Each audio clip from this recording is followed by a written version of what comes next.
Order, honorable members, can you please take your seats?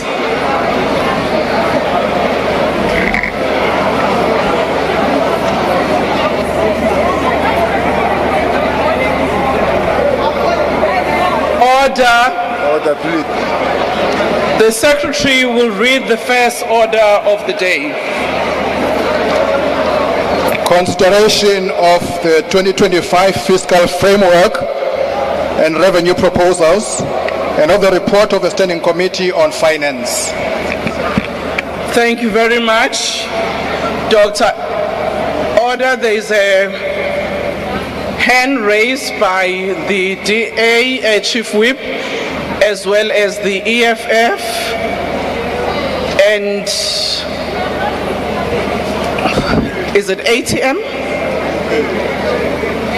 And MK. Can we start with the DA? Let me hear your point of order. Thank you, Madam Speaker. Madam Speaker, I rise in terms of Rule 92 on a procedural matter. Madam Speaker, you would have received my letter this morning indicating that we are of the opinion that the report as it was published today, the final recommendation was not included and put before the committee last night as it appears in the ATC, and therefore it does fall foul of Section 8.4 of the Money Bills Amendment Procedure and Related Matters Act. I did receive your response. However, I wish to put on record that it is our opinion that this procedural matter is, that the matter is in procedural default. It must also be kept in mind that it's a matter of law, since the VAT increase will commence on the 1st of May 2025, and we would like to ask you to please send this report back to the committee on those procedural grounds, because if the House considers that report, despite the procedural defect, that this House would be complicit in considering what we believe to be an illegal report at this stage. Thank you. Noted. Can I hear, I think it's Bossa.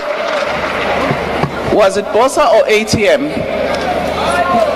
No, I've noted the other parties. I've noted you, EFF.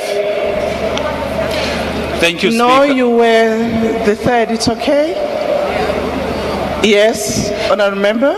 Thank you, Speaker. I want to echo the sentiments from the Democratic Alliance regarding the issues that have been raised not only by them but also by MK and EFF on the flawed process that was followed to adopt the report that will be considered today.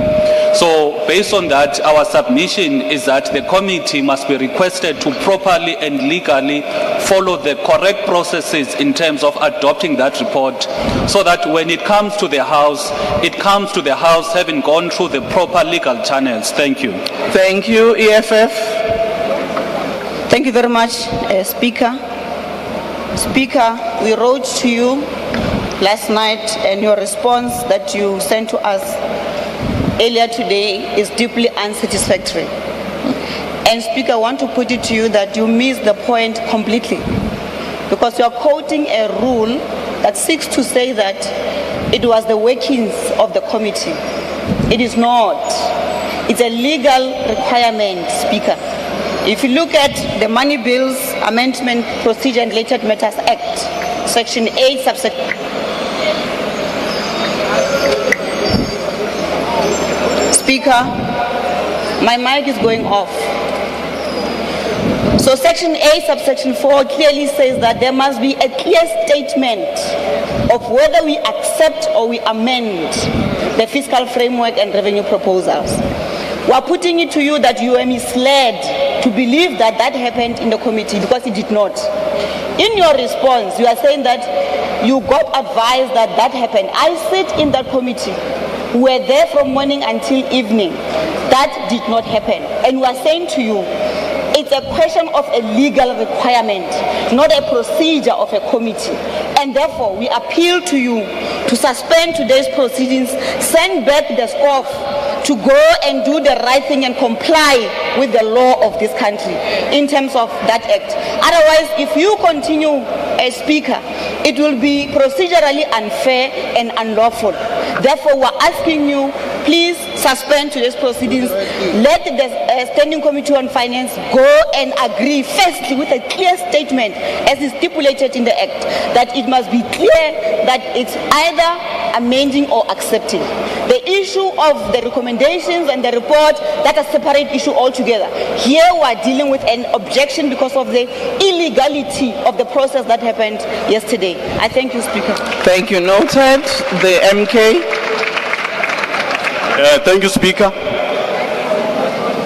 Speaker, we rise on the same issues that members are raising with a different angle. And the angle we are rising on for us on a procedural matter in terms of the monies bill is that in the monies bill that we're dealing with here today, the Money Bills Amendment Procedure and Related Matters Act, that act does not make provision for conditional acceptance.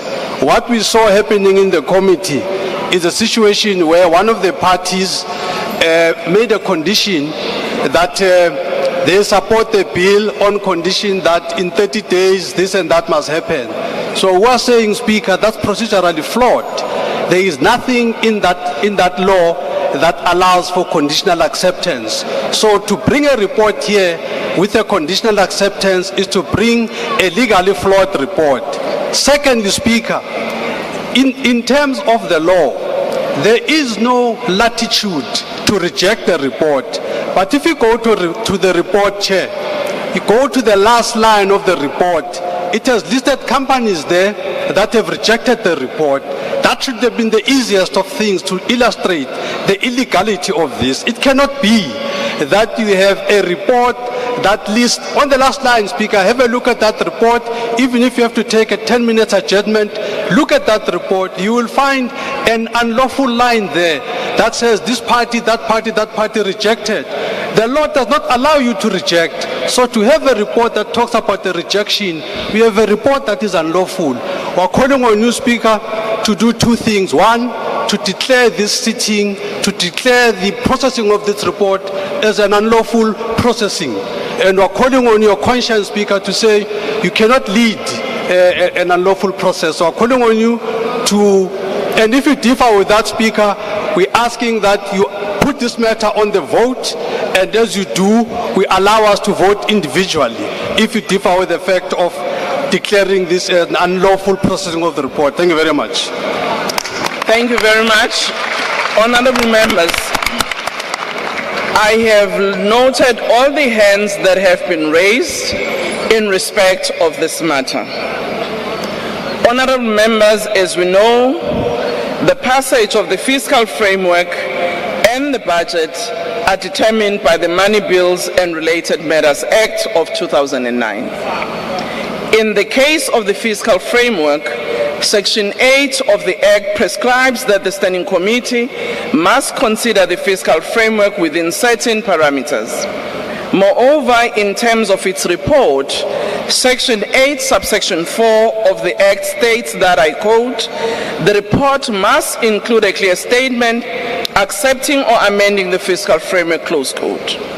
The dispute is whether, in the process of concluding the report, the question to accept the fiscal framework was duly considered by the committee.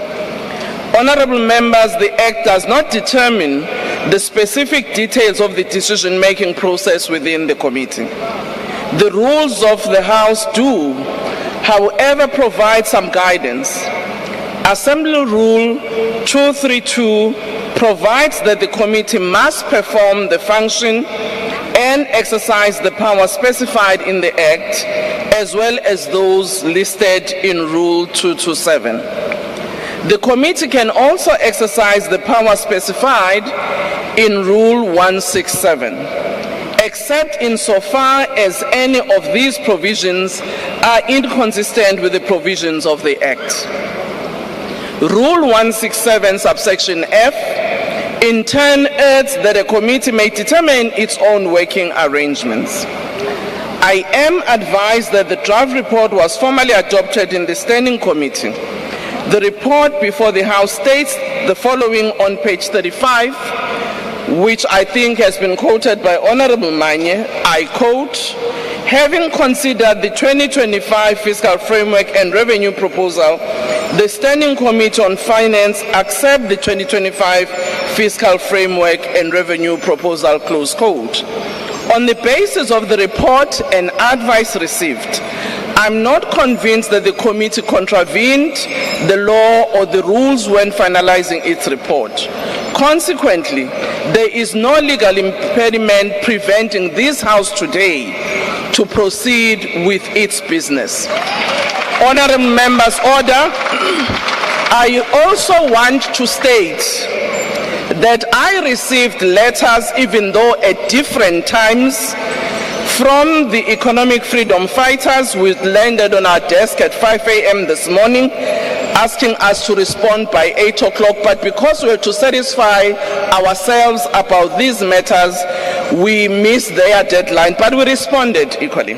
We also received subsequently the letter of the Democratic Alliance, which again we responded to it, and the letter from Umkhonto weSizwe Party, which again we responded to them on the matters that again they've just raised in this House for all of you to appreciate it, including even what was my response to those parties.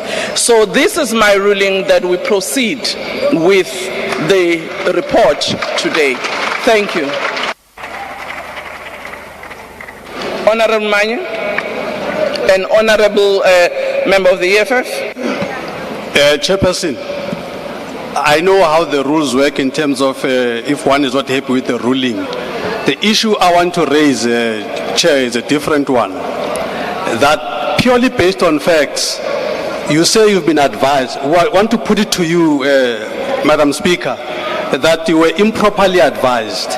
The meeting ended around 6 o'clock. We can show evidence that the report was distributed at 7:30 at night. So it cannot be that two can't work together. You can't have a meeting finishing at 6 and have a report circulated at 7:30. Clearly the report was done after the meeting, and therefore the procedures were not followed. So to be advised that everything was done, you were misled, Speaker. You've taken a decision based on the wrong information. We ask you to adjourn the House for 10 minutes and get the facts right. Honorable Manye, thank you very much. I've noted your concern, but you must also appreciate that when committees sit, you do have the staff of Parliament, all of whom were consulted in responding to your letters. Honorable member of the EFF. Thank you, Speaker. Speaker, it's very painful that we have to repeat again and again the things we said in the committee. And even in the committee, we repeated many times, and the chairperson refused to follow what the law says. Now we come here, I'm going to read the act, what it says, Madam Speaker, because what you are quoting for is the procedure of the committee. But here is the act that guides what needs to happen once we've got the fiscal framework. Speaker, let me refer you to Section 8.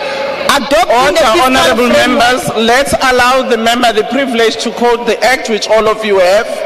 You can Please. Quote the section you want to quote. Yes, Section 8, adopting the fiscal framework and revenue proposals. And it reads as follows. The National Assembly and the National Council of Provinces must refer the fiscal framework and revenue proposals to their respective committee on finance. The committees must conduct joint public hearings on the fiscal framework and revenue proposals. The committees must, within 16 days of the tabling of the national budget, submit a report to the National Assembly and the National Council of Provinces as the case requires on the fiscal framework and revenue proposals. The report must include a clear statement accepting or amending the fiscal framework and revenue proposals. When amending the fiscal framework, a money bill, or taking any decisions in terms of this act, Parliament and its committees must ensure that there is an appropriate balance between revenue expenditure and borrowing. Speaker, there was never a time in the committee where the chairperson asked whether we are accepting the fiscal framework and revenue proposal or we are amending it. We are saying to you that did not happen. What happened is that we started with the report and the chairperson asked us to have input on the report and make recommendations on the report. Even at the end, it was never subjected to whether we are accepting the fiscal framework and revenue proposal. And therefore, what is going to be tabled here today is procedurally unfair. We can't continue with a document that is procedurally unfair. It did not follow the process as stipulated by the Money Bills Act. We're asking you, Speaker, once again, please suspend the proceedings of today. Let's follow the law. We obviously have South Africans who are waiting for these monies, but we will not vote on a report that is illegal, Madam Speaker. Please, thank you. Thank you. Can I ask Honorable Michalakis, followed by Honorable Zagude? Thank you very much for the response, Madam Speaker. Madam Speaker, Rule 167 still requires the committee to fulfill its functions within the ambit of the law and the determinations of the law. The fact of the matter is that the members of the committee yesterday frequently asked for updated versions of the report as they were going through it. And the fact is that the final version of the report as it appears in the ATC was never presented and voted on by those members as a final step.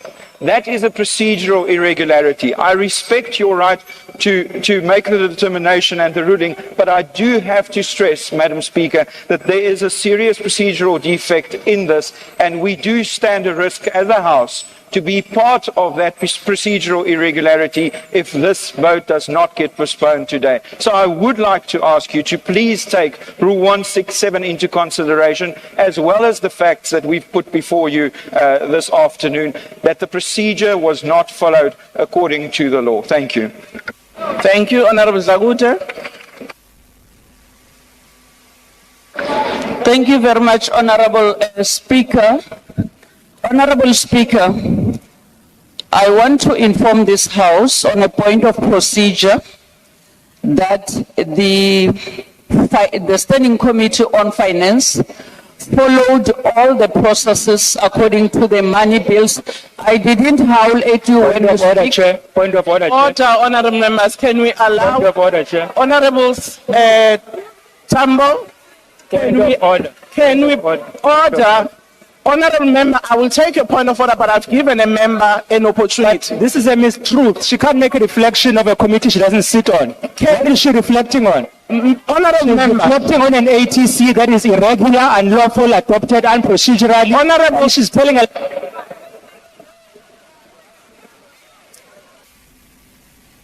Honorable member, I have raised with you that no, you allow a member to conclude a point.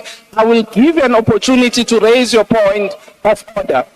We can't allow a process that is just going to be unfair. Honorable members, each member is equal. I have given a member an opportunity, and also Honorable Tambo, other members have spoken here who don't sit in the committee, made their reflections. So it's not the first member. Other chief whips here, some of them don't sit in that committee, and they've spoken, they've made their reflections. So you can put your hand down, I will come to you. So can you please allow me to chair the session? Honorable Zagude.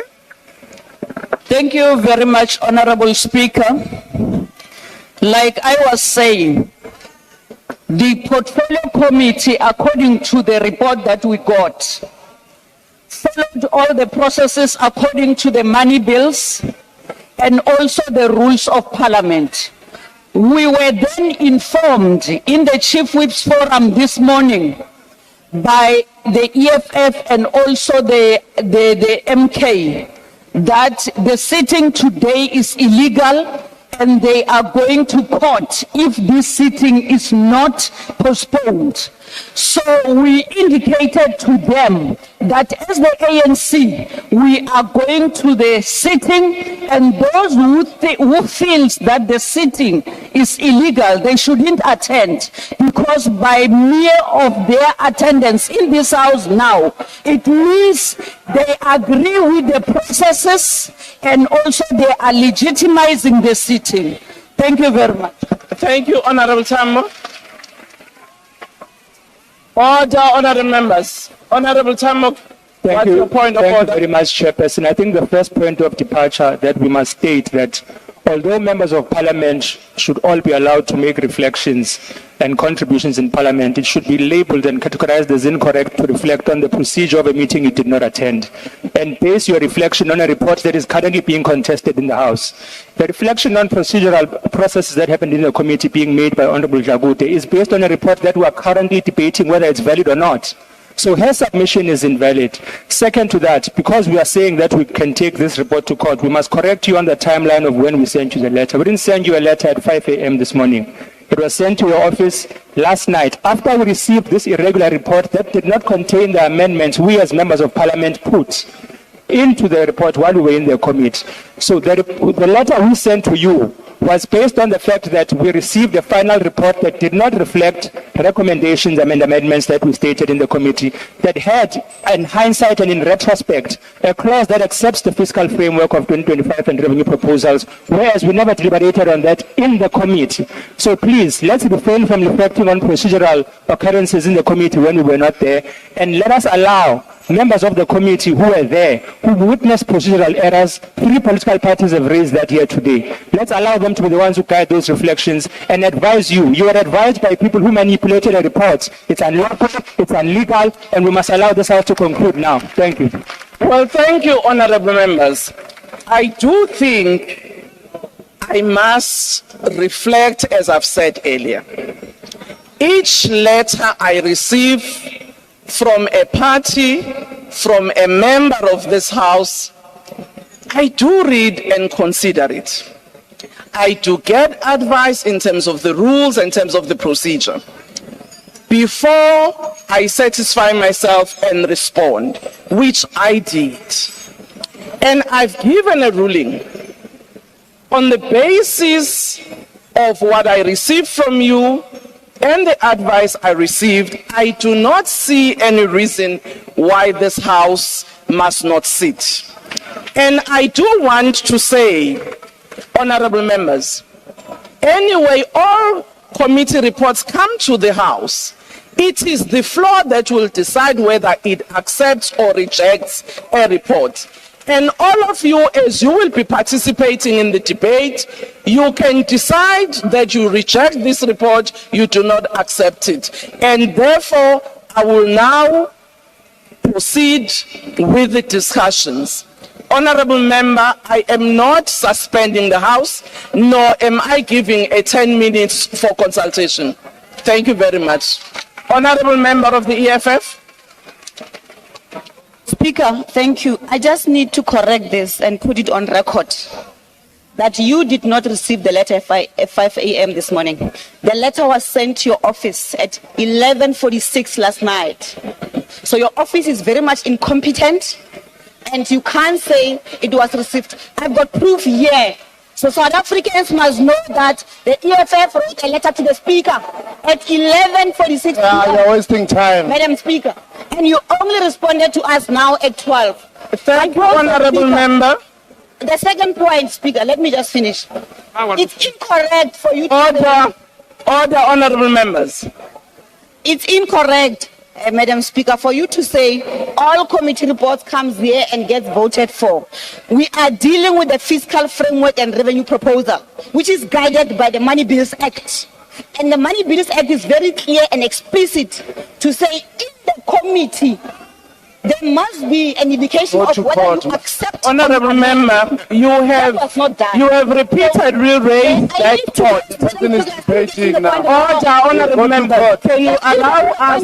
Even after numerous. Can you allow us to point other members? You have made your point. You have raised the same points, and I've listened and I've responded. I agree, Speaker, but you keep on saying the wrong things, and we must correct you. Honorable member, we must correct you. Honorable member, you know the rules of this House. When a speaker or a presiding officer has ruled, you have got other channels to raise your point, and I don't think we need to belabor that. Honorable member of the PA. Speaker, you have given us ample time to debate here. propose. Let's proceed, Speaker. Let's proceed. Let's proceed. Remember, we've made a Allow a member to say that. now I've been asked of things of midnight. What the security guard that was looking at your computer that night? Let us vote for the budget. The people are waiting. Let us vote. Order, honorable members, I've closed this debate. I'm now allowing the chairperson of... The people are waiting. Let us vote. Order, honorable members, I've closed this debate. I'm now allowing the chairperson of the committee to actually come and table the report. On a point of order, House Chair. On a point of order, House Chair.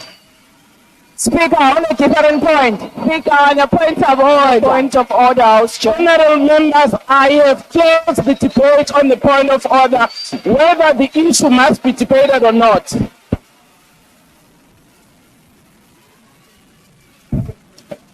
Honorable Chairperson, On a different point. honorable members, On a different point. I will take a different point when we've tabled the report.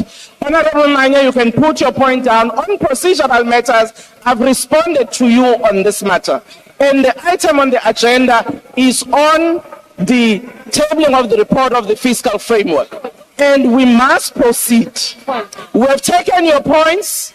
We've heard that some of you have a problem with it, but I've responded and I've closed the matter. Speaker, I'm rising on a different point. Can I continue? No, honorable member. It's a sound. I want to raise the issue of the sound. Okay, the sound people have heard, they are going to correct the sound. No, we don't hear anything, Speaker. On a point of order, Speaker.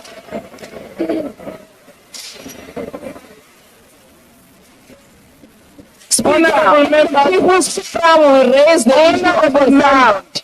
And then honorable member, the sound has been attended to. honorable member, With the problem of the sound, Speaker. honorable Mkalipi, you have said you wanted to raise a point on the sound.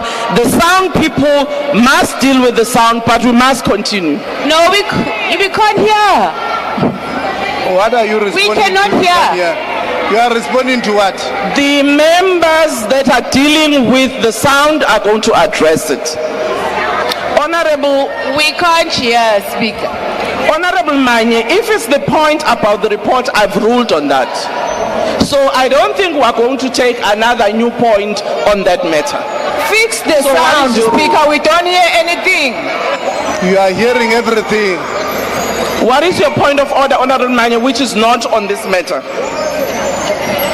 Thank you, Chair. Thank you, Madam Speaker. The only point I'm rising on is not to deal with anything that you've dealt with. It's just to correct for the record of this House that as the MK party, we only got acknowledgement of the letter, but we didn't get the response.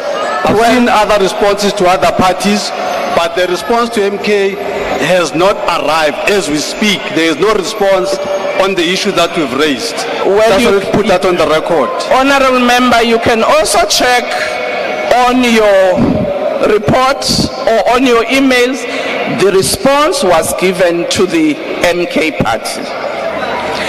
What I did not do is to respond to you on WhatsApp, because you also sent your letter on the WhatsApp. I sent it on the official email. And to come back to the issue at hand, let's have the honorable member, the chairperson of the committee, to table the report. On a point of order, House Speaker. On a point of order, Speaker. What is the point of order, honorable member?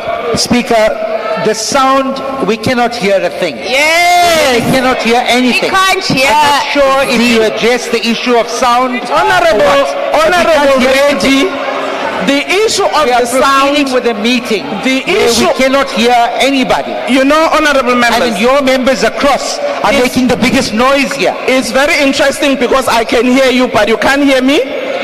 Very interesting. We cannot hear you. It's a very Why are you interesting responding take, if you can't hear? because I'm responding to you and you are responding to me. So, Honorable Hlangwini, what's your point of order? Thank you very much, House Chair. You know what, House Chair, what is quite embarrassing and what is quite sad, it's your desperation this afternoon.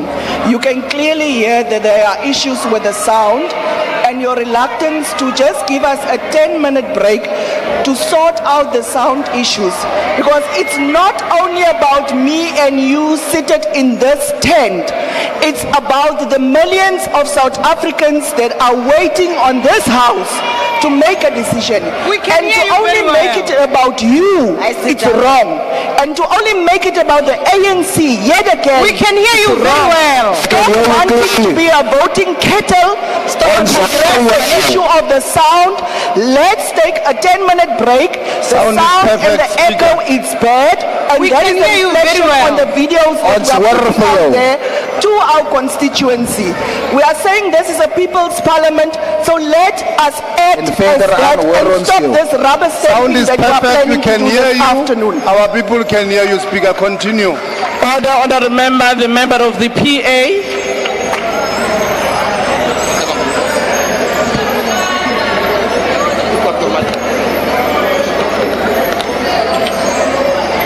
Thank you, Honorable Speaker.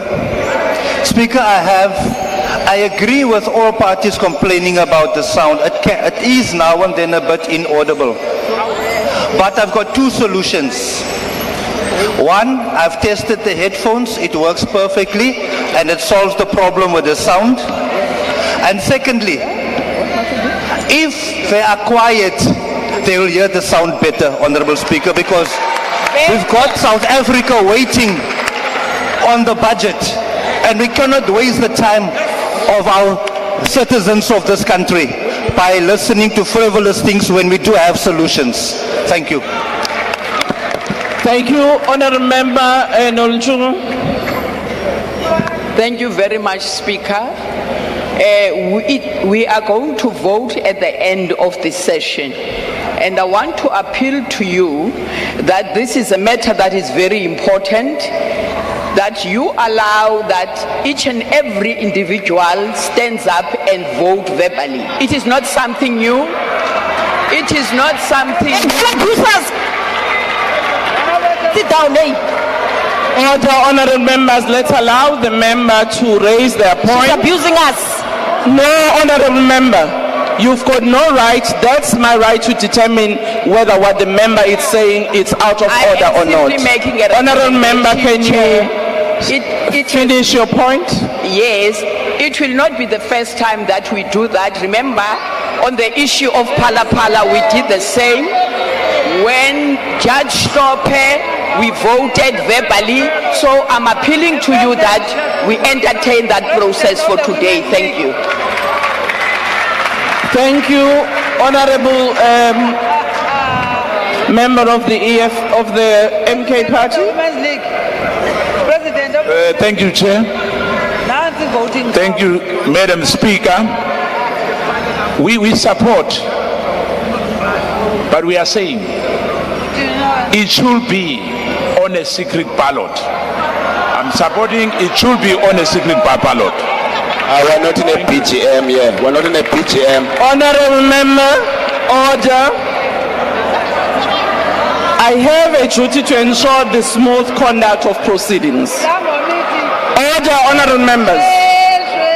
I also have to ensure that the privileges of all members of the sittings are protected.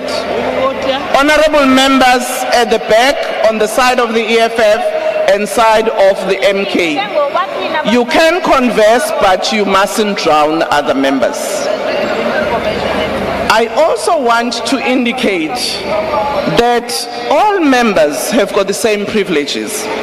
And that is why I've listened carefully to each one of you and the interventions.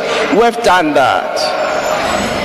And therefore, honourable members, we must now proceed. I've heard the request by the EFF Chief Whip, and I just want to inform her that earlier on we had received a request from the Democratic Alliance requesting that there must be a voice recording. of the vote when we come to voting. We've also received a request from the MK party. Now, I am not sure whether you did consult together, because the first request we received from the MK party was that it must be a show of hands.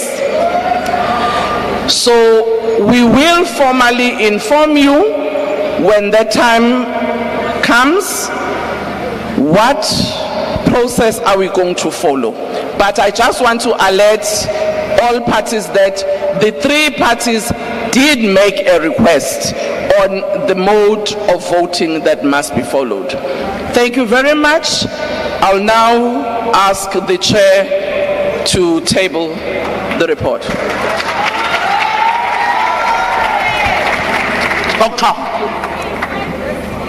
Thank you, Honorable Speaker. The Deputy President, Ministers, Deputy Ministers, Members of Parliament.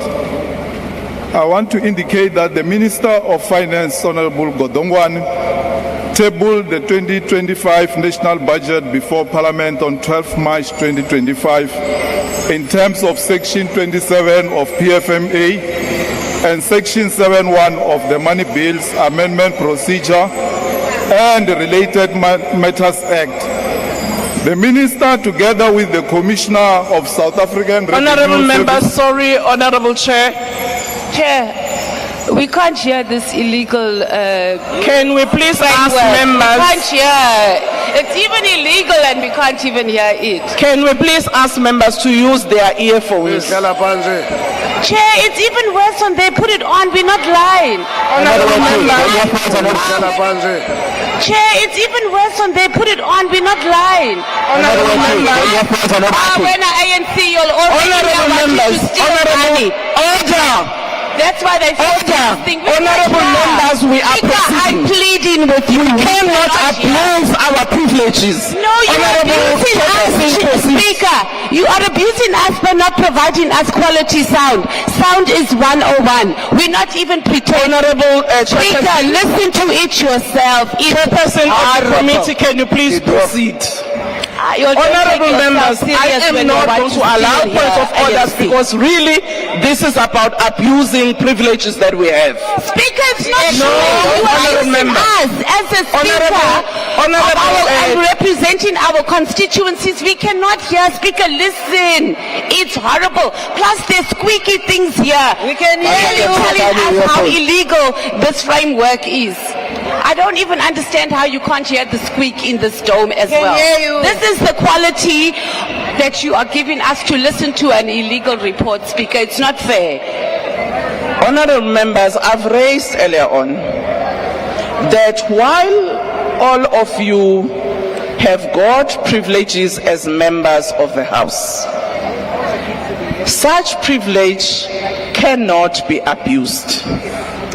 You have raised the issue of the sound.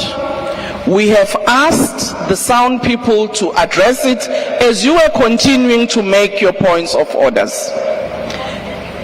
We have been assured that the sound, both on the earphones and also in the dome. So those of you who may not hear from not using your earphone, I will really plead with you to use your earphone so that we proceed the debate. And I would really plead with members not to disrupt the House by actually coming up with all sorts of spurious points of orders.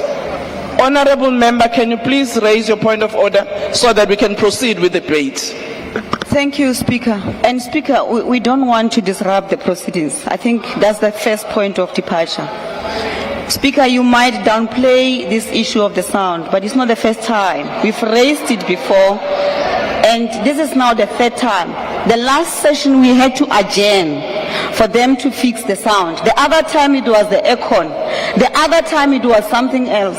So we are saying to you, your house is collapsing, Speaker, under your watch, under the GNU.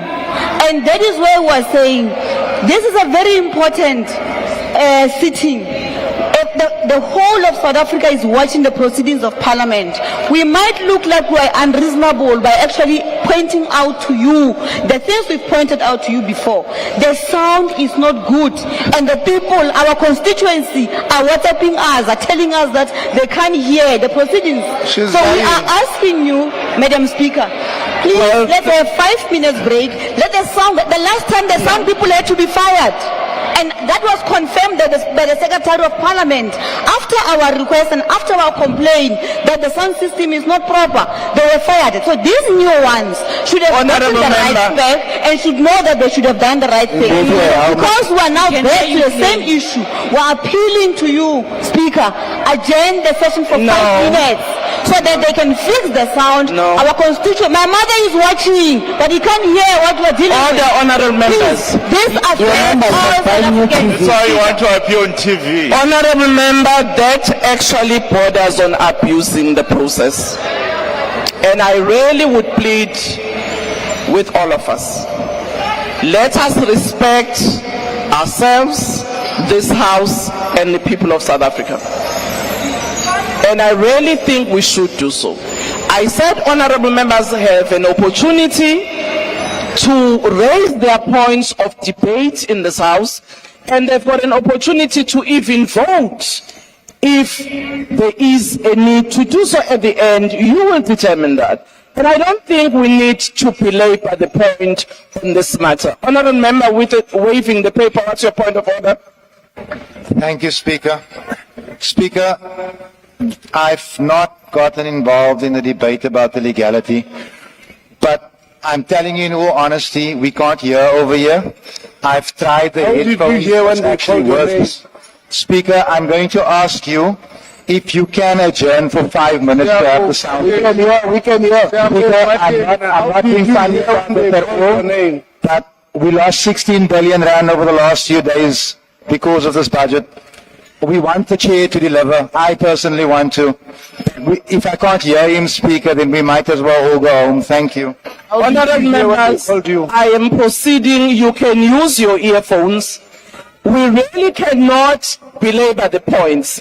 Those members who feel very strongly that they are not hearing, they must use the earphone. But we cannot stop the debate today. Honourable members, I have stopped on this issue of the sound and we proceed. Chairperson, can you please table the report?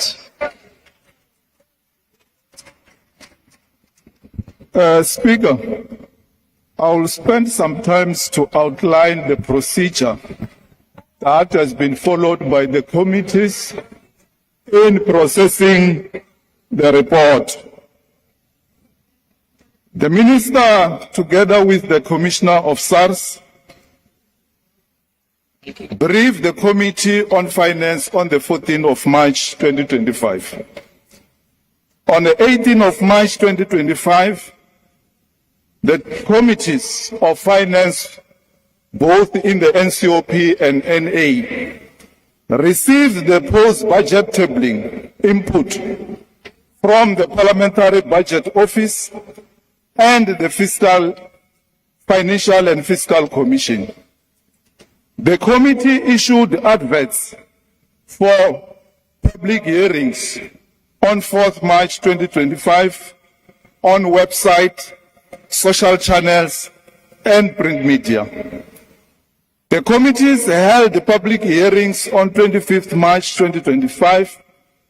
We received 51 submissions, 29 written and 22 oral. National Treasury and SARS responded to the issues raised during the public hearings and engaged with the committees and stakeholders on the 28th of March 2025.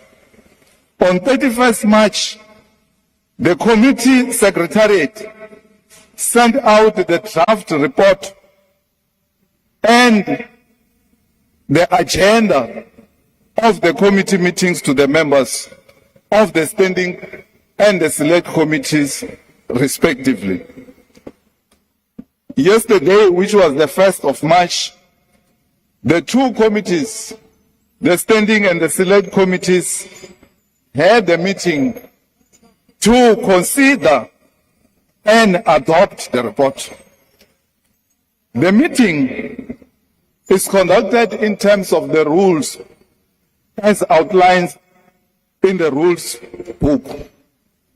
Speaker, Section 8, subsection 1 of the Money Bills Amendment Procedure and Related Matters Act 2009 requires that the National Assembly and the NCOP refer the fiscal framework to their respective committees on finance.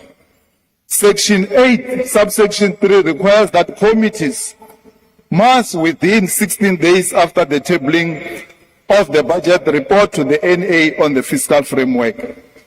And we are doing that today. The report that the House is considering today is a result of an extensive process. We welcome the budget as tabled by the Minister of Finance, as it will invest in strategic infrastructure. Over the next 3 years, 1 trillion will be allocated to public infrastructure, with major allocations to roads, which will be 402 billion, energy 219 billion, water and sanitation 156 billion. This budget will support job creation and maintain a growth-friendly fiscal policy that will underpin government policy over the medium term. It will stabilize the debt service costs, which consume 22% of every rand of revenue. Spending is highly redistributive, with the social wage making up 61% of total consolidated non-interest spending over 3 years. Having considered the 2025 fiscal framework and revenue proposals, the Standing Committee on Finance adopted the 2025 fiscal framework and revenue proposals, and this report was adopted with recommendations. Amongst the recommendations that the committee processed was the issue of VAT. And in this regard, I want to commend the Action SA for crafting the recommendation. The Minister of Finance should give the rationale as to why an increase in the VAT rate, and what will the government do to mitigate the impact of the increase in the VAT rate. The minister is given a reasonable time to assess the budget and see if he cannot find items which the government can cut to make up for the VAT. Speaker, today we are processing the budget of the country, which is an issue of national interest. Decisions made in the national budget influence the standard of living, the distribution of wealth, and the overall economic health of the country. Thus, citizens, policymakers, members of parliament, and international actors closely scrutinize the national budget as it determines how a country handles its financial resources and addresses pressing national needs. Speaker, I want to indicate that in the meeting of yesterday, all parties who participate in that committee had an opportunity either to object or to agree with the report. Those parties that objected, their comments are contained in the report. And the meeting was conducted, as I've said before, in terms of the rules of Parliament. There was no member who was intimidated in conducting that meeting. All members participated freely. At the end, the report of the committee was adopted. I want to indicate, Speaker, that I want to move that the report of the Standing Committee be adopted today. And as patriots, let's make sure that we vote for this report, not for party politics, but for the interest of the people of South Africa. Let's rise above party politics and care about the needs and the interests of the people of South Africa. I so move, Speaker. Thank you, Honourable Member. Honourable Van Rooyen.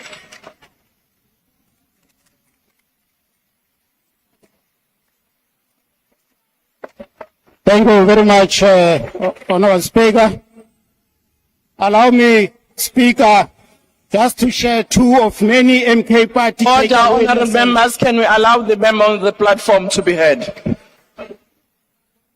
Allow me to share two of many MK party takeaway lessons from this legally flawed fiscal framework and revenue proposal process. Number one, the process exposed National Treasury as a ministry that doesn't consider or take country public participation democracy serious. National Treasury was advised by both the FFC and the Parliament Budget Office not to increase VAT, as this will worsen the hard living conditions enjoyed by the poor masses of our people. This advice was ignored. This advice was further reiterated by MPs serving in the Finance Committee, except ANC MPs, who were obviously instructed to swallow the bitter pill, even if it worked against their party position on being a pro-poor party. Interestingly, at the tail end of the process, IFP supported a very weird and legally flawed recommendation on VAT increase initiated by Action SA, which seems to be finding it difficult to resist the devil-packed blue lights temptation. Speaker, as if that was not enough, National Treasury, through a public participation process facilitated by Joint Committee of Finance, received 51 submissions. Only 2 of these submissions supported VAT increases. The rest opposed the regressive revenue generation measure. Still, National Treasury refused to listen. The million-dollar question is, who is National Treasury serving and supposed to listen to? If the overwhelming majority voice of reason is ignored, who is National Treasury listening to? We hope this posture by National Treasury does not confirm our long-held view that South Africa is controlled by powerful men from Washington and London, pulling the strings in far-flung neoliberal colonies. Of course, with the active support of greedy and unpatriotic local politicians, 10 political managers of the moment. As MK Party, we hope that National Treasury posture does not substantiate our long-held view that National Treasury is a proxy of global capital whose sole objective is to enrich the few and subject the masses of the global population to extreme poverty, unemployment, and inequality through neoliberal policies. I must indicate, Minister, you were advised to consider reviewing tax incentives given to businesses without realization of desired outcomes, so as you can save millions for the fiscus. You were further advised to consider suspending government contribution to government employees' pension fund and generate much-needed injection to the fiscus. We advise you to consider wealth tax to tamper with the unacceptable wealth distribution disparity bedeviling our country. All these advices fell on deaf ear. Honourable Speaker, the list of alternative revenue sources is very long. Our country has the potential to finance its development agenda, provided its leaders stop worshipping white capital at the expense of its people. MK Party does not support this report it is far from addressing the budget requirements and challenges of our beloved country. It is more a compliance exercise which fails to meet the statute provisions. I thank you, Honourable Speaker. Thank you, Honourable Berker.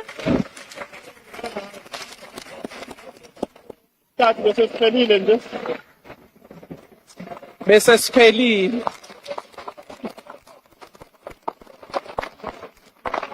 Honourable Berker.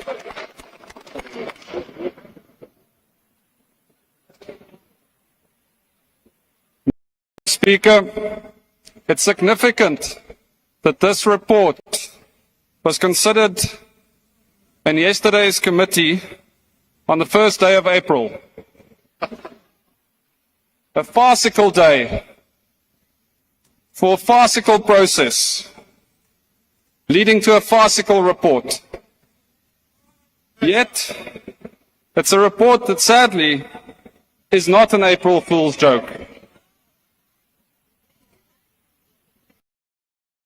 Madam Speaker, this House generates stacks of reports, agendas and minutes of meetings which fill archives, servers and libraries. Much of it meaningless, expensive, full of nothing documents that change very little for our people. A waste.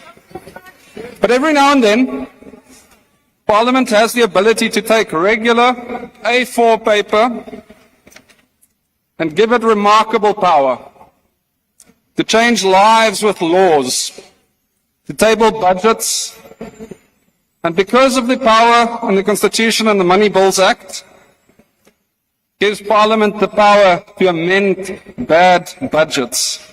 And yesterday we had the chance and almost the numbers to amend a bad budget. We could have fulfilled our constitutional duty to do so, to protect South Africans, to protect them from a budget that includes VAT increases, that doesn't move the needle enough for an efficient government that creates jobs and grows the economy. And that chance was spectacularly squandered. It was squandered by Action SA, the IFP, and the ANC, who voted on a version of a report which only came into existence hours after the meeting and the voting had concluded. Now, sure, supporters of this April Fool's Day farce are very quick to point out while they accepted the fiscal framework, they're making recommendations to relook at tax increases. Madam Speaker, the archives are full of reports with ignored recommendations. Why don't we ask the Auditor General how delinquent ANC local governments across the country respond to their recommendations year after year? Why don't we ask those who worked on the Zondo Commission what they think the effect of their recommendations has been?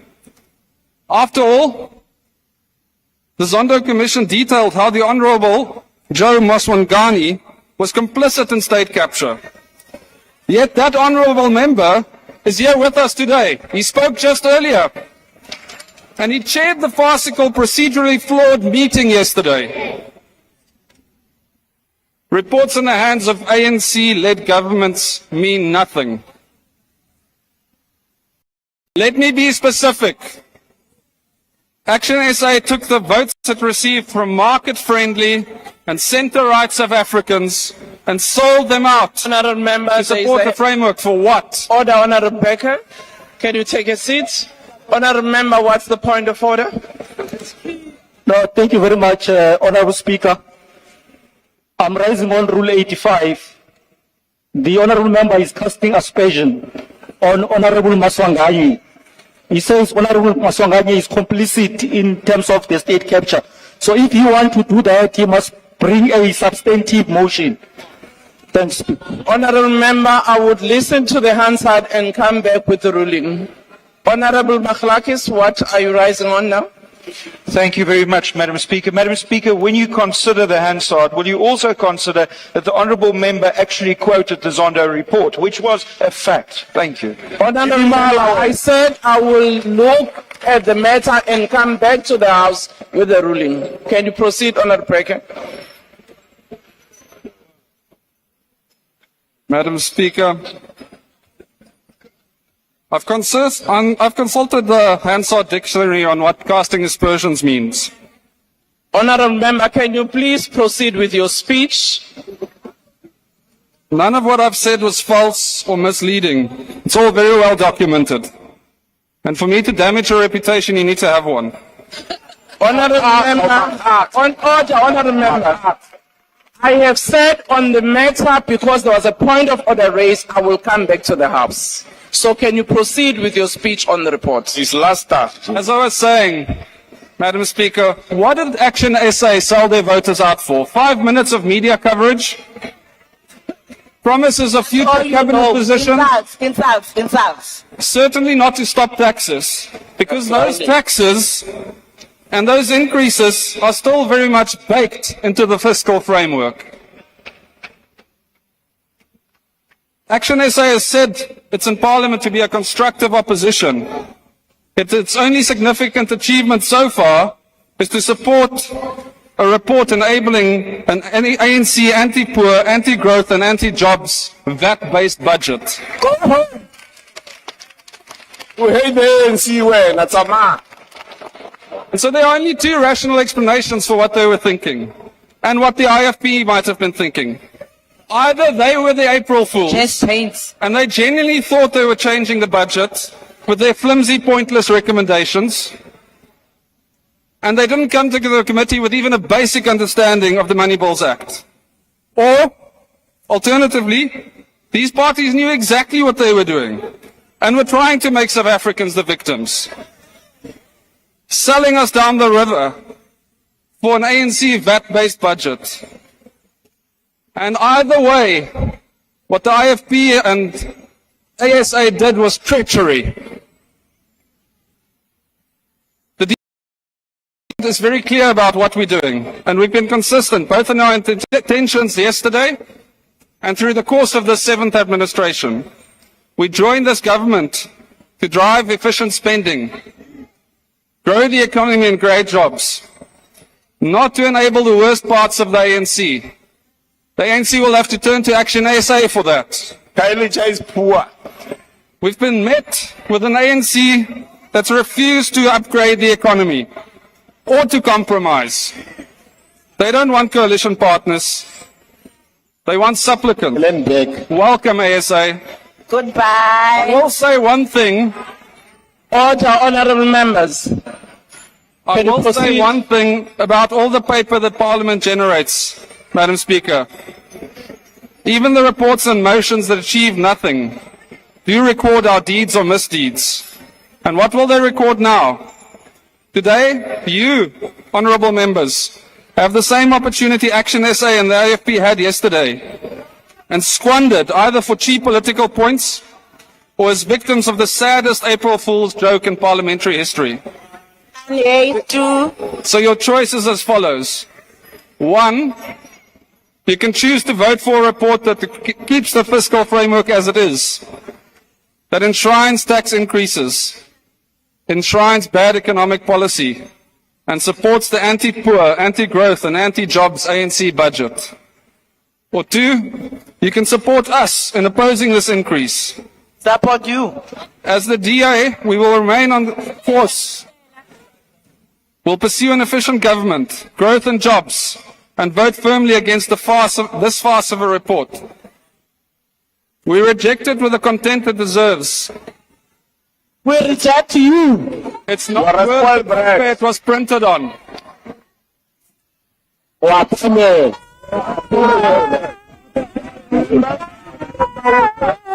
Angry about the blue lights, no?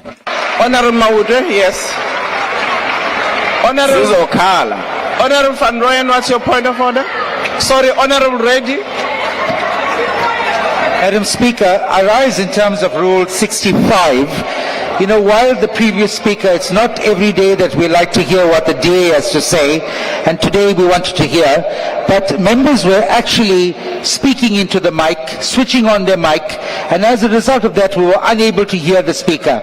Now, the sound, the acoustics is extremely bad on this side of the House.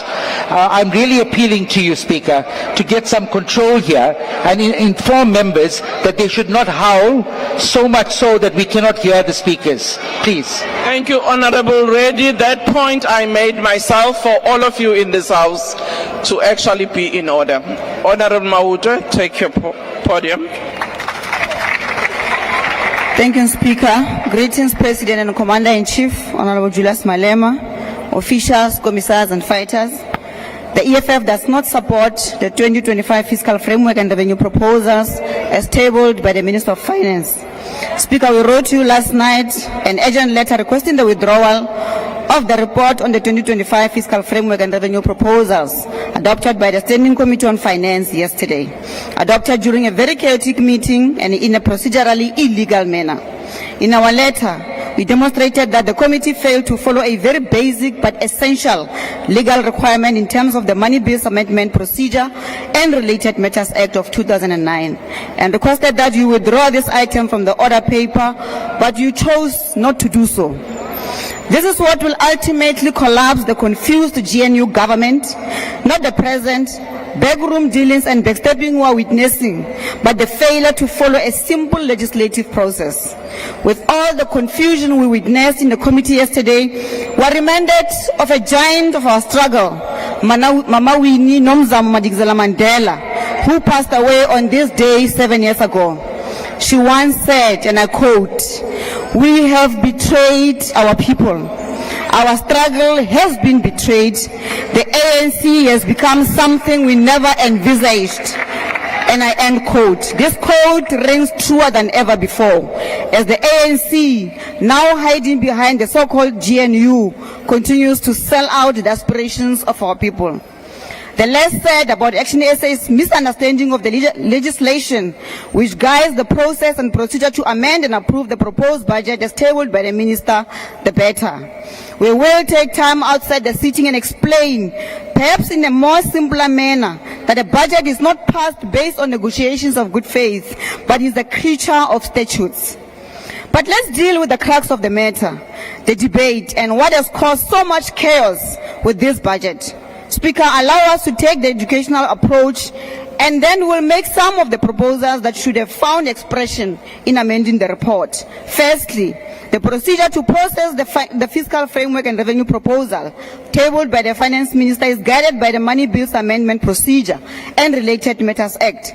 Let me remind you, this is the very same legislation that, when it was introduced in the late 1990s, the ANC and the then Finance Minister Trevor Manuel did not want this law because they wanted all the powers in the hands of a government to pass a budget. But that is not what the Constitution says. Secondly, once the budget is tabled by the Finance Minister as a proposal, it is up to us as members of Parliament who have legislative responsibility to finalize the budget.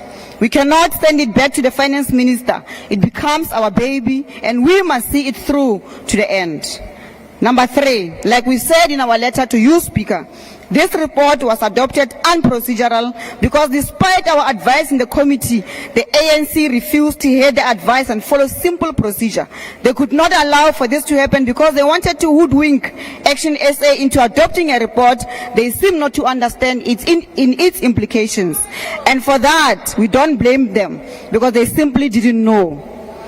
Lastly, Speaker, all other money bills, this includes the appropriation bill, division of revenue bills, and all other bills, including ultimately VAT, must be consistent with this fiscal framework and revenue proposal. You cannot vote for a VAT increase today and hope that when it comes in the form of a separate bill, it is different. It will be inconsistent with the law and this fiscal framework. President, we are making simple proposals as the EFF. We are saying we reject the Finance Minister's proposal of VAT and we say it must be kept at 14%. We're saying let's adjust the personal income tax bracket in line with inflation so that when middle and low income earners receive annual adjustments on their wages, they are not pushed into higher brackets. We're saying let's increase corporate income tax and introduce new forms of wealth tax that target apartheid inheritance. We made a proposal for an amendment to increase funding for SARS so that they can go and collect 800 billion rands that is there uncollected. We made a proposal that let's give the Parliamentary Budget Office, together with the FFC, the mandate to recalibrate the budget, allocate additional money for the appointment of doctors, of nurses, of teachers, police officers, and more general workers in municipalities. We made all these concrete, practical, and implementable proposals in the meeting, but there was never a procedural and legal way to put this before a decision of the committee. Instead, Speaker, they were just ignored. Now, this is what is going to happen. If you vote for this fiscal framework and revenue proposal today against the advice, we are going to challenge you in court for failing to follow the law that is clear and basic. I thank you. Thank you, Honorable Member. Honorable Hadebe. Kasongo, hey. Thank you so much. Thank you so much, Honorable Speaker. Order, honorable members. We can allow.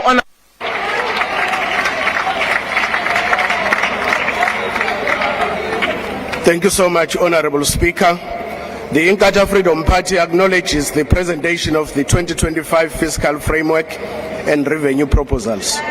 The IFP notes that the macroeconomic projections underpinning the fiscal framework, particularly the estimated GDP growth rate and inflation forecast, while the government's revenue projections are optimistic, we urge a more cautious approach considering global economic uncertainties and domestic structural challenges such as high unemployment, energy insecurity, and policy inefficiencies.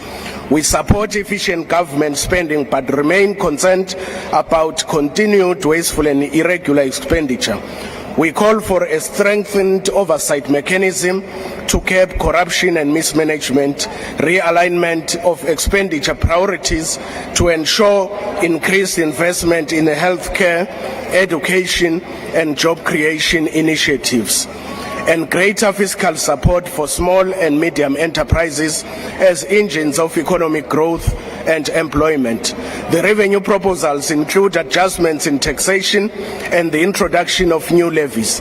We raise the following concerns: that any increase in taxation should be carefully assessed to avoid discouraging investment and burdening households. We welcome the government's expansion of the zero-rated goods list to protect vulnerable communities, while we support measures to curb harmful consumption, tobacco and alcohol excise duties. We caution against excessive increase that may fuel illicit trade and job losses in affected industries. We acknowledge the importance of debt sustainability and therefore call for a pragmatic approach to deficit reduction. Instead of austerity measures that disproportionately impact service delivery, we advocate for targeted expenditure cuts in non-essential government spending, enhanced revenue collection through improved tax compliance and efficiency in tax administration, and encouraging private sector partnerships to lighten fiscal pressures while stimulating investment. Fiscal policies must be assessed in terms of their impact on poverty reduction, employment and economic growth. We emphasize the need for increased public investment in infrastructure to create jobs and improve service delivery, expanded support for agricultural development to enhance food security and rural economies, and greater allocation towards youth employment programs and skills development to equip South Africans for future industries. Furthermore, we stress the importance of a transparent and accountable fiscal process to ensure that the fiscal framework achieves intended outcomes. Honorable Speaker, In consideration of the issues we have raised as the IFP, we support the 2025 fiscal framework and revenue proposals as well as the committee report. And in conclusion, Honorable Speaker, I wish to caution the DA that if the DA think that their views are a master plan for all of us, they must wake up and think again. We are here to represent our constituency. We are here to represent the people of South Africa. We are not here to take mandate from the Democratic Alliance. Order, Honorable Speaker. Honorable Speaker, lastly, if the MK party is really true and honest in that they are representing the people of South Africa, they must ask their leader why he loaned 2.4 billion to Swaziland when he was president of South Africa, instead of taking that money and give it to the people of South Africa. I thank you.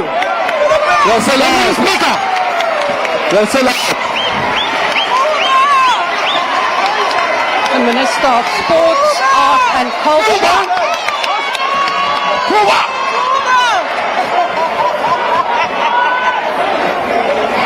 Deputy Speaker. Deputy Speaker. Deputy Speaker. Honourable Minister, please take your seat. Honourable Minister, please take your seat. There is a point of order. Could I just get an indication of where the point of order is? Honourable Dartmoor. Thank you, Deputy Speaker.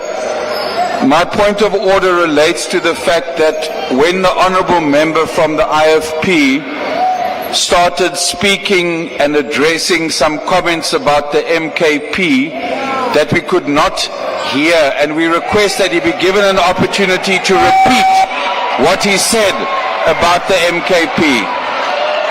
No, we agree. Honourable Member, your point of order is not sustained. We will proceed. Honourable Minister, Honourable Member, yes, please, your point of order.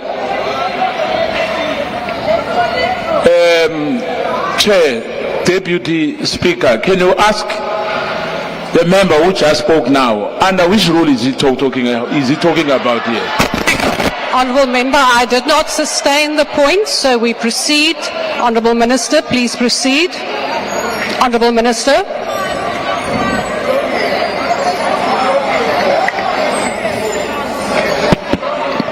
Deputy Speaker. Deputy Speaker. Deputy Speaker. Honourable Minister, please take your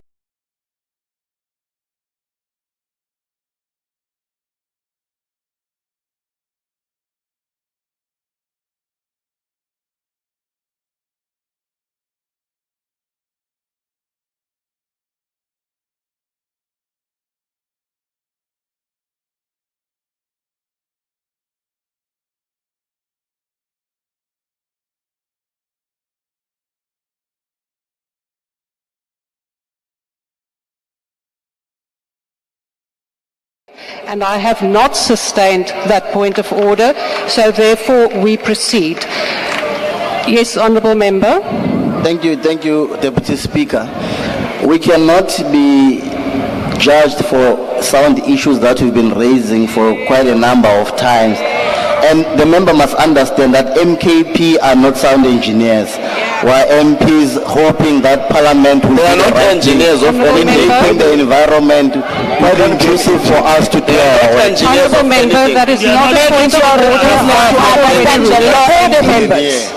We are not sound engineers. They are very far from being engineers anyway. Honourable members, do not switch on your microphones if you have not been recognised.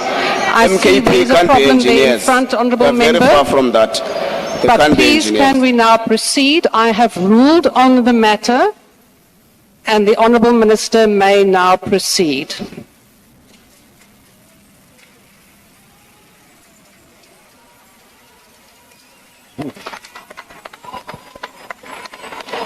Speaker,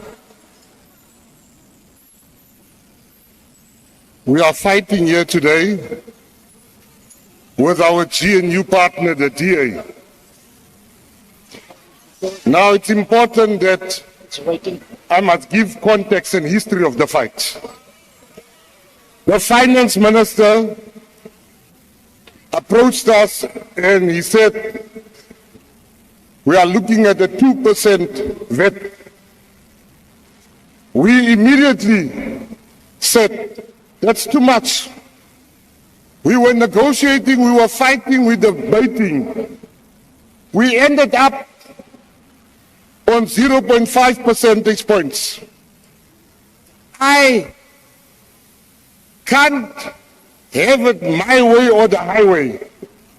So on the basis that the African National Congress, a deployee in the finance minister, was willing to move from 2% to 0.5%. It is the reason why today I'm a proud member of the GNU.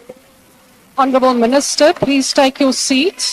Honourable Minister, please take your seat. Honourable Manye, on what point do you rise? Thank you, Speaker. The honourable member is misleading the House. There was never a 2%. It's always been a 2 percentage point. The member must mislead the House. Order, honourable members. Honourable members, I am now dealing with Honourable Manye's point. Honourable Minister, I have not yet called you to the podium. Honourable Manye, that is a matter of debate. So the Minister may proceed. I see the Honourable Pambu at the back. Yes, Honourable Pambu. Thank you, Chairperson. I think at some point we must have an interaction with the Minister of Sports, Arts and Culture that he never addresses the matters on the table in the Parliament of South Africa. He's constantly speaking about peripheral matters. Today he's not debating the finance budget. He's speaking about something else. And I think it's a disservice to the people of South Africa. All he knows to do is to praise those who have deployed him. At some point, there must be a reining in on the Minister of Sport and Culture that he doesn't make valuable contributions in the Parliament. We have to have that conversation. He doesn't make valuable contributions to debate in this Parliament. He goes there and he speaks about peripheral issues because he's got no value to it. It's unacceptable. It's been continuing for a while now. We can't accept it as members of Parliament. Can we debate the matters on the table and stop telling us about his role in the GNU and his appreciation? We're tired. We're not thankful. We're tired of that. Please. Honourable Pambu, that is a matter of your opinion and a matter for debate. The Minister may include in his speech whatever he wants to include. We cannot dictate. So, Honourable Manye, is it on the same point on which I have just ruled? Honourable Manye. Chair, I'm raising on the point of saying a matter is a debate when it's a factual issue. If you were to look into but there is no such a point, man. If you were to look into the budget, Honourable Deputy Speaker, there's no such a thing as a 2%. It's a 2 percentage points. It's fundamentally different. It's not a debate matter. It's a factual. Honourable Manye, in terms of the rules, I have now ruled, and the Honourable Minister will now proceed. Honourable Minister, my apologies. Your member there at the back also wishes to raise a point. Yes, please go ahead, Honourable Daniels. Thank you. Thank you. Honourable Minister, please take your seat. Your member is on the floor. Honourable Minister, your member is on the floor. Yes, member, please go ahead. Thank you so much, Honourable Deputy Speaker. We must be sitting in different meetings because the Honourable Minister is raising points on the VAT item. Talking about the 2%, Honourable Chairperson, Speaker, is a matter that was initially tabled. I have ruled on the matter. Yeah, but they mustn't say we're not talking about VAT. Honourable member, digits are being mentioned which refers to VAT. I have ruled on the matter, and please members take note. Once I have ruled on a matter, that is the end of that particular point of order, and we don't entertain it any further. Honourable Minister, please proceed.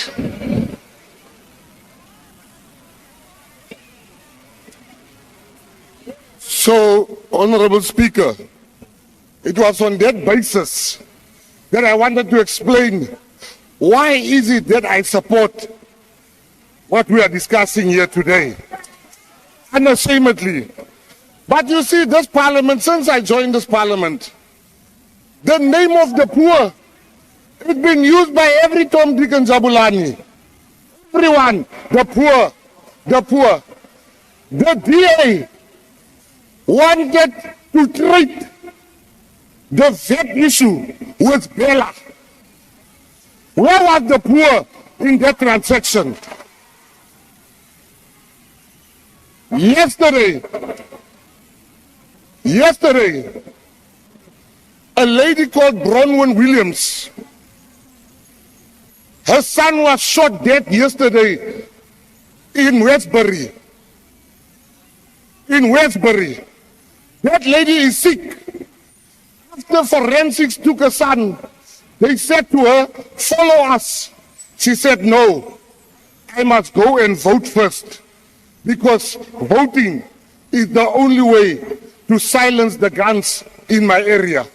So if you wonder why Mackenzie is voting here, because this budget contains hope and plans that there will be more policing, there will be more jobs for the people. Lastly, you see, Des van Rooyen, Honorable Des van Rooyen come here, and he says, we love blue lights. When President Zuma appointed him for a weekend, he didn't say no to the blue lights. Honourable Minister, there is a Honourable Minister. Honourable Minister, please take your seats. Honourable Skosana, your point of order. Deputy Speaker. Order, members. Please proceed, Honourable Skosana. Deputy Speaker, President Zuma is not in the house here. So it's irrelevant. What he's talking about is irrelevant. Thank you. Honourable Minister, please proceed.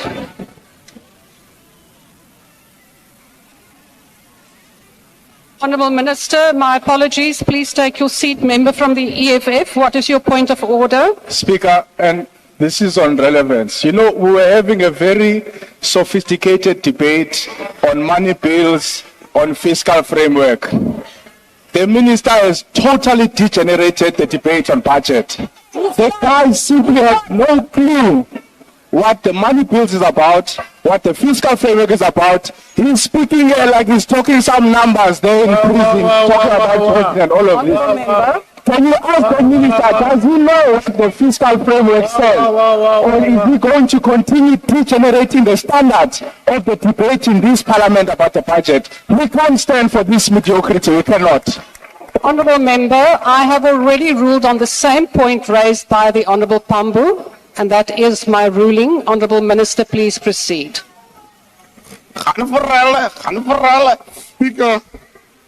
Speaker. Honourable Minister, you will be interrupted again. Please take your seat. Member from the MK, what is your point of order? I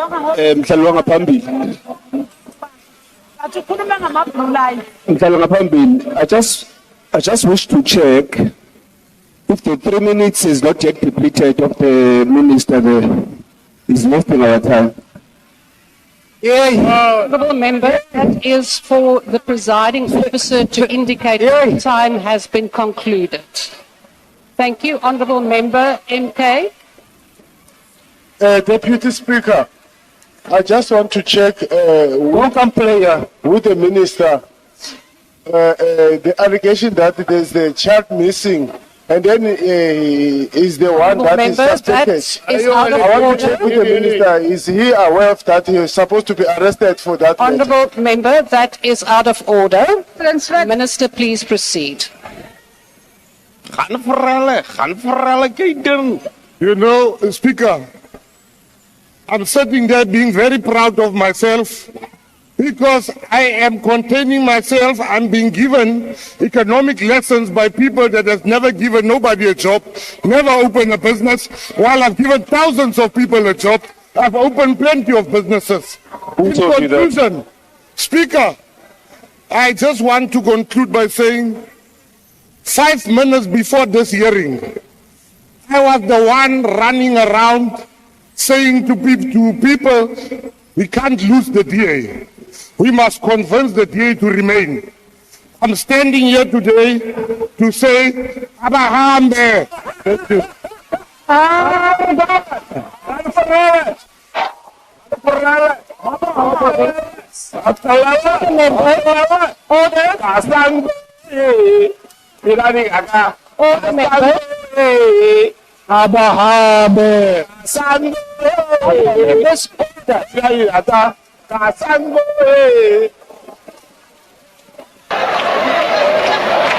Honourable members, order. Honourable Vessels, please proceed. Thank you, Honourable Deputy Speaker. We disagree on a lot of matters in this House, in this Parliament. Honourable members, order. But I do believe that we all agree that South Africa is in financial trouble.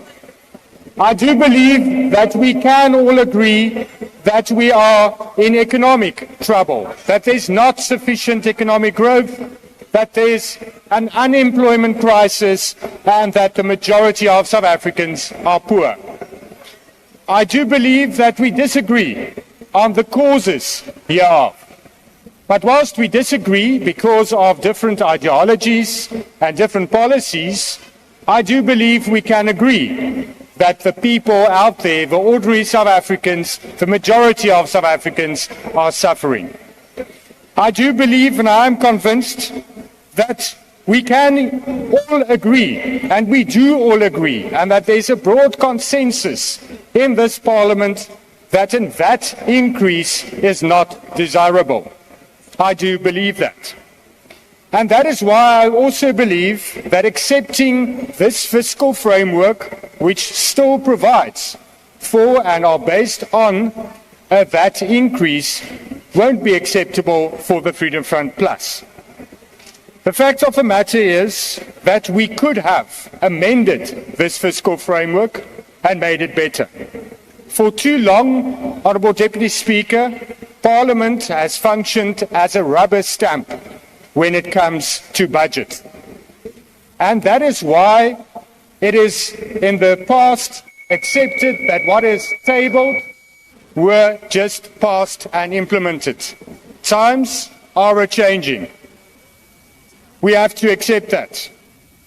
And that is why we can and do have the power to amend the fiscal framework, to make it better, and to what we are all convinced of, what we all agree with, that we should not overburden the already overtaxed South Africans even more, that we should change the fiscal framework and the budget as such.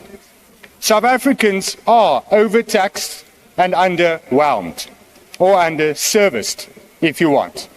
Job creation is not taking place. Mosquito abora. The economy is not growing. Poverty is increasing. And service delivery is lacking. Increasing tax in any form will not, at the end of the day, stimulate economic growth. It will lead to less economic activity. It will increase cost of living. It will lead to less disposable income, less job creation, less investment opportunities, and more poverty, which will lead to less tax revenue.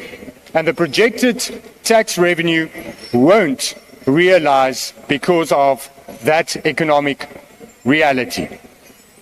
We have to note that a tax revolt is imminent in South Africa. And it's understandable, because people are poor and getting poorer. We have to take that into account, Honourable Deputy Speaker. Government expenditure is not cost effective. A lot of money is being wasted. We have to address that. But we should leave the politicking and the political opportunism and rather focus on making this budget better and building a better economy so that we create wealth for all South Africans. I thank you. The Honourable Trollip.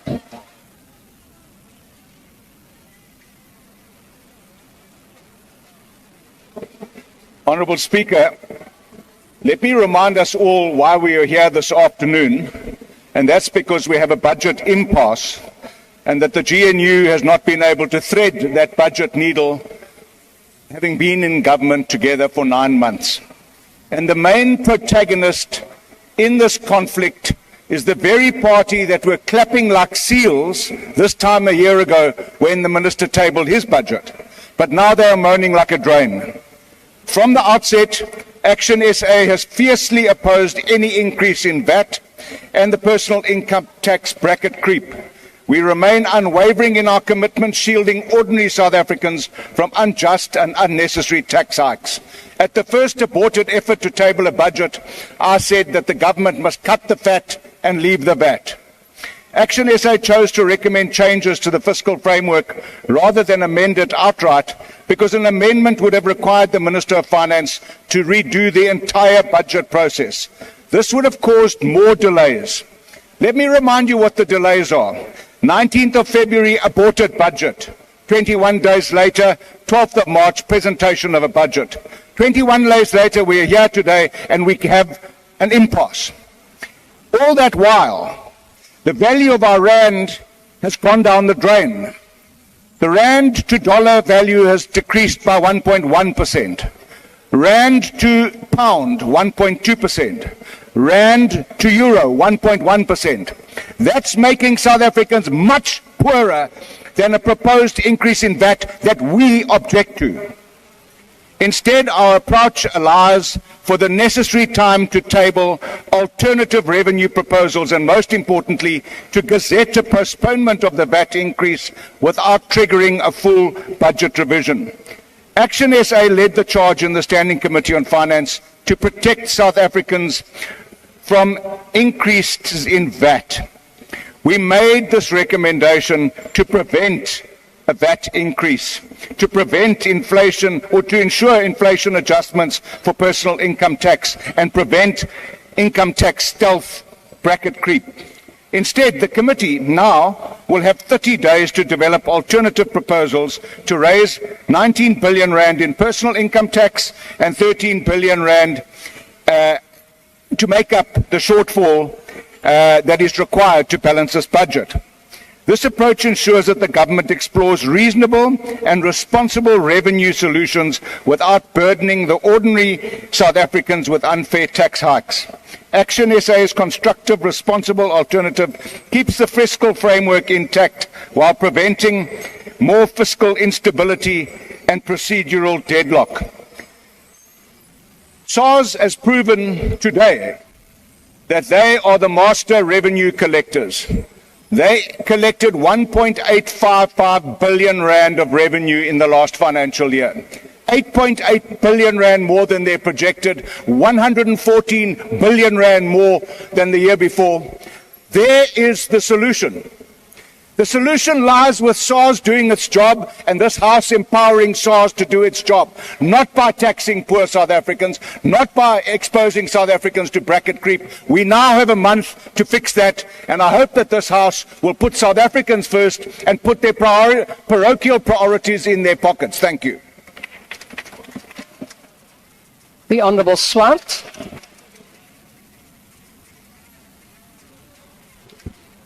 Thank you, Madam Deputy Speaker. Madam Deputy Speaker, the ACDP appreciates that this is a very complicated and complex matter. However, let us make it very clear that we have some serious concerns with the report, and we are concerned from a legal perspective as to the process that was followed. Surely, a senior counsel opinion should have been obtained, given the fact that in all likelihood this matter will end up in the courts. If one also considers that the fiscal framework is premised on economic growth of 1.9%, Last year's growth was a dismal 0.6%, 0.5% lower than Treasury's own projection. How realistic then is a 1.9% projection? Even the committee agrees that Treasury's growth projection is too optimistic, yet we accept this fiscal framework. It must improve the accuracy of its forecasts. And even on this dubious forecast, gross loan debt is set to reach a staggering 6 trillion rand, or 76.2% of GDP. Debt service costs 4.9 billion rand, or 22 cents of every rand of revenue. This is clearly unsustainable. So, the ACDP is very clear, as most parties are here, that we do not accept the VAT increase. Yesterday, whilst the committee was sitting, SARS announced that they had collected an extra 8.8 billion rand. Surely, the additional balance, which is about 4 billion rand, could have been collected and will be collected without raising the VAT. We also do not support the fact that personal tax brackets were not increased for the so-called bracket creep. And we seriously question from a legal perspective whether these two aspects have in fact been scrapped as has been alleged. We firmly believe that South Africans are cash-strapped, and already according to the Laffer curve shows that additional taxes will have diminishing returns. The ACDP believes that a pro-growth budget which cuts unnecessary spending and wastage is what is required. Underperforming and unnecessary programs must be discontinued. Lastly, we believe that closing the tax gap, which is estimated by SARS at 800 billion rand, by only 10%, would result in additional 80 billion rand for state coffers. We as the ACDP cannot support the report. We believe that those VAT changes and those other changes could have been implemented using the legislation that the committee has to its disposal. I thank you. The Honourable Kwankwa. Thank you very much, Deputy Speaker. It's easy to say, asifuni VAT increase, asifuni corporate income tax increase, but then what do we want? What are the alternatives? When you're dealing with finance, it's about balancing the books. So it's great that there's an opportunity for further engagement on the revenue proposals that were made by the Minister. However, that process here, it is great. I don't take mandate from anyone except the UDM. It's great because it provides us an opportunity once again to reflect on the various scenarios and the options that might be tabled at that particular forum. Why? Simply because there are trade-offs in economics. There's also the transmission mechanism. So if you take one from here, it has an impact on the other sector of the economy. And it's easy to say no tax increase, but where are we going to get the alternative sources of revenue from? Because they are not on their own going to entail tax, whether it's indirect or direct. I mean, it's a no-brainer. It's simple economics. The second issue is we are only delaying the inevitable. At some point, we have to make this decision, and a difficult decision, to plug the revenue shortfall.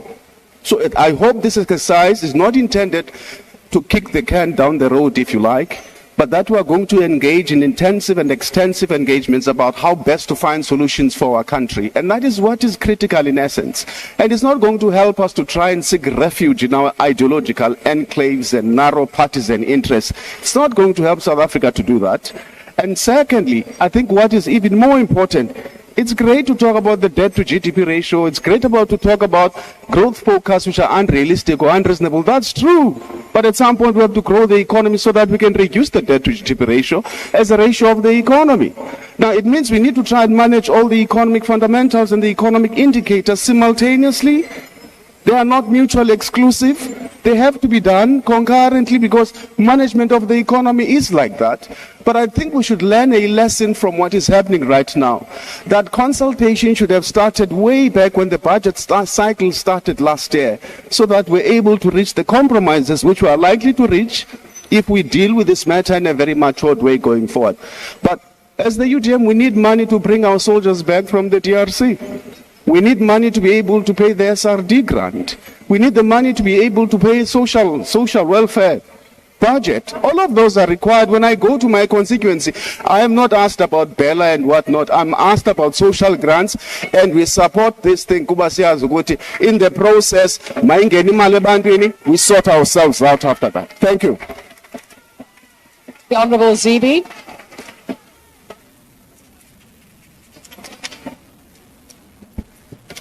Madam Deputy Speaker, we are here today because the can has been kicked down the road too many times in the past, especially since February 19. We are here because trillions of rand borrowed by our government since 2013 have gone to waste. If we borrow more, it will be irresponsible. Today, we face a situation where the country pays interest of 8.5 billion rand per week on our debt at between 9% and 10%. Taking on any more debt will be a burden on future generations. We must make our choices within the money that is available. But the biggest problem we have is the composition of our expenditure. We spend too much on salaries, too much paying for debt, and too little on investment into the economy. The Department of Health only spends 5% of its budget on capital expenditure. The Department of Education only 4%. That means we are asking fellow South Africans to wait longer for services they deserve. South Africans have been bled dry. They cannot afford any more taxes. They are angry because on a daily basis they see people who steal and waste government money walking around without being arrested. Just last week we were in Buffalo City on oversight. 57 million rand has been spent on a swimming pool so far, but it is still not working. Instead, it must be dug up and built again at a cost to taxpayers. In the OR Tambo district where I come from, we see the same patterns. South Africans still waiting for clean running water, even though there are taps installed. We saw a dam project on which hundreds of millions have been spent, but there is still no dam and no water. We found the same pattern of mismanagement with suppliers being paid for work that till today has not produced the desired result. The painful thing is that the people of South Africa have no choice but to put more money into the projects because we cannot tolerate that there are South Africans who have no access to clean water. It is a painful insult to us South Africans to pay twice, 3 or 4 times what they should have paid less for. Honourable Deputy President, surely, we can work together to find between 20 billion and 30 billion minimum in savings in the medium term, surely.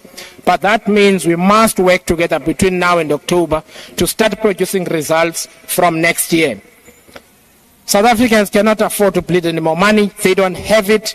If we take the experience seriously, then we must use the next 30 days to find alternatives to VAT and personal income tax increases. We will certainly make detailed submissions in the respect so that we can finalize this budget. Therefore, we will vote for the adoption of this report. The Honourable Maimane.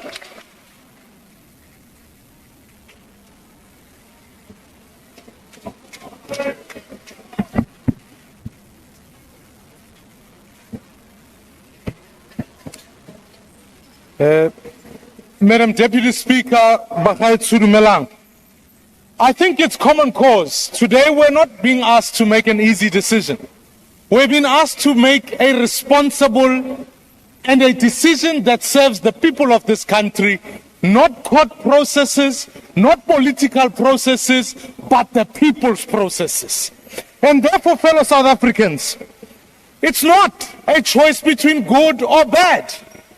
It's a choice between worse or much worse. Delaying today will have the economic impact that we are beginning to see. Therefore, as Bossa, I come here today to say we are here to ensure the passing of this fiscal framework so that we can deal with the issues that sit within this budget. I've said it and I will say it again. This is not a good budget. Otherwise, all of us would accept it easily. On people for state capture. Therefore, let's use the next while to find alternative revenue mechanisms. And part of those revenue mechanisms, honorable members, pertain to saying, can we declare gambling as a sin tax so that we can raise the appropriate revenue through that whole process? Our budget suffers because it tells the people we have 1.8% growth. We need more growth. not less, and it's a fictitious number. So I'm here to make some proposals. Minister of Finance, as you know, I've engaged you on this issue. I think we can support transformation, but let's ensure that the 20 billion rands allocated to the NEF can be staggered over the medium term, because if we do that, we can find the reduction in expenditure to ameliorate the VAT needs that we are putting on the table.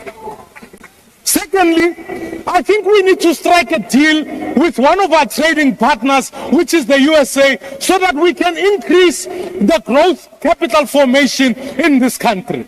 Thirdly, let us fund not only SARS, but let's fund the NPA and SIU, so that those who stole the money can end up in jail and we can solve the revenue question. Lastly, let us fix municipalities. That's why, as the Appropriations Committee, our support as BOSA says we will be going to the Appropriations Committee to deal with the expenditure issues and to amend the budget that has been put before us. I say, honorable members, it's not a blank check. If we don't do these amendments in the next 30 days, we cannot support the appropriations bill, we cannot support the division of revenue. Our job is to find growth mechanisms so that we deal with this budget. Thank you very much. The Honourable Maravu. Siyakunika agriculture. Even he's spending because he's going to get more cheap. Thank you. Thank you very much, Honorable Deputy Speaker. The African Transformation Movement rejects 2025 fiscal framework and revenue proposals. Honorable Deputy Speaker, the ATM unequivocally stands against any tax increases. Raising taxes in the current economic climate will place an additional burden on already struggling households and businesses. South Africans are grappling with high unemployment, rising living costs, and economic stagnation. Increasing taxes will only stifle economic growth, discourage investment, and further push vulnerable communities into financial distress. Instead of extracting more from taxpayers, the government must focus on an efficient revenue collections, cutting wasteful expenditure, and eliminating corruption to maximize existing resources. Focusing on the business of the day, a budget that prioritizes the needs of the many over the privileges of the few must be our guiding principles. The continued allocation of over 30 billion in medical aid tax credits disproportionately benefits the middle class, while our public health care systems remains underfunded. It does not make sense to subsidize private health care while provinces are forced to implement hiring freezes, compromising service delivery in our hospitals and clinics. This is an injustice that we cannot ignore. These funds should be redirected to strengthening our public healthcare infrastructure, ensuring that all South Africans, regardless of income, have access to quality healthcare. Honourable members, we are deeply concerned about the increasing push for public-private partnership at the local government level, often without transparency on their financial implications. Initiatives like Operation Vulindlela are being promoted with little evidence, modeling, or clear results on their long-term impacts.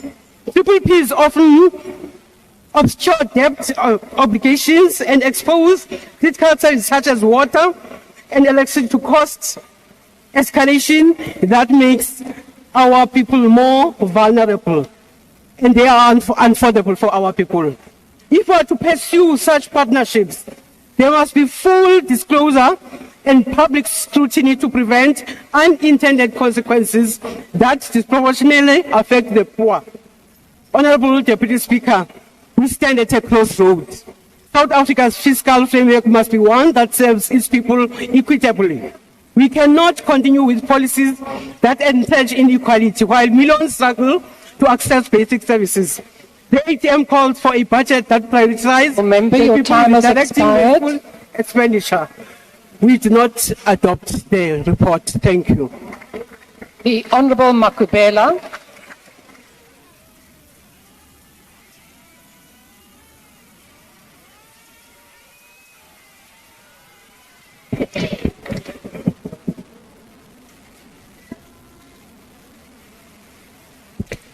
Honourable Deputy Speaker, honourable members, the Fiscal Framework and Revenue Proposal report tabled before us considers a budget that continues to advance the transformation of the country through a redistributive measure. The Fiscal Framework of the 2025 priorities prioritizes the expansion of government spending with a net increase of non-interest expenditure of 142 billion. This increases our social wage and cushions the poor through a safety net and strengthens the provision of critical social services. The budget further prioritizes key capital investments to strengthen network industries and expand infrastructure development to contribute to economic growth and job creation. The ANC has always advanced a progressive taxation system which taxes the rich and the middle strata to support the poor and the marginalized. In the local sphere of government, most of the rates and taxes are collected from urban areas to support our rural areas and townships. This is a character of a progressive tax system.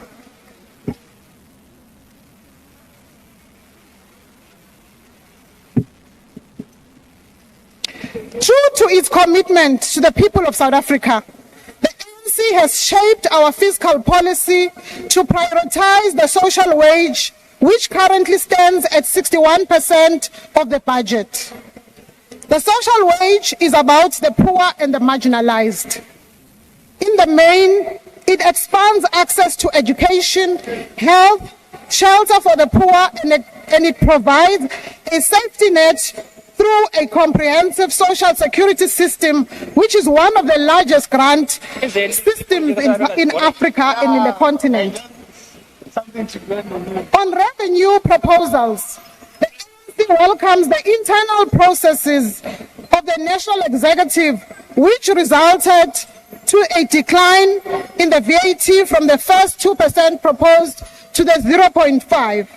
The ANC has resolved, as part of the public involvement, to have National Treasury to look into an alternative revenue source to cover the shortfall, which is proposed to cover the VAT increase and the inflationary adjustment to personal tax brackets.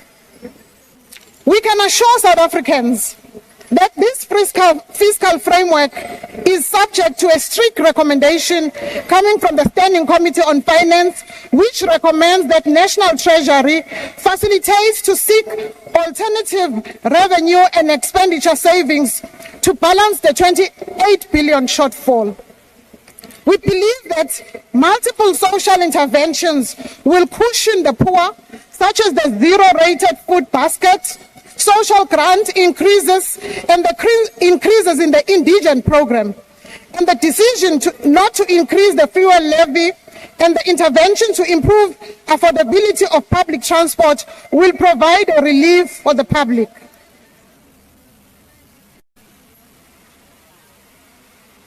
Honourable members, seated here in this assembly, we are fully aware and cognizant of the fact that our challenges as a country are a problem of the stagnant economy that cannot create enough jobs for the youth and the unemployed.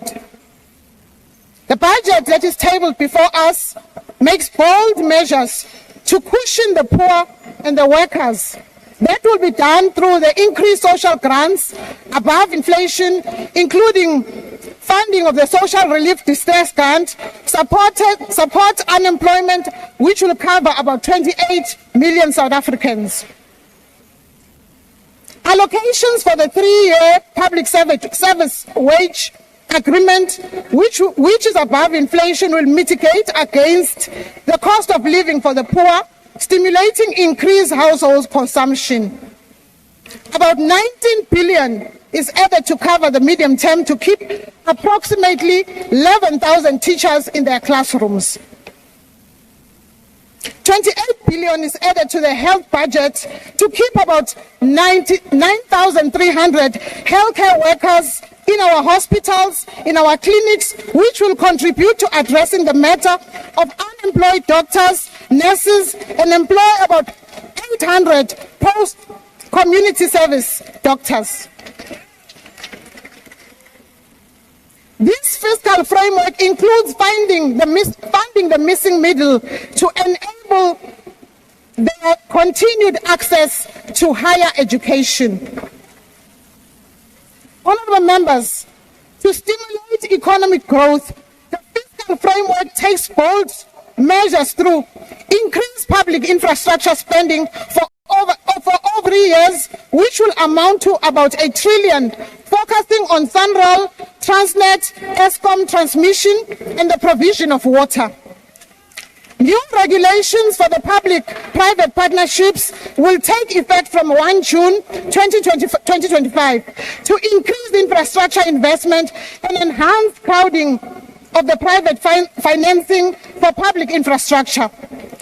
SARS is allocated 3.5 billion in the current financial year and an additional 4 billion over the medium term to enhance revenue collection.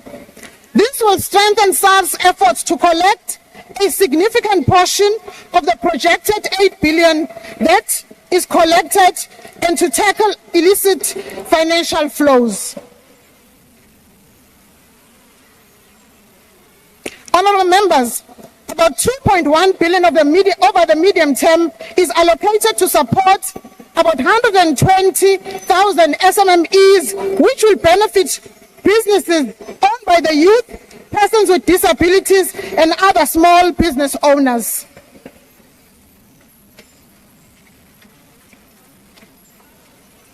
To achieve debt sustainability, we need to resolve the economic growth problem. We should take measures to lower our annual debt servicing cost and tackle the imposition of high credit premiums as advanced by the African Union. Without restructuring of the global and the domestic financial sector, lower to middle income countries like ours will experience a stunned economic growth due to high credit premiums. The ANC welcomes the public participation that was made by 51 submissions, which have enhanced the consideration of this fiscal framework and revenue proposal, which were very constructive. The ANC further consider submissions made in shaping ongoing efforts to resolve the social and economic challenges the country is confronted with.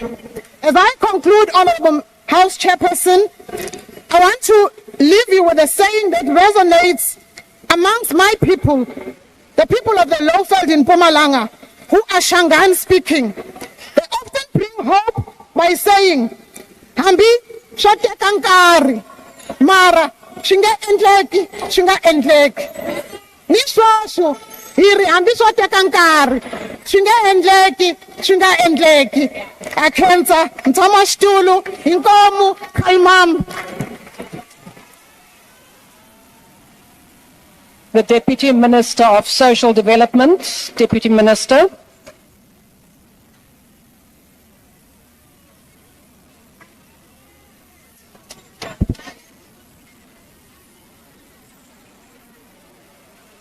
Honourable Deputy Speaker, thank you very much.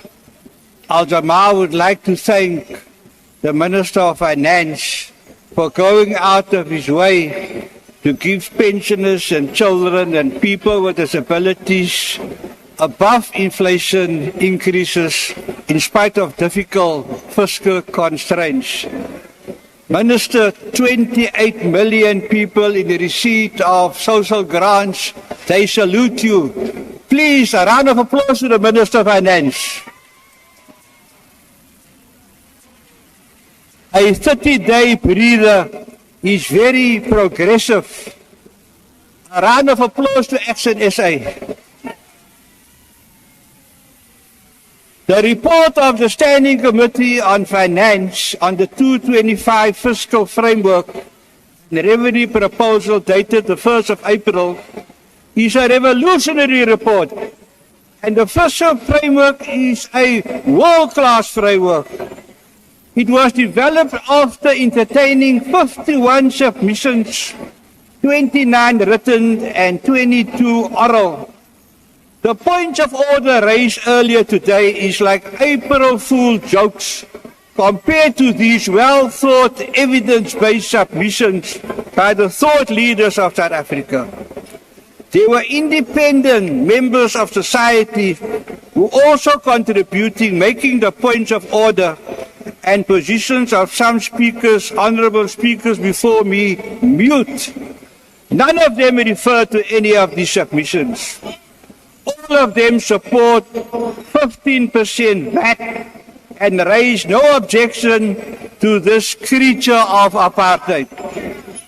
30 years into our democracy, Parliament has done very little to reverse VAT introduced by the apartheid regime. Parliament has ignored other fiscal framework opportunities like zero-based budgeting, recovering illicit financial flows out of the country by multinational conglomerates and colonial companies. Tax on turnover is already in our framework, but it is not mandatory and there is no political will to insist on it. Once we have a fiscal framework with these important baselines, we can start the process to reduce VAT to under 10%, a single-digit tax. Let me compliment Treasury and the SARS Commissioner for the work in progress to deal with illicit financial flows, which hampers our GDP from reaching 5% growth. And this is not a pipe dream. Like I said, this is a world-class fiscal framework. Deputy Minister, your time has expired. Thank you. And the best minds in South Africa through submissions. Honourable Deputy Minister, your time has expired. Throw its weight behind Treasury, puts its confidence in them. Honourable Deputy Minister, your time has expired. Thank you very much. The NCC, Honourable Adams.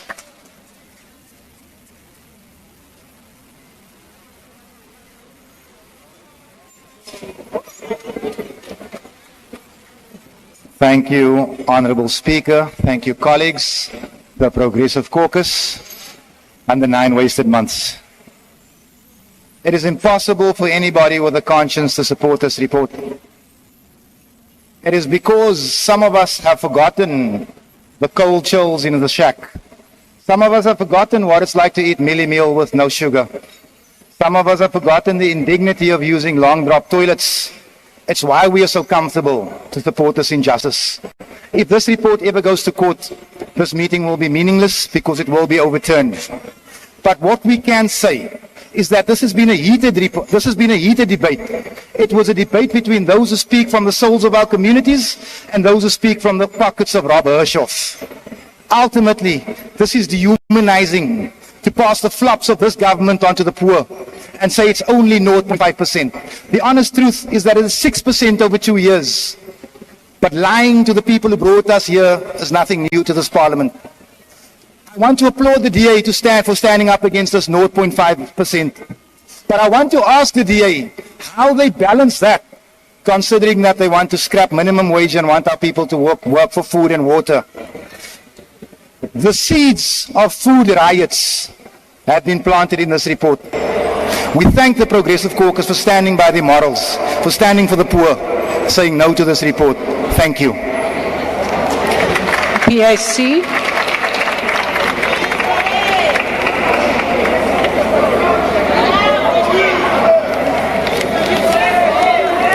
Deputy Speaker,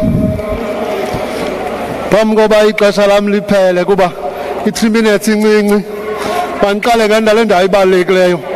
The PAC supports this fiscal framework and revenue proposal.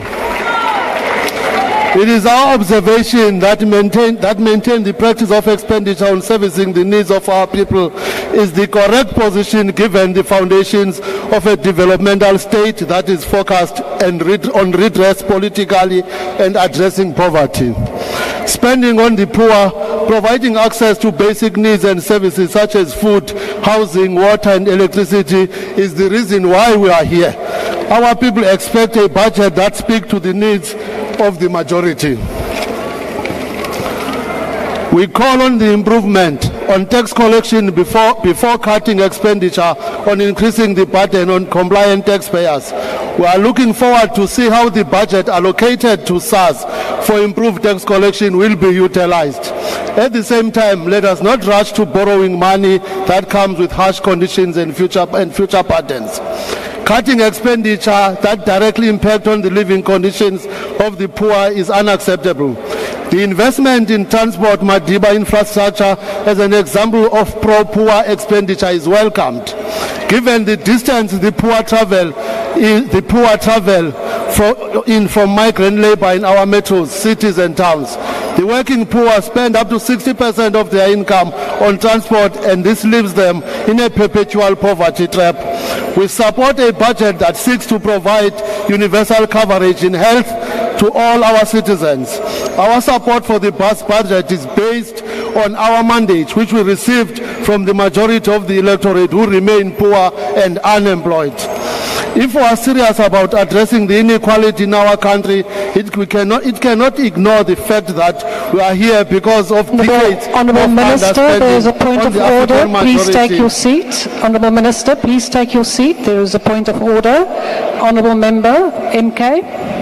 Honourable Speaker, thank you so much. We just want to know how much money has been allocated for land redistribution in the budget. Those who are fighting for the budget, tell us. Honourable Member, in terms of the rules, you first have to ask whether the Speaker is prepared to take a question and not just ask the question.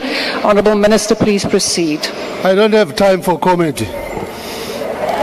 We support, if we are to seriously address the inequality in our country, it cannot ignore the fact that we are here because of decades of underspending and on the African majority. And this was done deliberately by the apartheid government.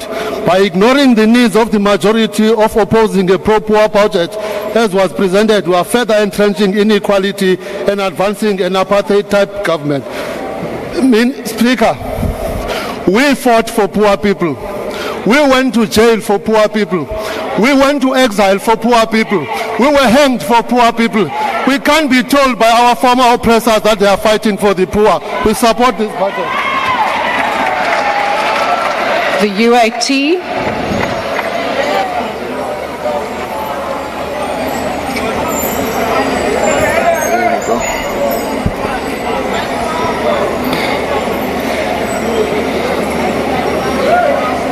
Thank you, Deputy Speaker.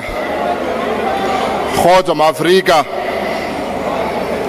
As UAT, we reject this report because this report does not align with the developmental objective of our nation. Instead, it exacerbates economic inequality and serves the interest of the capitalist imperialist at the expense of the working class and the poorest. The VAT increase contradicts the economic development goal. The nation's fiscal policy should be designed to stimulate inclusive economic growth, reduce inequality, and promote industrialization, particularly in a country like ours.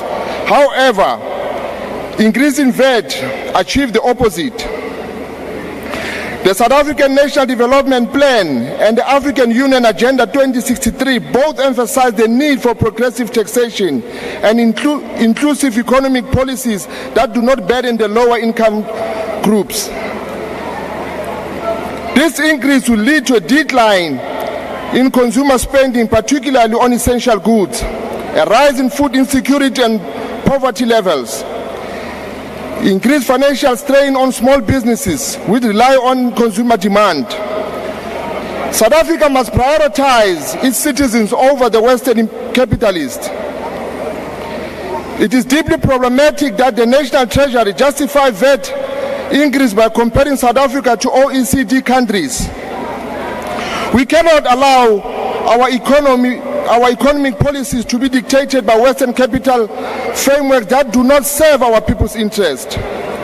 Parliament must act independently and prioritize the needs of South Africans over the foreign economic pressures. Honourable members, rejecting this fiscal framework is not an act of defiance. It is an act of responsibility. Our nation cannot afford to adopt policies that entrench inequalities and suppress economic growth. Instead, we demand a progressive taxation that ensures that welfares contribute fairly to national development. A crackdown on corporate tax evasion to recover billions lost through illicit financial flows. Increase investment in local industry and infrastructure to create jobs and reduce reliance on consumer tax.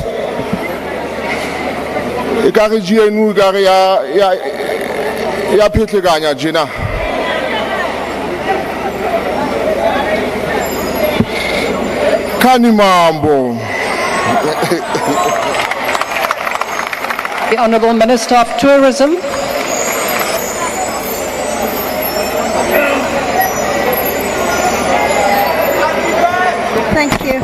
Thank you, Madam Deputy Speaker. Today we are witnessing a new history year. We see the birth of a new doomsday coalition. The DA, the MK and the EFF, that's the new doomsday coalition that we see today.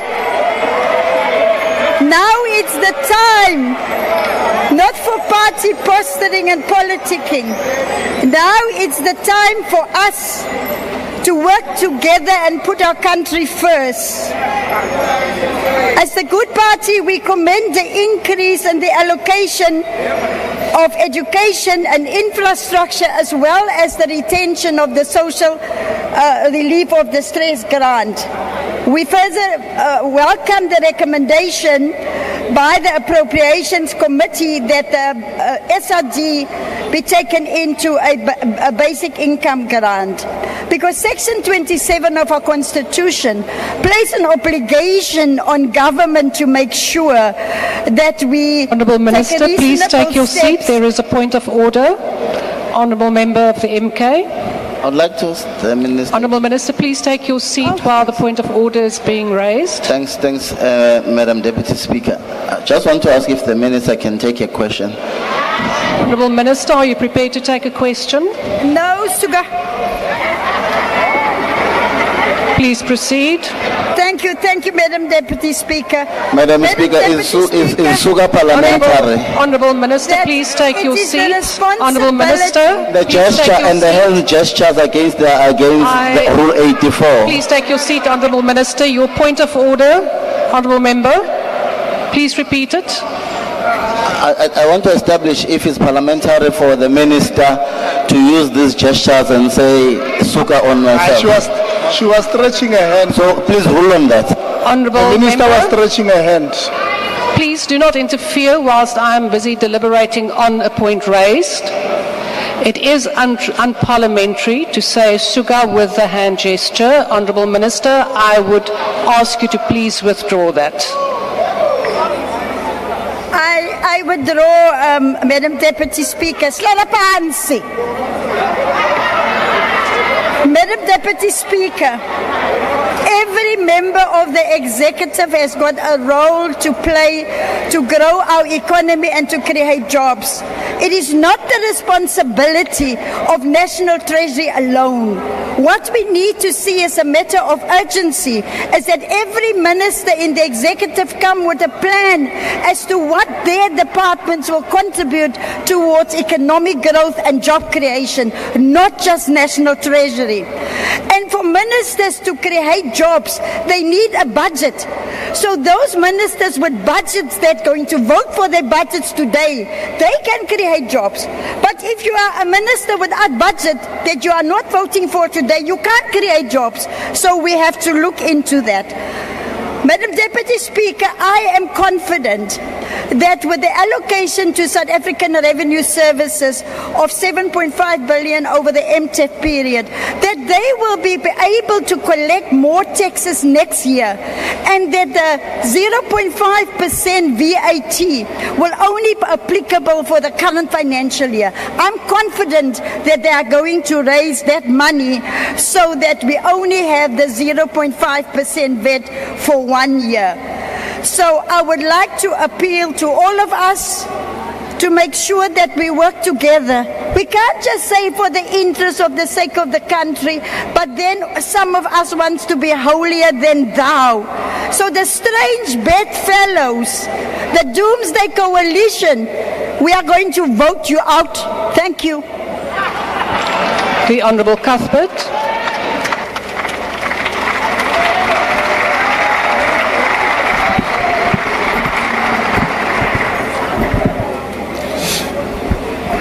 Thank you, Honourable Deputy Speaker. Yesterday we witnessed the ANC and Action SA choose taxing South Africans over growing the economy. They chose to undermine their partners as they could not accept that they are now a 39% party and are obligated to create a shared economic vision for our country. A vision that would grow the economy, create jobs, and lift millions of South Africans out of poverty and into prosperity. Instead of working with its partner in the GNU, the ANC decided to collude with a band of bitter exes, has-beens, and political opportunists, otherwise known as Action SA. A party with a demonstrable record of sacrificing good governance and growth at the altar of expediency. One only has to look at the cities of Tshwane and Johannesburg, where these two parties colluded to Honourable install Member, please coalitions. take your seat. There is a point of order. Could you please just raise your hand? I cannot see who's raising the point. Yes, Honourable Member, on what point are you rising? I want to check if the Honourable Member is prepared to take a question. Honourable Member, are you prepared to take a question? I want to ask if he's... No, he is not prepared to take a question. Thank you, Honourable Member. Please proceed. Honourable Member, I have ruled on the matter and I have not recognised you any further. There is a bankat. I think my comment obviously hurt the Honourable Member there. One only has to look at the cities of Tshwane and Johannesburg, where these two parties colluded to install coalitions of corruption at the expense of critical service delivery. As they attempted to spin their misdeeds to voters in these two cities at the time, they followed the same playbook yesterday. Firstly, the Finance Committee had only two options. Honourable It could Member, either please accept- take your seat. Honourable Swart. Chairperson, I'm rising on Rule 85. Honourable Swart, if you can just bring the microphone closer to you. Someone mentioned that he is a bankgat. Now, obviously that is unparliamentary. We don't know who said that, but maybe the person that wanted to put the question. But I would submit that it is totally unparliamentary and must be withdrawn. Thank you. The reference was to bankgat. I am not quite sure that that is unparliamentary, Honourable Swart. I think that is a description of someone. What I do take exception is that the member spoke without being recognised. Yeah, but also Honourable Cuthbert, please proceed. Thank you, Honourable Deputy Speaker. Firstly, the Finance Committee had only two options. It could either accept or amend the existing fiscal framework as empowered by the Money Matters and Related Procedures Amendment Act.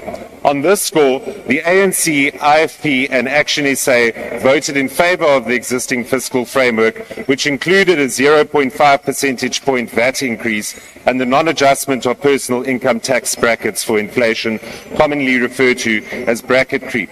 However, they desperately tried to buy themselves cover by inserting non-binding recommendations into the committee's report, which requested that the National Treasury revise its budget within 30 days. So despite the snake oil Action SA sold to South African last night, the National Treasury has no legal obligation to amend the framework if it passes in today's sitting. Secondly, the financially and illegally illiterate Honourable Beasley confidently stated that his proposal would amount to a 28 billion rand reduction on the revenue side of the balance sheet.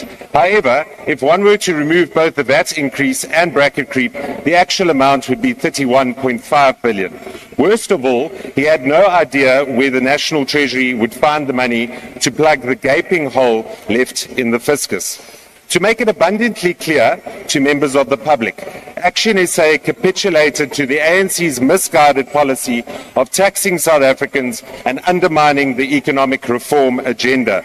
In contrast, the DA has remained resolute in its opposition to any new taxes and succeeded in blocking the initial 2 percentage point VAT hike from the budget tabled in February. Furthermore, the DA submitted a fully costed alternative to the existing fiscal framework, which would have generated 27.2 billion in savings from national departments alone.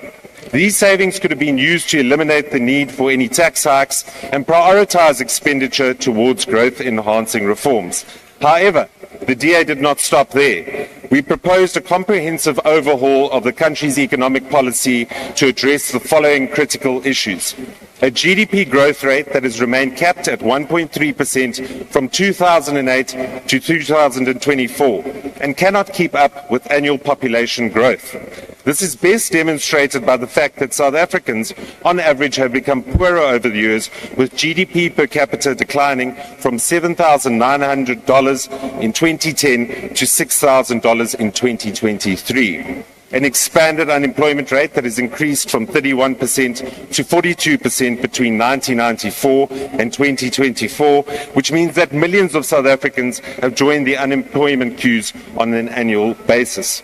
Even more concerning is that our children are not equipped with the necessary education and skills to gain meaningful employment, as illustrated by the 60% youth unemployment rate. Previous ANC governments have also led us to the brink of fiscal collapse, with our debt-to-GDP ratio having risen from 44% in 2014 to 77% in 2024, while debt repayments consume 21% of all government revenue. If the rest of these metrics did not make the ANC think twice about the need for meaningful economic reform, then they should look at the trend line from the BER's Business Confidence Index, which had an average score of 36 out of 100 between 2014 and 2024.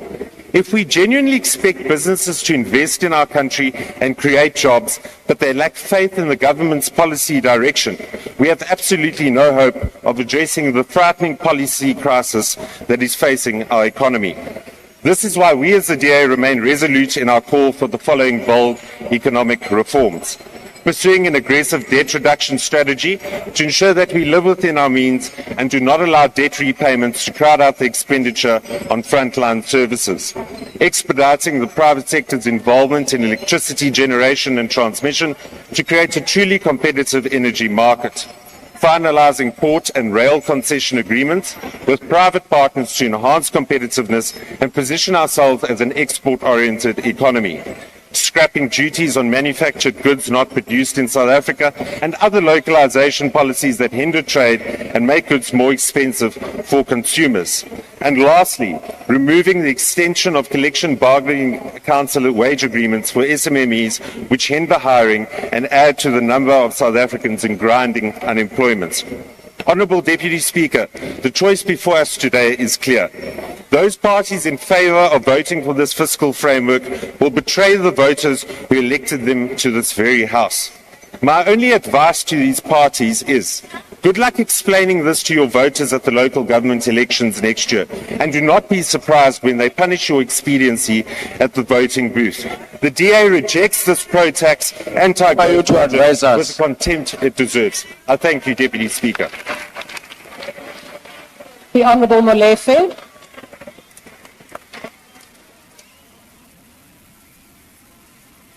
Madam Deputy Speaker, each generation must discover its mission, fulfill it, or betray it in relative opacity.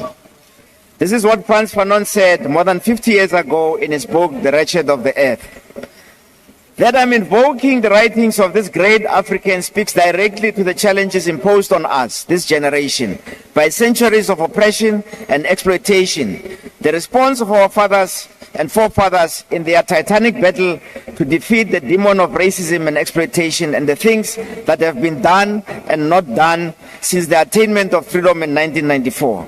It points starkly and glaringly to the monstrous beast we are facing as a country and its resilience in resisting change and transformation. Indeed, this beast is not only resilient, it is also agile and can adapt very easily, despite it being enormous and elephantine.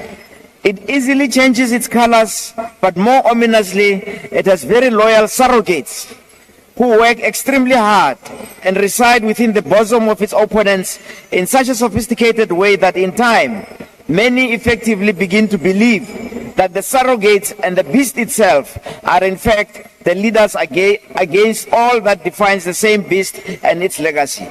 It then eloquently and convincingly presents the legitimate opponents of oppression and exploitation as the incarnation of its historical self. Let me turn to the business of the day, Madam Deputy Speaker. The Financial and Fiscal Commission has urged the National Treasury to return to economic fundamentals and the idea of a capable developmental state focusing on overcoming poverty, unemployment, and inequality. We reiterate that call. The only path to economic growth in South Africa is through employment creation underpinned by land redistribution through expropriation without compensation. Those that have a burning desire to become refugees elsewhere must be allowed to exercise their democratic rights that are available free of charge under the Bill of Rights. They must not perpetuate the suffering of our people by pleading with foreign governments to join them in their bullying. Apartheid was enough. Honorable Maswanganyi has said that Action SA crafted the recommendation which we are today talking about in the report. It is a tragedy, Honorable Maswanganyi, that even Honorable Business recommendation that he has crafted is not in the report. So the report is inaccurate and historically incorrect because the very recommendation that we are discussing here that was crafted by Honorable Beasley is not in the report. Listening to the DA, it sounds that as if they have an irrepressible desire to be the leader of the opposition. You cannot have your cake and eat it. If the GNU is too hot, leave it. I want to enter. The Patriotic Alliance only offered us an update on the soap opera that is unfolding in the GNU. Obviously, Honorable Mackenzie thinks that a generational mission is the same as generations. The Freedom Front cannot stand here and tell us about poverty. We all believe and agree that we need land reform and expropriation sonder vergoeding. Honorable Trello from Action SA, despite his party being credited with resolving the impasse by supporting the VAT increase, that resolution of the impasse is not recorded in the report, Honorable Trello, and will not be reflected in the historical documents that are being crafted today. Where are the legal provisions, Honorable Trollip, that allow for alternative tax proposals within 30 days? There is nothing in the law that allows us or you to negotiate the budget further in the next 30 days. The correct position would have been to reject the report today so that we can do those alternative tax proposals. The UDM has asked quite a number of questions relating to economic issues and where we are going to get the money. Honorable Member, your time is now expired. Thank you. We reject the report. The next speaker is the Honorable Sekwati. That was the second largest opposition party. Honorable members, there are members who are persistently switching on their microphones without being recognized. If you do so, you may be requested to leave the chamber. Honorable Sekwati, you may proceed. Thank you. Thank you, House Chair. Our macroeconomic policy framework is a critical instrument to advance the developmental objectives of our democratic state. The past decade has been a period of low economic growth, increasing the levels of unemployment and poverty. We need to recognize that monetary policy and fiscal policy are the key elements of our macroeconomic policy framework.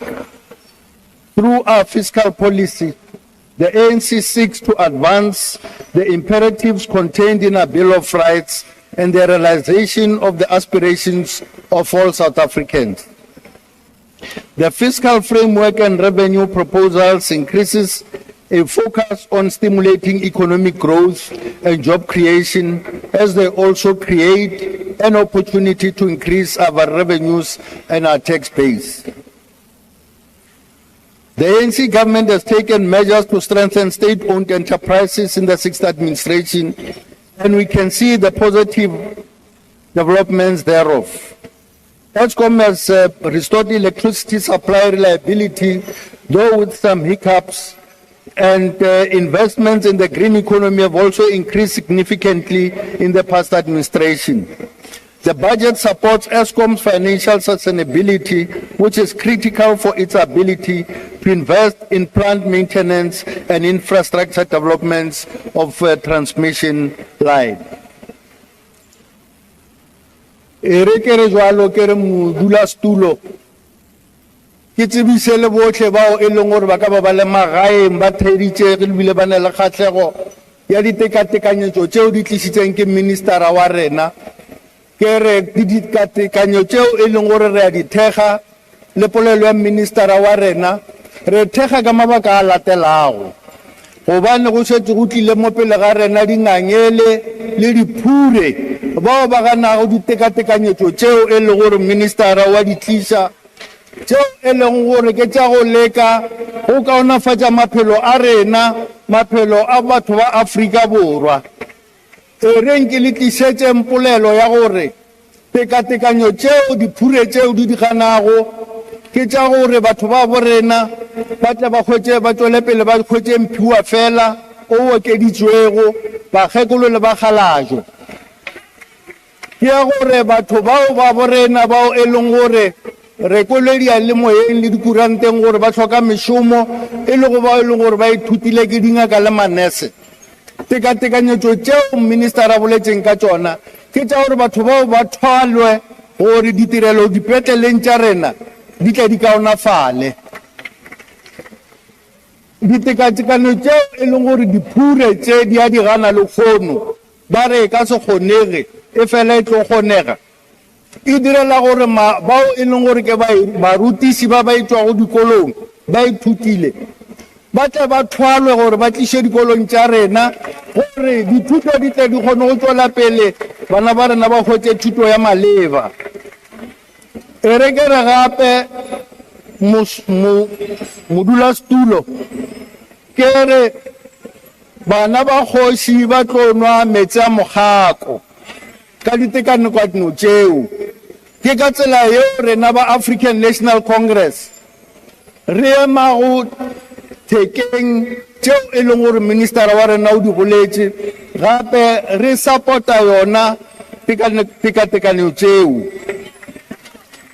e reng ke boleleng gape gore kgoro ya rena ya tša matlotlo e le go yona SARS le yona e tlo kaonafatšwa gore e kgone go hwetša bao e le gore ba tšhaba go tšhelela mothelo gore mmušo o kgone go ba le mašeleng ao e leng gore a tlo kgona go thuša batho ba borena le go tlhabolola naga ya rena bjalo tseo ka moka re a di amogela ka diatla tše pedi ka lebaka la gore di tlo lwesa tlala di tlo lwesa tlhokego ya mešomo gape le yona tlhokego ya tekatekano gape e tloga le ditekatekano tseo e leng gore di lebeletse kgolo ya ikonomi gore bao ba sa šomego ba tle ba kgone go šoma le gona gore bao e leng gore ga ba šome ba tswele pele ba hwetse setsekana seo e leng gore ka sona ba ka kgona go ithuša ka sona.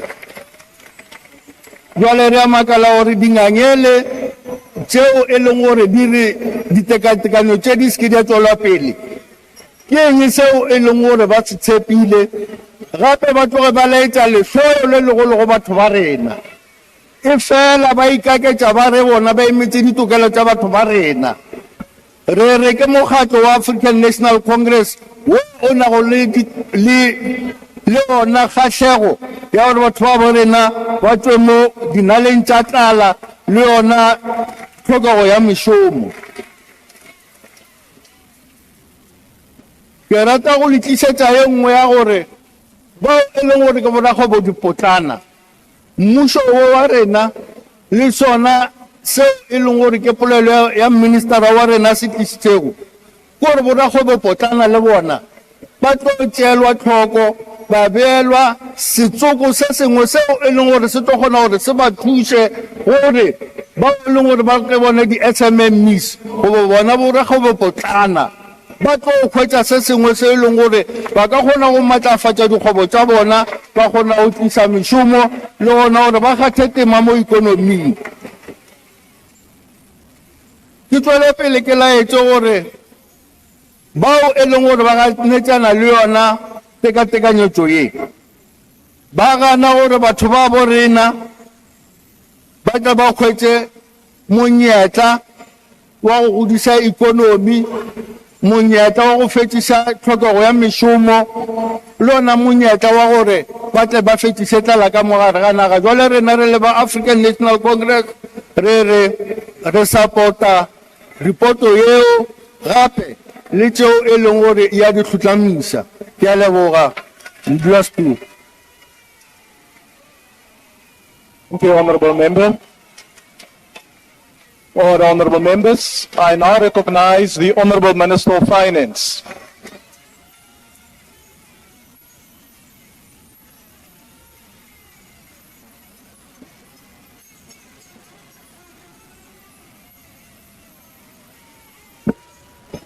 Honourable House Chair, Honourable House Chair, let me start by saying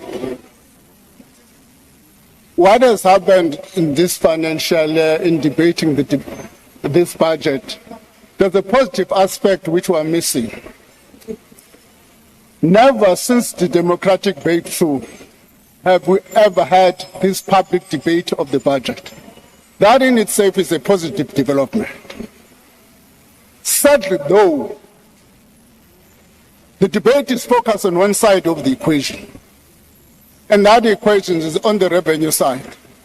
Little attention is paid to the spending side of this equation, because had we looked at the spending side of this equation and say what is being funded, those who talk about the poor would understand that the major part of this budget is targeted to poor communities. Whether we are talking about education, whether we are talking about health, we made the point here that about 9,000 workers have left the system in health last year, undermining the quality of health services in poor communities. And all of us here, we talk poor, poor, poor. We don't understand those services that belong to poor people which are being eroded. Let me just outline, for instance, what this impact people are talking about of the VAT. Let's have data, facts. What are the facts? Common 5 will generate 13.5 billion rand. Okay? What does our data tells us about VAT? Our data says VAT is paid by the 76% is paid by the 3 upper income categories. What does that mean? It means 10.26 of this VAT is going to be paid by the 3 upper income categories. The remainder is going to be paid for what we call the lower income categories, which is 3.24 billion. But what is the package that we're presenting to these poor categories? It far exceeds the 3.2 billion. We're talking about zero rating, which is 2 billion. We're talking about an increase in the indigent basket. We're talking about this 29 billion in education. We're talking about this 28 billion rand in health. Let's be fair when we talk about health, poor communities. Let's do the numbers. The numbers refute everything we've said in this room. Refute everything we've said in this room. The second set of issues. On Friday this week. Honourable Minister, will you just take your seat, please? Honourable Van der Weyden, why do you want to be recognized? Order, honourable members. Order. Order, honourable members. Why do you want to be recognized? Thank you, House Chair. I ask to check if the Minister, by outlining the essence of the VAT increase, does it mean is he going to... Honourable member, please take your seat. I wanted to pose a question on the 30 days provision. Take your seat, please. You had an opportunity to debate. Continue, Honourable Minister. I was saying on Friday this week, we'll be tabling the rates and monetary amounts and amendments of Revenue Laws Bill this Friday, which gives effect to all the tax categories we're talking about. That provides an opportunity for all of us to have this engagement about 0.5% and all of that. And we would appreciate, we are more than happy to work with all people in this room, with everybody, constructive proposals. But those constructive proposals must talk to two equations of this budget. They must talk to those two equations. If we're taking this 12.5 billion rand, we must then say, as the DA says, cut an equivalent amount on the expenditure side. That's what the DA says. That's fine. Take the 13.5 billion aside on the revenue side, then go a cut on equivalent amount on the expenditure side. The very issue we've been talking about austerities. But let's have these constructive engagements about wastage, about efficiency. Parliament has got an important role to play. And that opportunity is this budget. People have made reference to SARS. Let me repeat the SARS issue. We have agreed with Parliament. We can't say we're intransigent. Parliament says to us, increase SARS budget. We said to Parliament, yes, we're listening. SARS budget was supposed to increase by 3.5 billion over the MTF. What was our response? Was to add a 4 billion to that. SARS budget over the MTF increases to by 7.5 billion rand.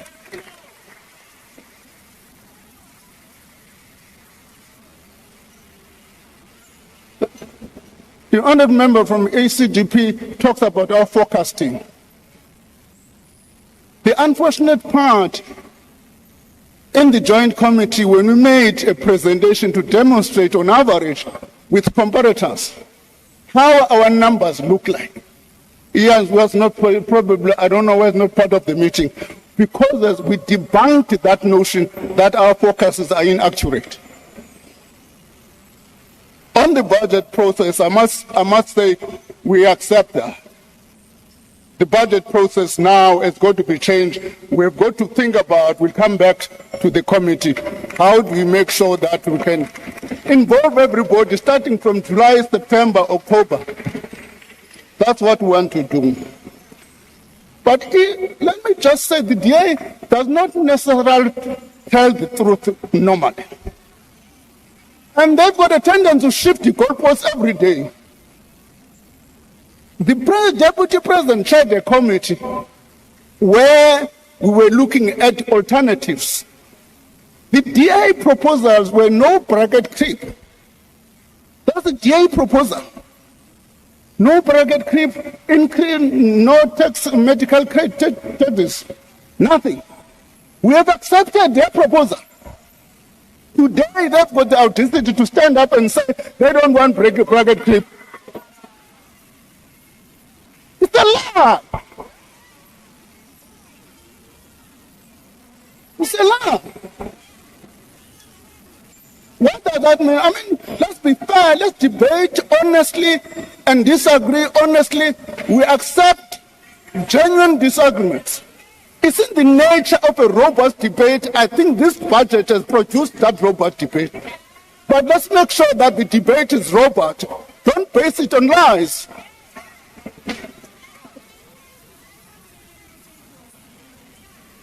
As I conclude, Honorable Chair,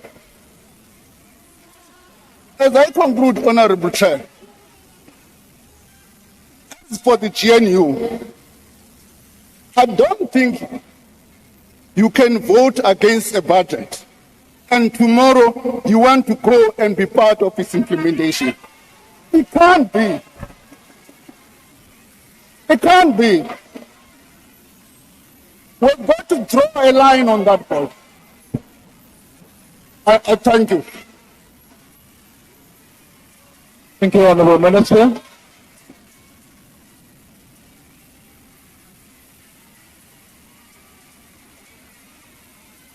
Thank you, Honourable Minister. Order, Honourable Members. Order, Honourable Members. Honourable Members, that concludes the debate. Order, Honourable Members. I now recognize the Chief Whip of the largest party. Thank you very much, House Chairperson. Good afternoon to you and good afternoon to all honorable members in attendance. May I therefore propose that the report be adopted by this House. Thank you. Are there any objections to the adoption of the report? The Chief Whip of the Opposition. Thank you, Chair. For us as MK Party, we want to vehemently reject this report, and we are calling for a division, and we want to ensure that the manual voting... Thank you. Thank you, Honourable Member. Thank you. Honourable Members, order. There's already a request for a division to be called. Now, we are going to do the following. We are aware that the honourable members are here in the chamber for almost 3 hours. The decision is, and the rules, by the way, empowers the speaker or the presiding officer at the time to make use of different procedures for members to cast their votes. These includes voting by electronic means, if possible, or a manual voting procedure by way of a whip or by voice. The rules also stipulate that this must be announced before the voting takes place. For this division, I have determined that a manual voting system will be used, whereby each member will be called upon and requested to vote by using his or her voice.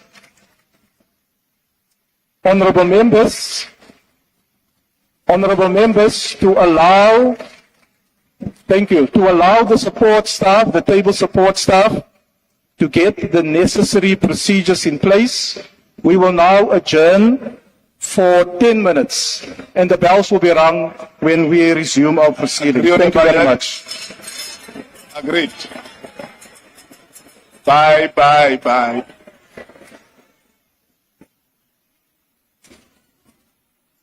Bring back our lights. Honourable members, please ensure that you are inside the dome within the 10 minutes. Otherwise, you will be left outside.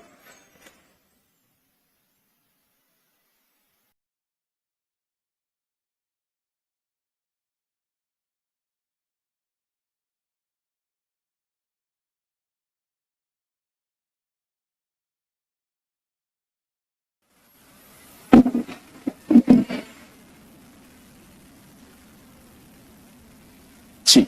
One, chi. Chi.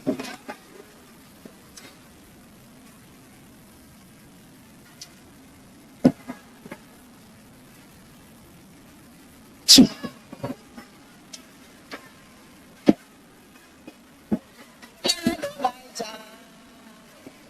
Chembe ya bolalo gaita.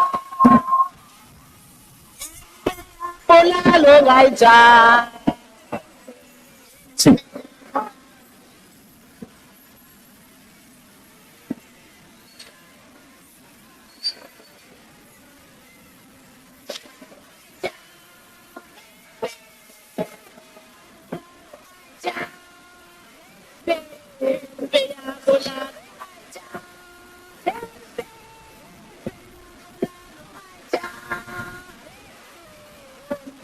Bolalo gaita. Bolalo gaita. Bolalo gaita.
testing.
Honorable members, will you take up your allocated seats so that we can start with the proceedings? Thank you. The honorable members, those on the floor, will you take up your allocated seats?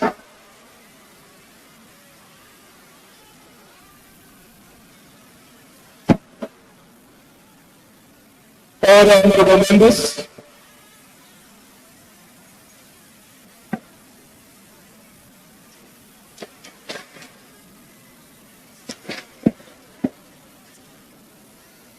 Honorable members, will you take up your allocated seats so that we can proceed with the business of the House?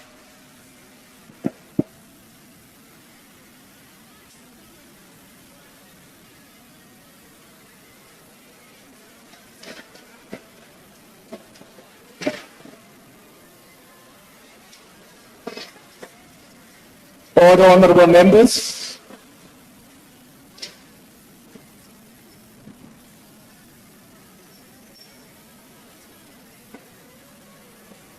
Are all members now in their allocated seats? Honorable members, as I indicated before the break, I've determined that the manual voting system will be used, whereby each member will be called upon and requested to voice his or her vote. I think it's important that the honourable members follow, because it can prolong the voting process if we do not cooperate. In terms of the rules, all members present when the question is put with the doors barred must vote or record an abstention. This rule does not apply to a minister or deputy minister who is not a member of the House. Political parties will be called alphabetically. The Secretary will call each member from the membership list, starting with those from the ANC. Members will be called by their surname, followed by their initials. In order to facilitate this process, order, honourable members. Order. In order to facilitate this process, I appeal to honourable members to indicate only their vote, without a preamble statement or without delay. Members must simply indicate yes, no, or abstain. This will assist the tellers in ensuring that your vote is correctly captured. In the event a member's name is called and they are present, but for whatever reason do not indicate their vote, an opportunity will be provided for such members to raise their hands after the last member is called from the list, at which point they will be recognized to cast their vote. The question before the House is that the 2025 fiscal framework and revenue proposals and the report of the Standing Committee on Finance thereon be adopted. Those in favour will say yes, those against will vote no, and those who want to abstain will record their vote as such. Voting will now commence. The doors of the chamber will remain locked until voting is concluded. The Secretary will now proceed to call members. Adams RC. Yes. Yes, Madam. Apiri MJ. Absent. Bila TJ. Yes. Bilankulu NK. Yes. Boshielo SP. Yes. Bottas A. Burns Namashe Z. Yes. Tapa RN. Tapa RN. Yes. Chabane MS. Yes. Chawuke TM. Yes. Chikunga LS. Yes. Klute EA. Yes. Chrissy BD. Yes. Davids SW. Yes. Lomo SM. Yes. Didiza AT.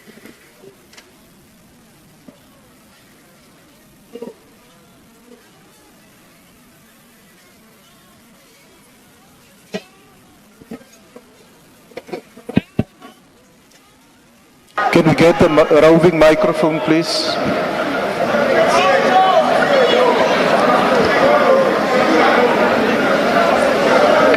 May I also request members who may have their microphones on just to switch it off, please? I vote yes. Point of order. Dikhale MC.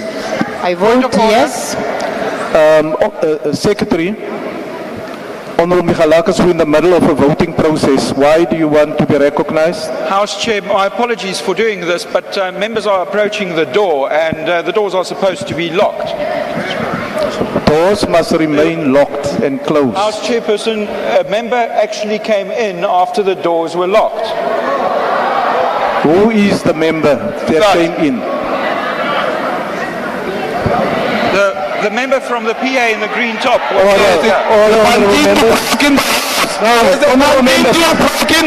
Honorable members. Order. Honorable members. Take your seats. Honorable members, take your seats.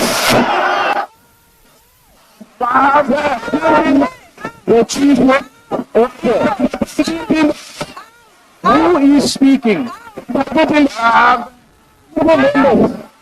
Honorable members, take your seats.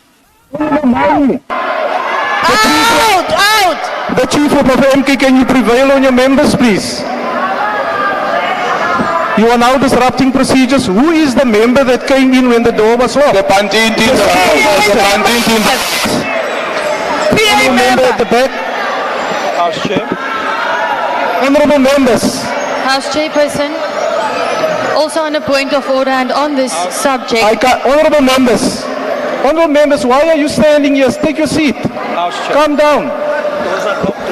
Yes, honorable member. Thank you, House Chairperson. The member in front of me from the Patriotic Alliance came in after the doors were locked. I watched the proceedings as it happened. The honorable member must leave the house. The honorable, if any honorable, don't shout at me. When any honorable member came through the door after the doors were closed and supposed to be locked, there's no debate. You must simply leave. Simple. Order, honorable members. Who is the honorable member that came in? The chief of the Patriotic Alliance. Honorable members, you are now disrupting the voting. Speaker. If we came in when the if we come past the wall, we came in because the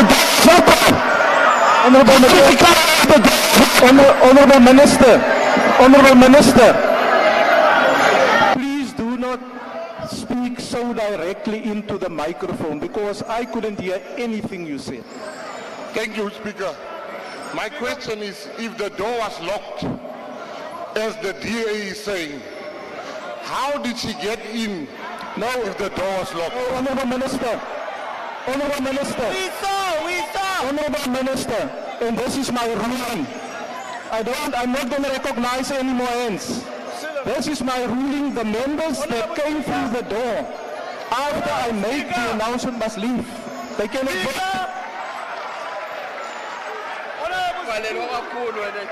I see that. Where's the sergeant at arms? Speaker! No, honorable members, just calm down. Honorable Speaker! Honorable Deputy Minister. Vice Chair, there are two of them. I see them to go out, please. No, honorable Speaker! We don't have time. Honorable members, why are you behaving like persons who do not understand the rules? Don't shout. You are not going to get my attention if you start shouting. It's a sign of insecurity when you start shouting because you're not sure what you want to say.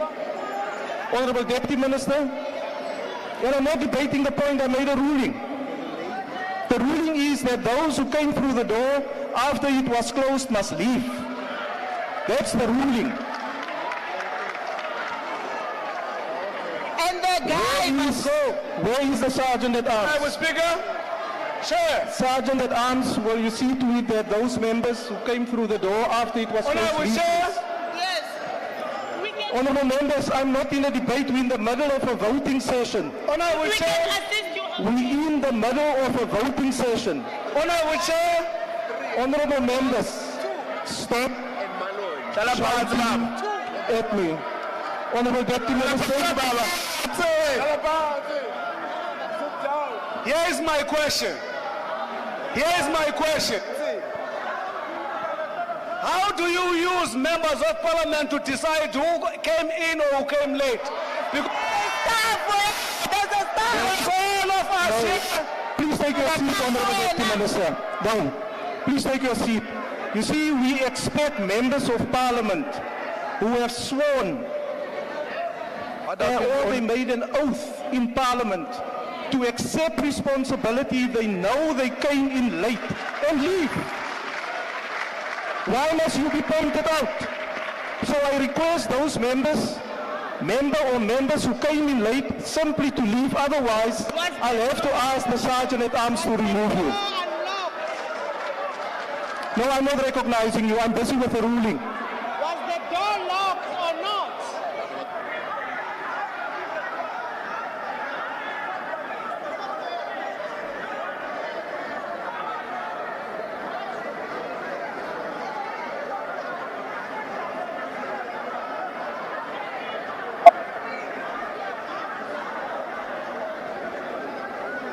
Chief was inside. Honourable Member, the report that we have from the ushers at the door is that there was one member, Ratigas Tahoudin, who must leave the chamber immediately so that we can get on with our business. Please leave the house. Where's the Honourable Member? May I ask the Sergeant at Arms to assist the member and show them the door, please?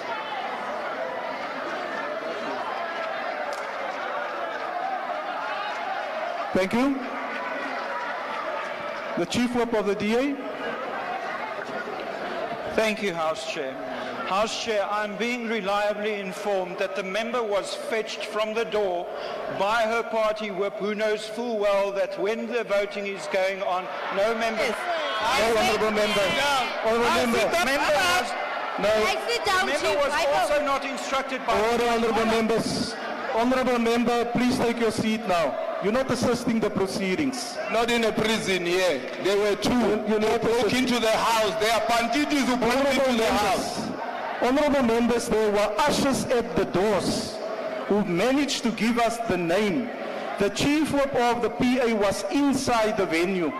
That is the report that we're getting, and that is the report that I'm taking in making my decision.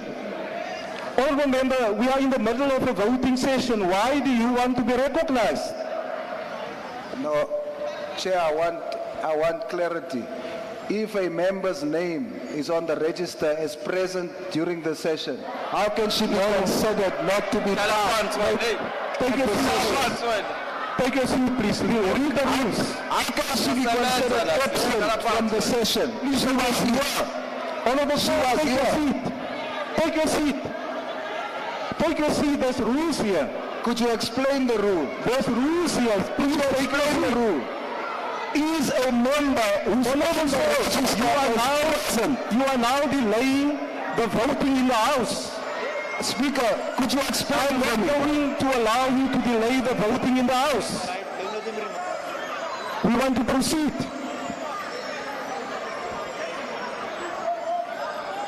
All honourable members, let's proceed from where we left off. We will Didiza 80. Just want to make sure. I had already indicated I'm voting yes. Thank you, ma'am. Dikhale MC. Yes. Direko DR. Yes. Ditebe SL. Aye. Is the member saying yes? Yes. Dlakude DE. Yes. Dlelanga M. Yes. Dagmo CM. Yes.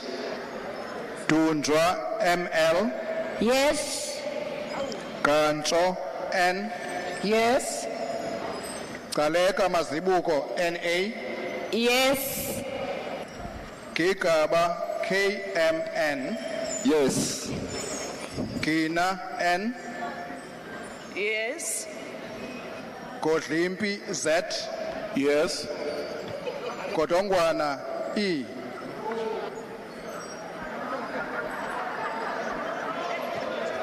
Yes.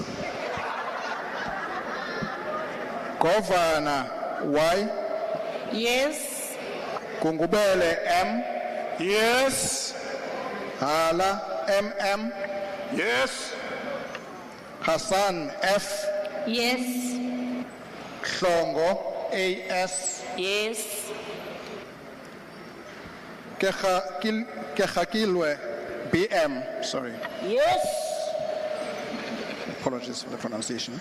Kekana PS, Yes. Khabo GD, Yes. Kumalo JQ, Yes. Gurnov GW, Yes. Kubai MT, Yes. Kumbaca AN, Yes. Lamula RO, Yes. Lekhetwe MD, Yes. Lekhanyane MS, Yes, yes, yes. Letsie WT, Yes. Letsike MSE, Yes. Likharaba LE, Yes. Low STD, Yes, yes, yes. Lucas SE, Yes. Mabe BP, Yes. Maduna N, Yes. Maeko SM, Yes. Magagula TE, Yes. Mabehlala T, Yes. Mahlangu SS, Yes. Mahlaule MG, Yes. Mahlobo MD, Yes. Maumapelo SOR, Yes. Maimela KJ, Yes. Majodina PCP, Yes. Makasi N, Yes. Mahato MP, Yes. Makubela LS, Yes. Malemacha CN. Yes. Secretary, will you just hold there, please? Honorable Reddy, why do you want to be recognized? Speaker, how do we know that the person who's saying yes is actually that person? Maybe they should Order, honorable stand, members. They should stand up and then say yes or no, so we know who they are. Honorable member, we're actually I'm just worried proceeding. that there's no crooks on that side of the house. We're actually proceeding very well because from where I'm sitting, I can see each and every person here and whether it is the person that is voting. Please do not raise spurious points of order that will delay us. Please continue, Secretary. Manamela KB, Yes. Maneli BM, Yes. Mandashe GS, Yes. Masemola ND, Yes. Mashatile SP, Yes. Masina MC, Yes. Masondo D, Yes. Maswanganyi MJ, Yes. Matabata CS, Yes. Matafa OM, Yes. Matale CC, Yes. Mbiyo IM, Yes. Mchunu ES, Yes. Mkunu TVB, Yes. Math N, Yes. Mqina PS, Mqina PS,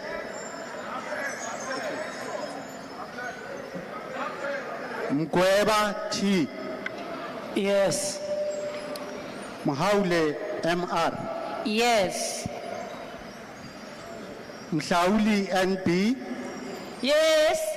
Mkhize ZL, Yes.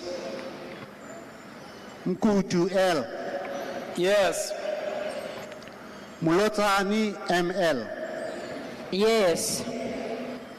Mganga Kabache LA, Yes. Mudise Mcha M, Yes. Mwela MS. Yes. Mufokeng ML. Yes. Mohai SJ. Yes. Mukwena JL. Yes. Morata AT. Yes. Murolong IK. Yes. Musikatsi S. Yes. Mutaung NE. Yes. Muteka MA. Yes. Mutwaledi PA. Yes. Mkhaga M. Yes. Mtolo NE. Yes. Munyayi TB. Yes. Mutambi AF. Yes.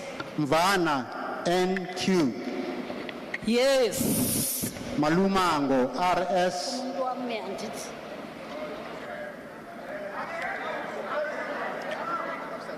Malumango LS. Absent. Ndabeni Abrams ST. Yes. Ndalani NA. Yes. Ndamase P. Yes. Ndamase P. Yes. Yes. Nilmay HE. Yes. Nel AC. Yes. Nematsinga Chabalala J. Yebo, yes. Nkabani NP. Yes. Nkopani NS.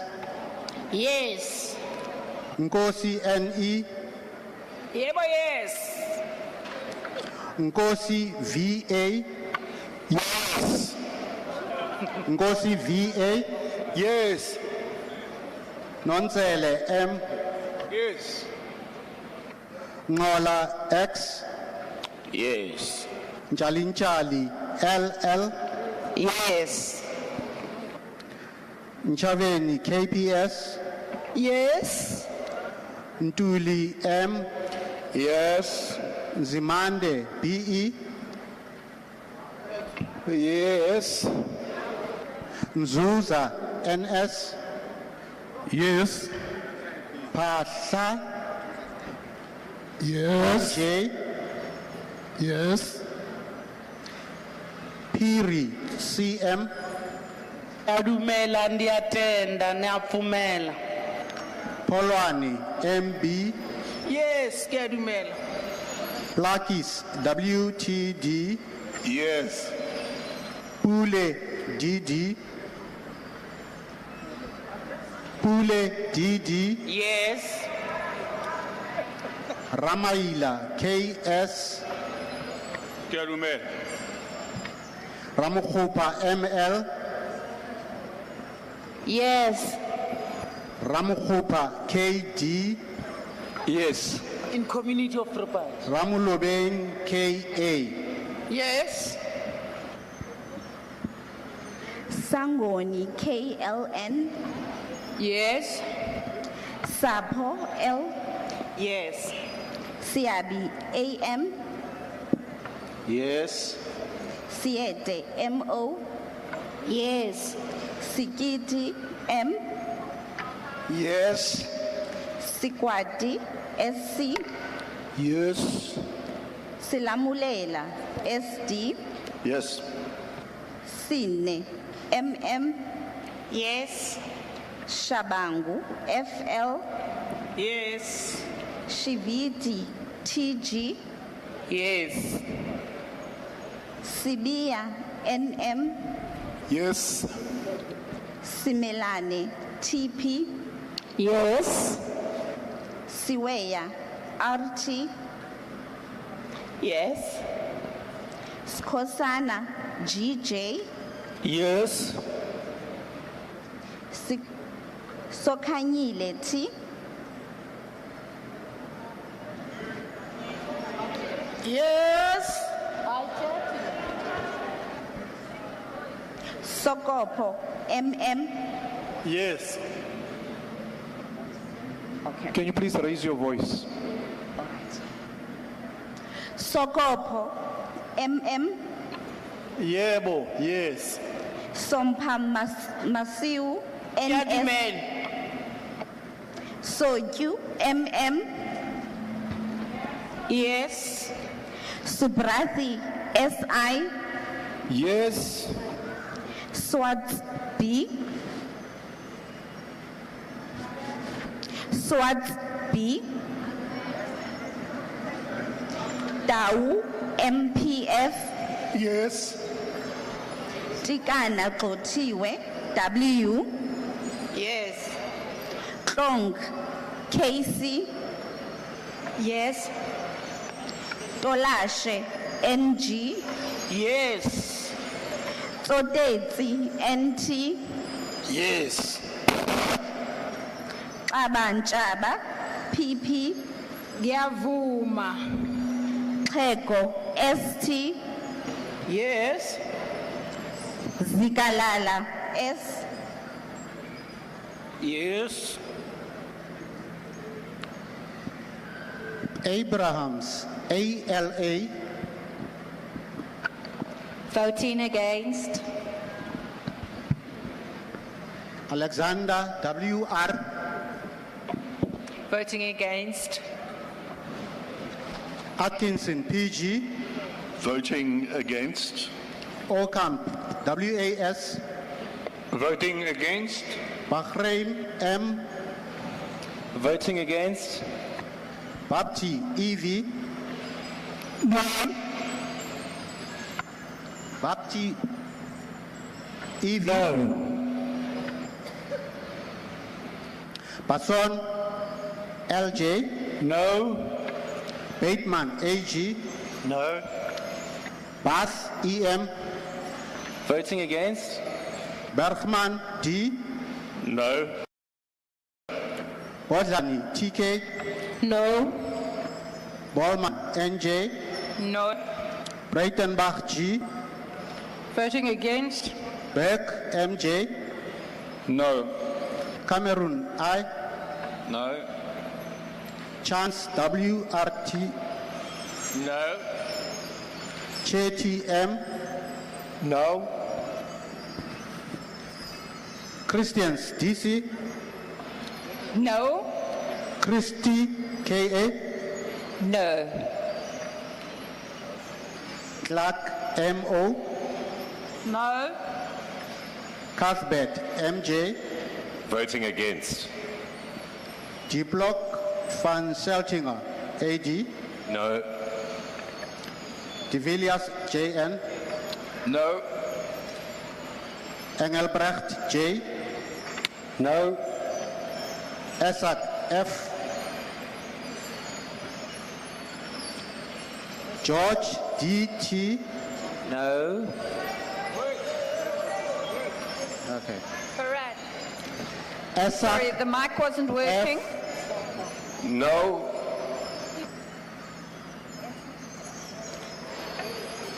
George, DT. No. Gondwe, MM. Voting against. Graham Ray, SJ. No. Kwahube, S. No.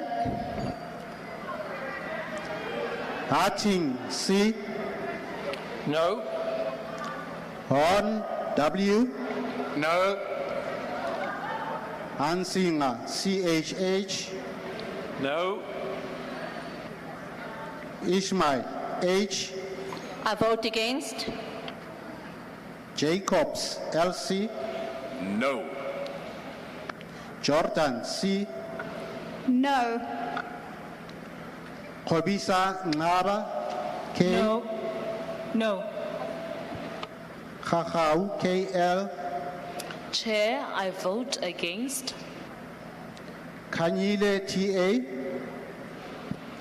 I vote against. Klopper, DD. No. Kola, D. No. Creer, HCC. No. Lawaskachni C. Vote against. Leroux KWD. Vote against.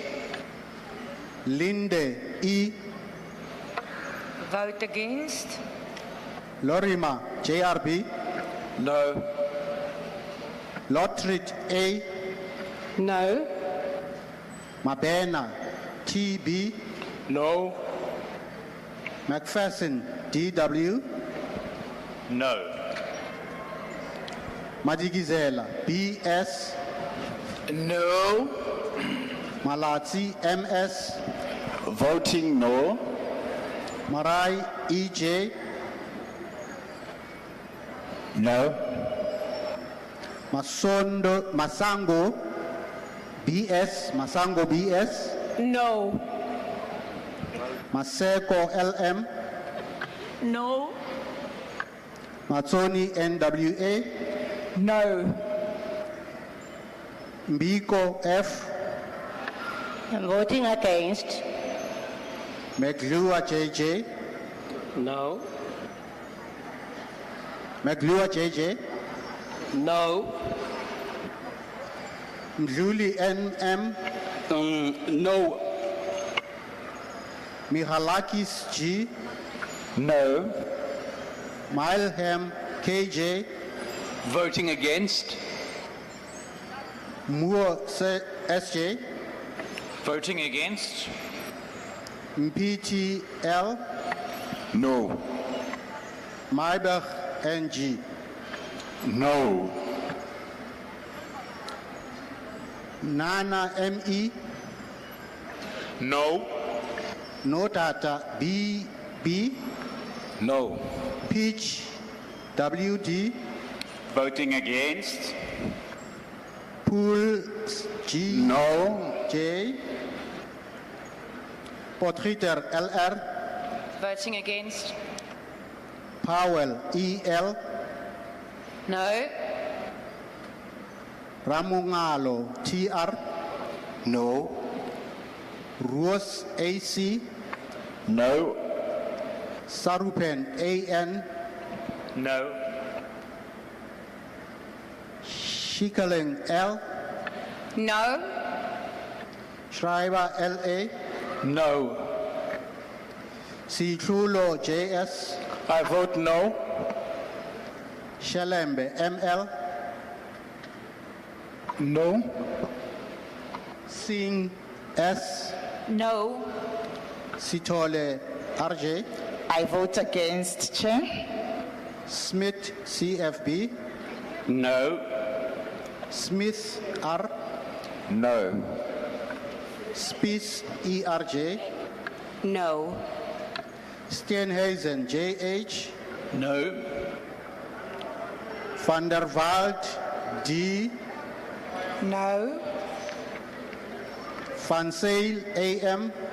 No. Vilagazi SG. No. Wakelin KH. No. Whitfield AG. No. Zondi S. Voting against. Abada ZS. No. Douglas WM. No. Gama SI. Absolutely not. Kamede TI. No. Ascendis. Gasa MM. No. No. Gasa NM. No. Gwabaza NB. No. Klope MJ. Absent. Okay. Kobane GE. No. Kubeka TTS. No. Madlala EK. No. Madlala KB. It's a no. Mafahane MC.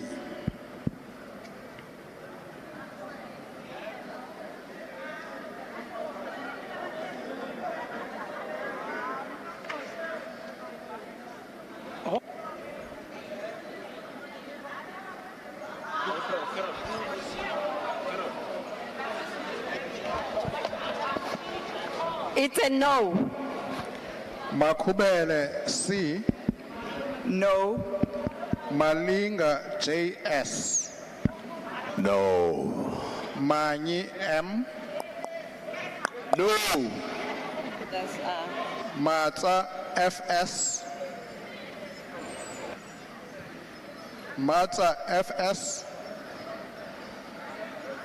Is it absent? Okay. No. Order, honorable members. Is it Mbata or what? M-A-T-S-A, Matsa. No, then it's Mbata. We're still coming to Mbata. Matutu MJ. No. Mbata MS. No. Mbele HH. No. Mkunu G. No. Mjadu TS. No. Mkize SP. No. Mgadi PP. Kabo. Mgitama JA. It's a no. Molefe MKB. No. Montana TL. No. Moodley SR. No. Motubatse MP. No. Msezane MP. Asoze. Mthethwa ZE. Lutho. Mtweni NA. No. Muhammad MBB. No. Mwali SG. No. Nchabele A. To VAT increase? No. Ndlela N. Absent. Ndlela N. Absent. Ngubani JS. Never. Nomvalo S. No. Nchaba D. No. Ntsingila EM. No. Numalo RNI. Lutho nani. Ready VG. No. Hwekana M. No. Silepe LD. Cha andizi. Shongwe CV. No. Skosana GM. No. Taibosh G. Yeah. Temba AT. No. Van Rooyen DDD. Hakidumeli. Zuma Sambudla D. Zuma Sambudla D. In the spirit of Mama Winnie, no. Blose MB. I say another speaker. Diale BK. No. Dlamini MM. No. Dlamini M. No. Qilishe S. No. Kaula MS.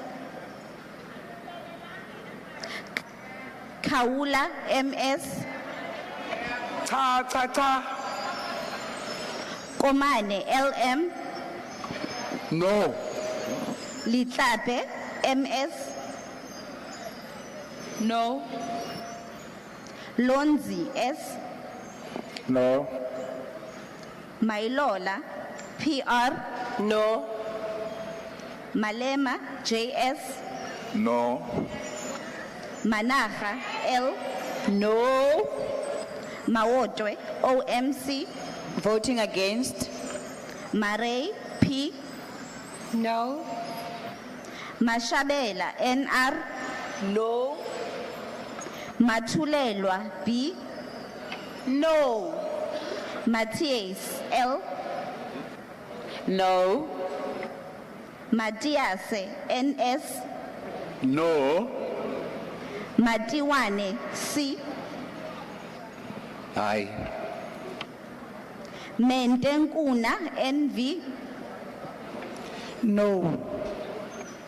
Mhlongo NM. Cha omkhulu.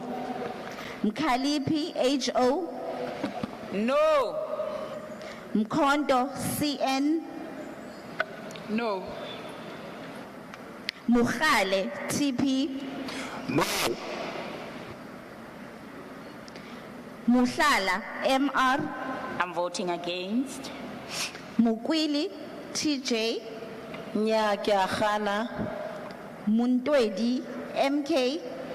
No. Mutwedi MK. No. Mthethwa E. No.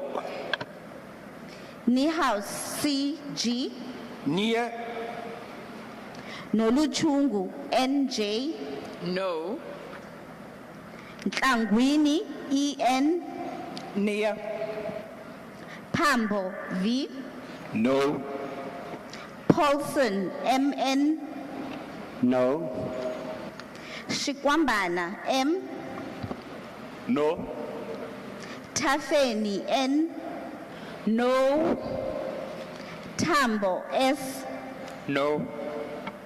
Tembekwayo SS. No. Tito LF.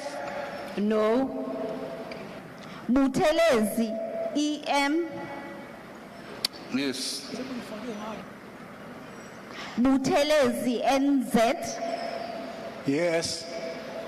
Ebekhulu RN. Yes. Hadebe NM. Yes. Hlabisa VF. Yes. Hlengwa M. Yes. Langa TM. Yes. Luthuli BN. Yes. Machi BE. Yes. Majozi Z. Yes. Mhlongo NH. Yes. Nwango MA. Yebo. Ngobo SL. Yes. Singh N. Singh N. Sithole KP. Yes. Van der Merwe LL. Ja. Zondo SS.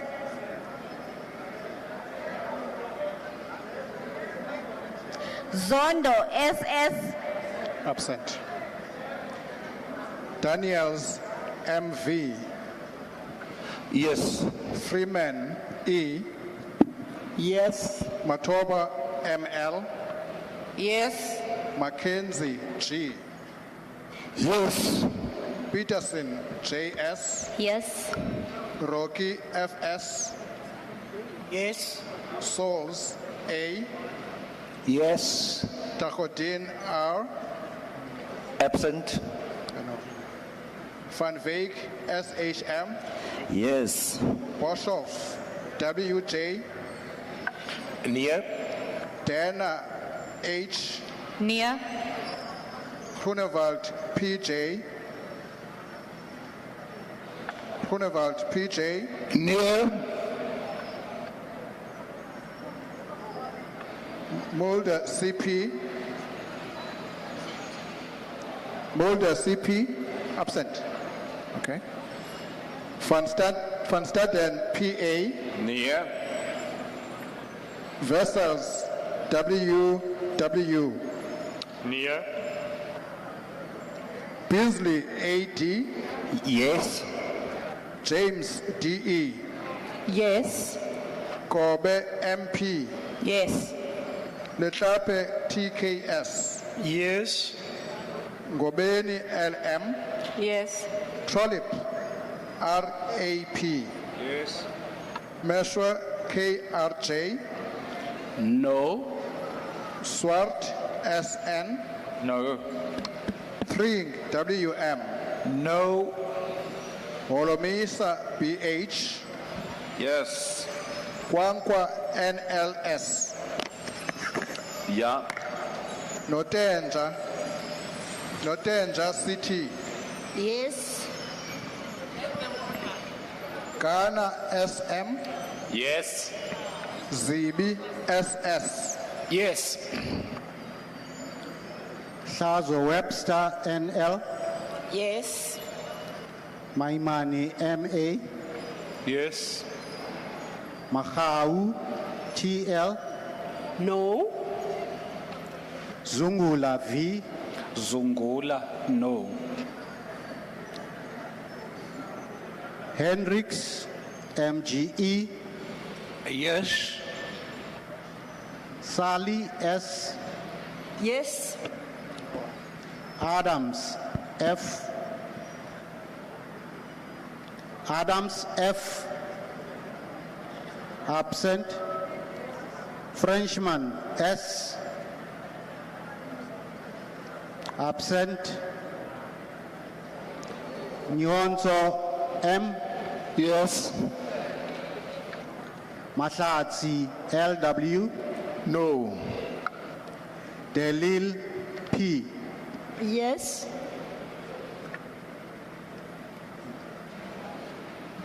Honourable members, as I indicated earlier, members who remain present but could not when called indicate their vote may now raise their hands if there are any, after which I will recognize them to indicate the vote.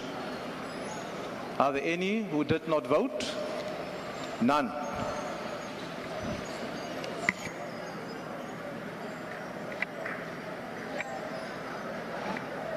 Thank you, honourable members. The voting session is now closed.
Told you when it was there, so I thought you took it. Where they?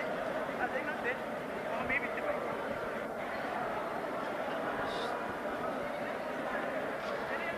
Today, strict diet. Oh, we are diet. We did yes. Yes, yes.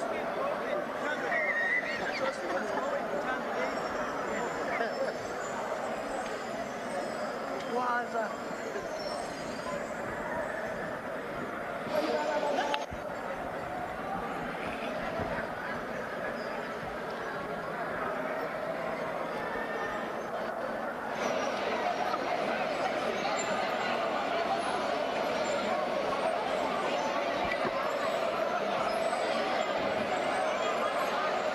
Honourable members, the plenary is in session, so don't go too far away from where you are supposed to sit. I will announce the outcome of the division as soon as it has been checked by the Secretary to the National Assembly.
announcing the results. And then we can call the chairperson. Right after calling the chairperson, then I will come. Instead of us sitting. Can you tell my report? Yeah, we can announce the results after the call on the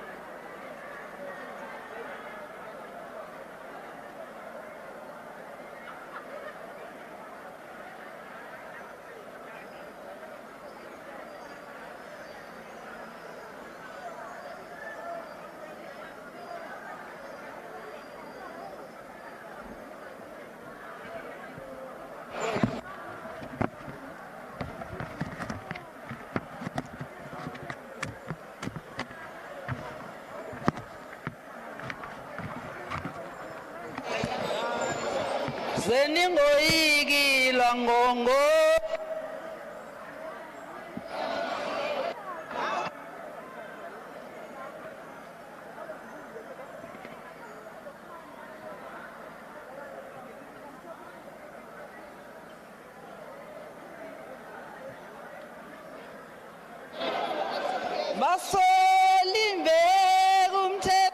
Order, honorable members. Order.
Honorable members, will you take up your allocated seats?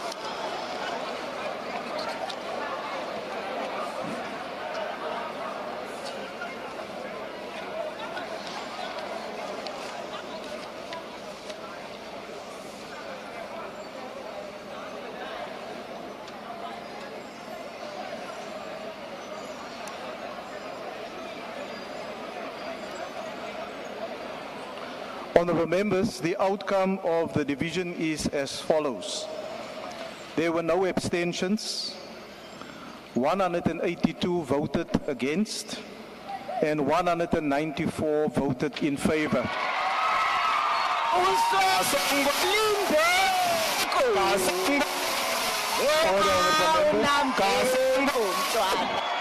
Order, honorable members.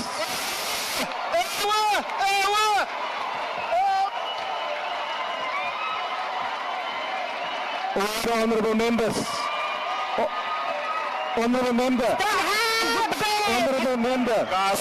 Honorable Beasley. Honorable members. Order. Order, honorable members. Order, honorable members. Honorable members, take up your seats. Honorable members, take up your seats. Order. Order, honorable members. Honorable members, the question that the 2025 fiscal framework and revenue proposals and the report of the Standing Committee on Finance is thus adopted.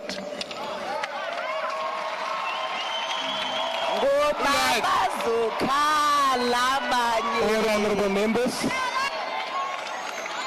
Order, honorable members. The Secretary will read the last order of the day. Order, honorable members. Order. Debate on Human Rights Day, deepening a culture of social justice and human rights. I now recognize the first speaker, who is the Honorable Molatsani.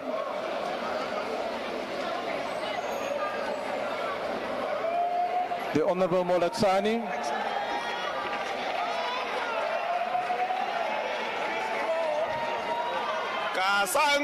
Order, honorable members. Order, honorable members, take up your seats. Order, honorable members. Whose microphone is on? Members of the ANC, will you take up your seats?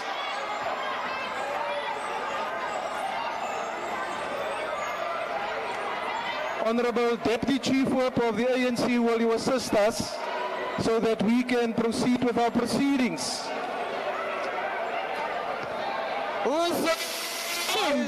Honorable Molatsani, Honorable Molatsani, Honorable Molatsani, take your seat, please.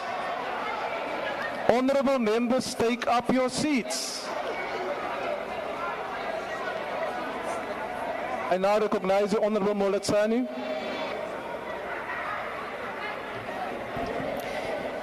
Thank you, Chairperson, and good afternoon, honorable members. Today, we gather to commemorate Human Rights Day, a day that carries profound historical significance in our nation's journey towards justice and dignity for all. We remember March 21st, 1960, when peaceful protesters in Sharpeville stood defiant against the oppressive pass laws, only to be met with violence. Their sacrifice ignited a fire that burned through the darkness of apartheid, gifting us the freedom we cherish today. But as we honor the past, we must ask ourselves, how do we continue to uphold human rights in our daily lives? The answer lies in the universal power of sports, arts, and culture. These three anchors are forces that break barriers, unite us, and amplify the voices of the unheard. For decades, sports have been catalyst for unity. In 1995, Nelson Mandela donned the Springbok jersey during the Rugby World Cup, transforming a symbol of division into one reconciliation. Today, Siya Kolisi, the first black captain of the Springbok and a leader forged through adversity, commands our national team with unwavering pride, proving that true greatness transcends above all circumstances. In 2010, the FIFA World Cup united a once divided nation in celebration. Sports teaches fairness, teamwork, respect, and perseverance, values that mirror the very essence of human rights. They remind us that victory is not for the individual, but for the collective. Sports does more than unite. It heals the broken communities in a way that no one can ever comprehend. By investing in community sports infrastructure and program, we give young people alternative to the scourge of drugs and substance abuse. When a child kicks a ball or joins a team, they find purpose, discipline, and a hope. a shield against despair. Sports also challenges toxic norms, fostering respect and equality to combat social ills such as gender-based violence. Since 1994, we have seen a revolution in women's participation in sports. Olympic champions like Penny Haynes, Caster Semenya, Jajana Schoonmaker have not only made history but shattered ceilings. Their victories are a testament to the power of inclusion.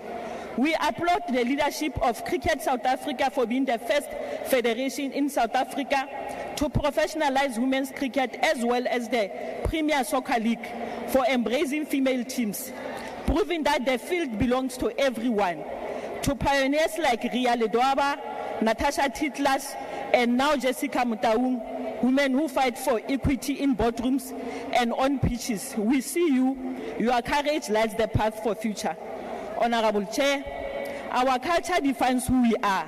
From the stirring melodies of Mama Miriam Makeba, Mama Letambuli, Ntate Kaifa Semenya, Brahu Masikela, to the quieter beats of Tebe, TKZ, Mendoza, and Trompis, to the spiritual harmonies of Kabza the Small, Babalwa M, Something Soweto, to the Afro-Tech rhythm of Black Coffee, DJ Simza, and a Free State-born international Afro-Tech producers, Kasango Ben Shapa and Zulu Makeba. Our artistry is a testament to resilience and joy. A very special mention to our Tsonga princess, Shoma Josi. We honor storytellers whose work in theater and activism wove the struggle of our people into fabrics of global consciousness. Our virtual arts commands global respect. Dr. Esther Mahlangu, the Ndebele legend, 10 village patents into world-renowned BMW art cars. Can you kindly take your seat? Thank you. Honorable members, according to Rule 64, as much as we appreciate and we are together on the issue of our child, but we all know that members must firstly say that they would want to put up the placards. It is not allowed to just come into the house and put up placards. I have said it, that we understand, and we are all in this, but it is not allowed to have placards in the house when you have not requested to have the placards before. So can you kindly request that members of the EFF, you take down your placards before we proceed. These ones have got no shame. We They are all know the politicizing rules. Such a bad thing. We all know the rules. They've got no shame. And we should then adhere to the rules. Can we please take down They are the placards? politicizing it. I saw Honorable Mikalakis, your hand was up. How do you? Thank you, House Chairperson. No, I'm covered. Thank you. Thank you. Members, you are requested to please take down your placards. Which rule is that, House Chair? They are politicizing I such a did read out the tragic thing. rule, and Honorable You have no shame, Mkhalibi, EFF. Honorable Mkhalibi, you don't do that. You can't just press your mic and speak without being recognized. You know that you must raise your hand first.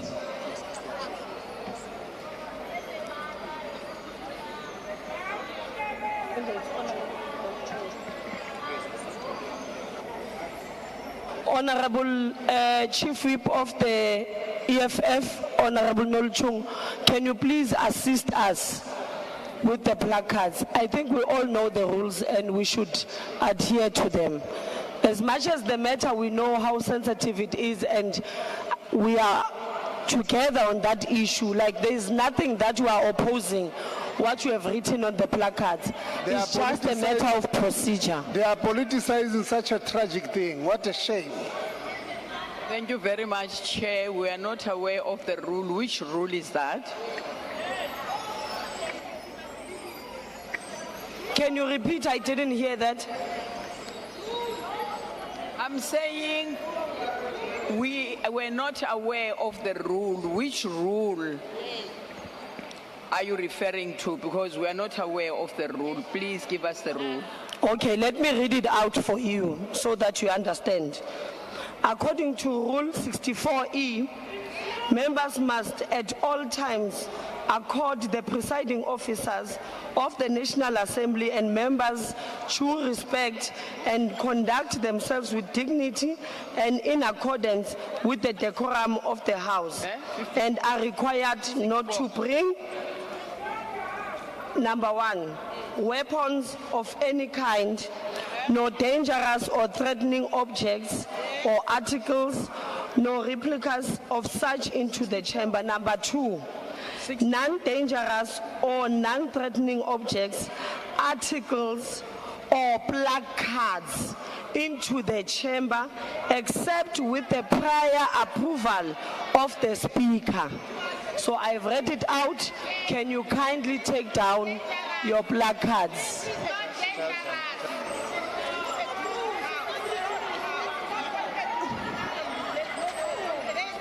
They are politicizing a tragic thing. Wow. Please, Wow, can you take down the placards? There's no What a discussion shame. about it. I've just read out a rule for you. It has been updated. Yes. House Chair, please recognize me. My hand is up. Honorable Mauta? Yes. House Chair, I'm not sure which rule book are you reading from. I've got the rules of the National Assembly 9th edition. 9th edition. What you just read there is not here, Madam House Chair. It's not here. Edition 9 is not here. That is I can ask the table staff to come and take this rule book and give it to you. And you read this. Because what you just read is not here, House Chair. Honorable Mauto, I don't need your rules book to understand the rules. But all I am saying to you is that according to Rule 64E, which has been updated. Can I read it for and you? the House chief Chair? whip, no, your No. chief whip sits in the rules committee. Yes. And they did update these rules. So according to the updated rule, that section allows all for articles and also placards. No. So it was updated in the rules committee. So can you please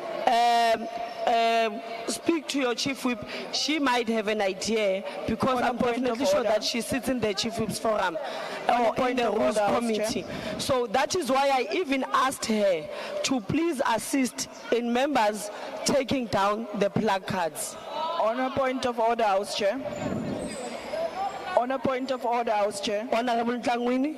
Thank you very much, House Chair. Chair, it's important when you read, you must read to comprehend. And what you have just read now, we are not in any violation because these placards doesn't pose any danger. That is what you have just read there.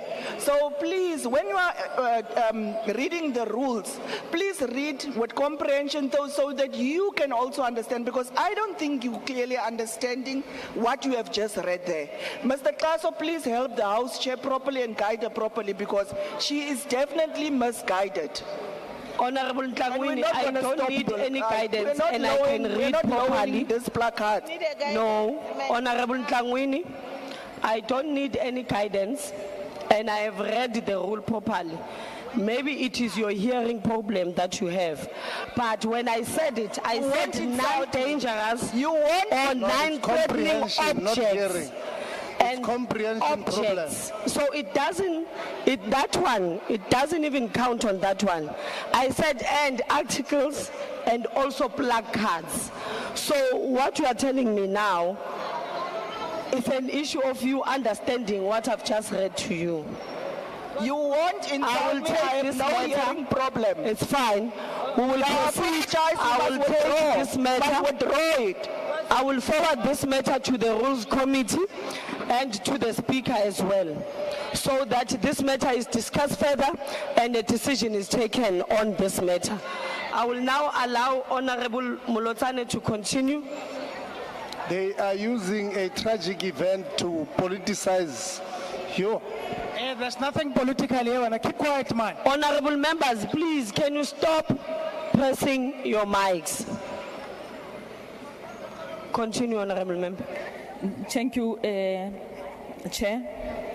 Nelson Makamu's Portraits of Hope graced Time magazine, while Ladu Mangokolo's Makhosa designed Dazzle Evoke Italia.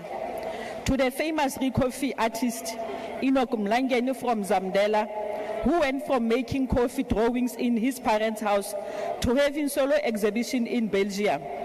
This is our story. These creators are not just artists, they are architects of our heritage. To photographers, T.C. Maila and Driver Streeman, very few can capture, document and reflect our culture and heritage the way you do. We see you and appreciate your work. Honorable Chair, African National Congress, as the longest liberation movement, has been at the forefront of human rights advocacy since 1912. We remember the 1943 African claims, which demanded equal rights and opportunity for all South Africans. The 1954 Women's Charter, championed by Federation of South African Women, further underscored the need to gender equality and social justice. After 30 years into our nation's democracy, the ANC affirmed its commitment to defending our democratic gains and addressing historical inequities through critical reforms such NHI, BELA, and the Expropriation Act. The resistance to these reforms by AfriForum and Solidarity must be challenged and condemned for what it is: a means of maintaining a status quo that structurally and systematically hinders people's access to land, education, and health. This disproportionately disadvantaging the majority in this country. We stare ahead towards realization of a united, non-racial, non-sexist, and prosperous country. We must recall that human rights are not passive. They demand action. Therefore, we must pledge to honor the legacy of our forebears and the great sacrifice they made for our nation. We must pledge to teach our children the real price of freedom, celebrate creativity, use art and sports to heal and unite, stand firm, speak out against injustice wherever it hides. The bloodshed in Sharpeville was not the end. It was the beginning. Let us honor it by building a future where every life is valued, every voice heard, every dream nurtured. We will continue to strive for a society that truly reflects the ideals of our Constitution. A society where all South Africans can live with dignity and equality. Democracy must prevail. Human rights must prevail. Amandla. Thank you, Honorable Malinga.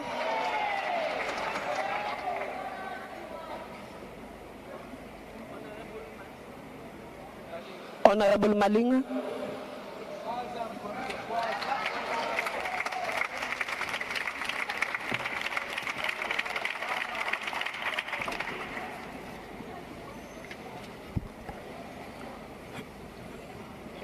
Somlomo ngaphambili amalungu eParliament wonke ahloniphekile. Sihlangene ngaphambili namhlanje ukukhumbula ukuzinikela kwalabo abalwela amalungelo abo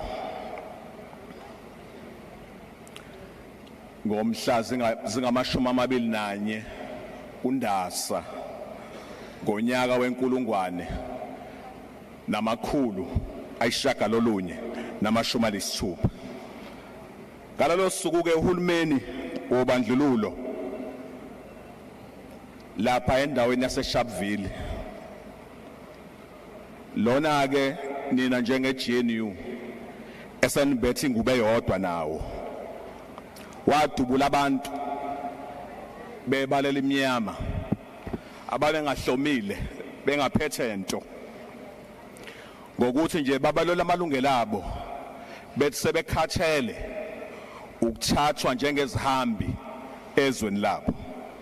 Kwahlaselwa abantu baseSharpeville ngaphansi kohulumeni nobuholi buka Robert Sobukwe we-PAC. Ningizwe kahleke angishi PAC lele lembhedweni owodwa namhlanje neGNU. Chair. Lokhu kwavezela umhlaba. Honorable Chair. Honorable Malinga, can you kindly take your seat, please? Benifuna ukukhumbuza lo mfo unxibe uniform yakwa Ackermans. Uba iPAC inye. That's not a point of order. Please continue, Honorable Malinga.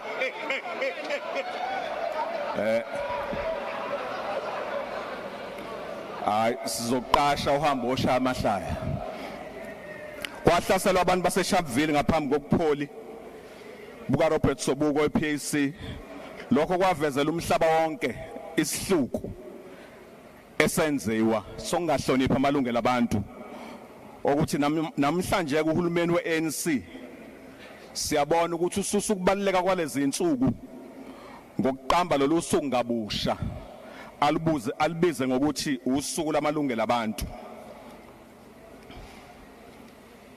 The MK Party does not mince its work.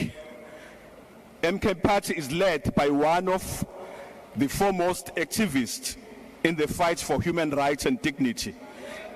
His Excellency President Gedle Ihlekisa Mhlanganyela Zuma.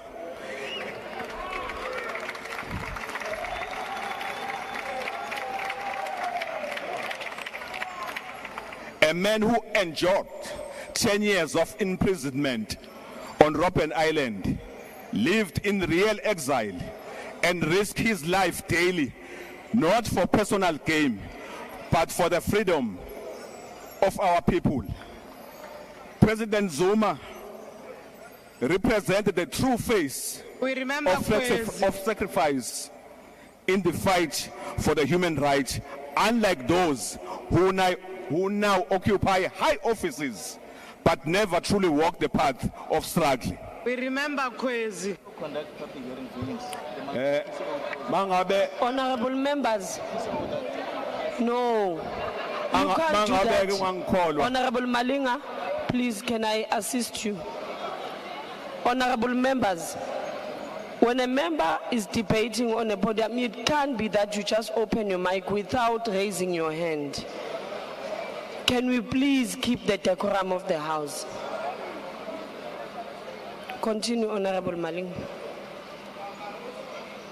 Mawungangikholwa uye lapha eNamibia njengoba kade kugcotshwa upresident. Uyobona ukuthi makubiza umsholozi abaseNamibia abazini ngaye.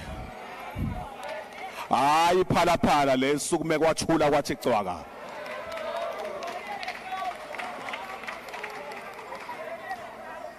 Umbimbo lwenziwa yiANC neDemocratic Alliance le endubile namhlanje akuwona umshado lo umkipito uqobo lwawo.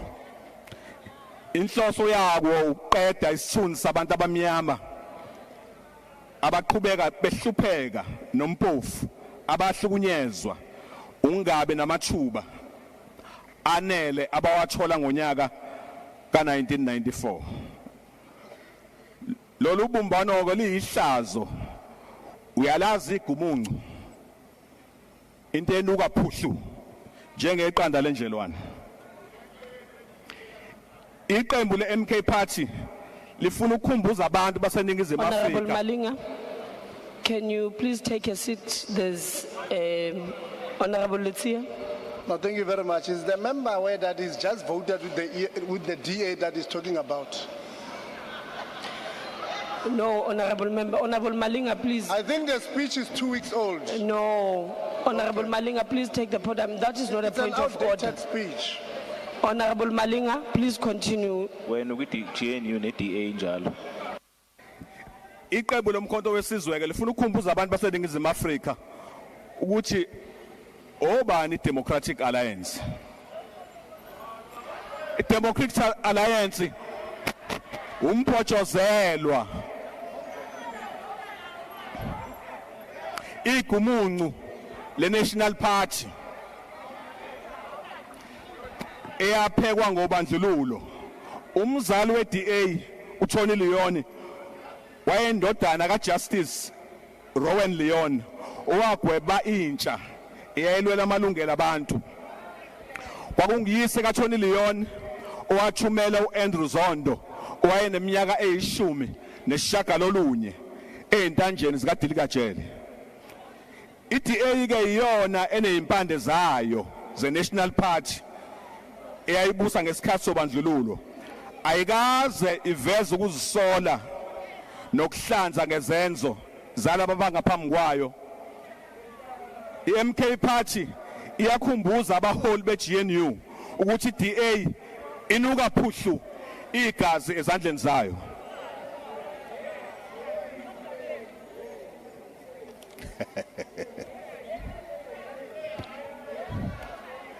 Umhlaba wethu wathathwa ngonyaka ka1652 ngesikhathi kufika uJan van Riebeeck nezihlobo zakhe kulelizwe. Kusukela ngaleso sikhathi akaze kube khona ukuthula ezweni lakithi. Umkhonto wesizwe Party ufuna umhlaba ubuyele kubantu ngaphandle kwesinxephezelo ngoba nawo wathathwa ngaphandle kokunxeshezelwa kwabantu.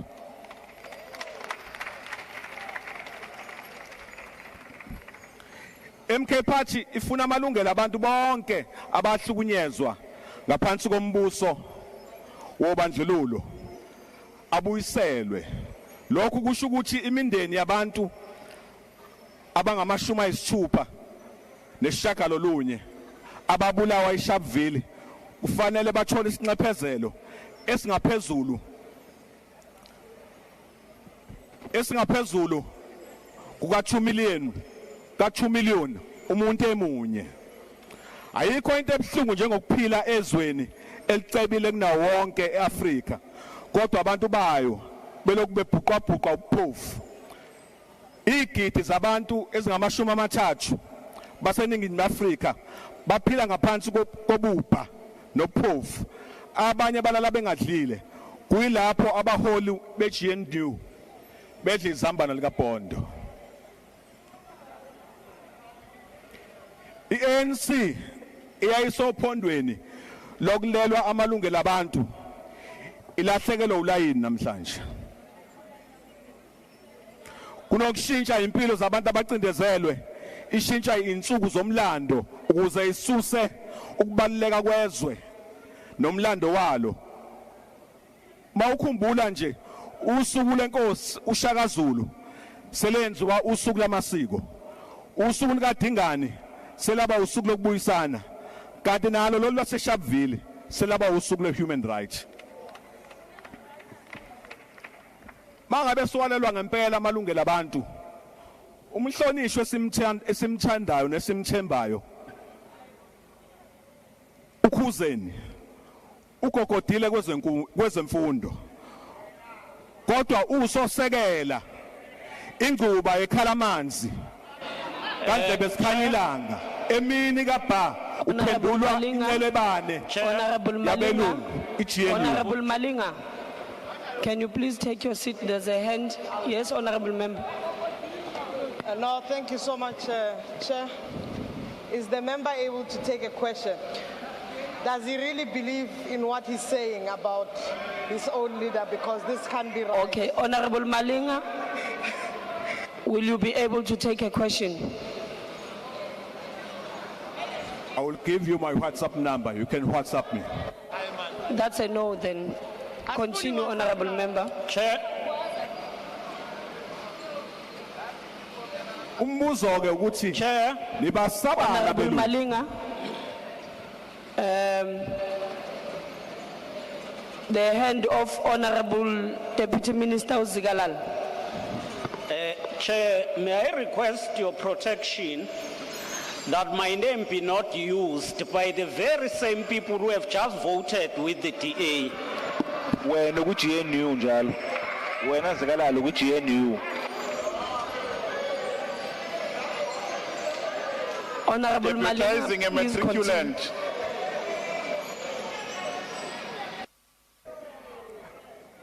We are worshipping a matriculant. Umbuzo ukuthi nibesabana belungu. Niwasabana masela ntshontshizo lethu. Sikhuluma nje namhlanje izikole zakithi azinawo amanzi Kodwa ukubala uvote ezimbalwa nje nabo.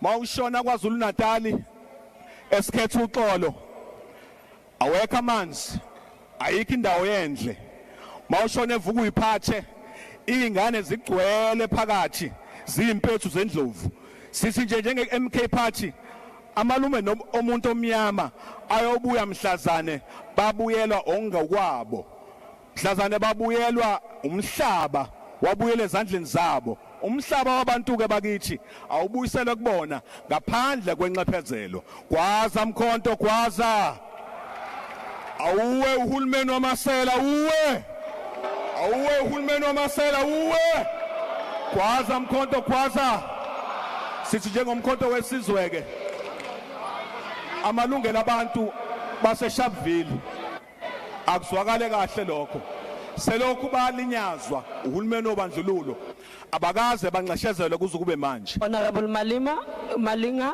your time has expired. Kwaza mkhonto kwaza. Bye bye. Honorable Mo.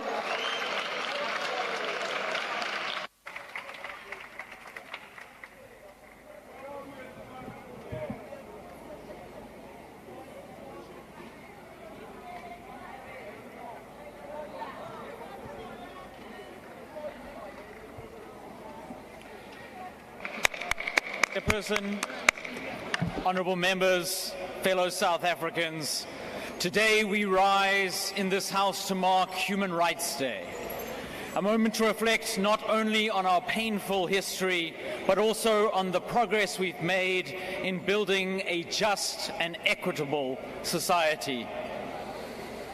Human Rights Day is not symbolic, it is a call to action. A reminder that the rights enshrined in our Constitution must be protected, advanced, and realized. Among these is the right to water.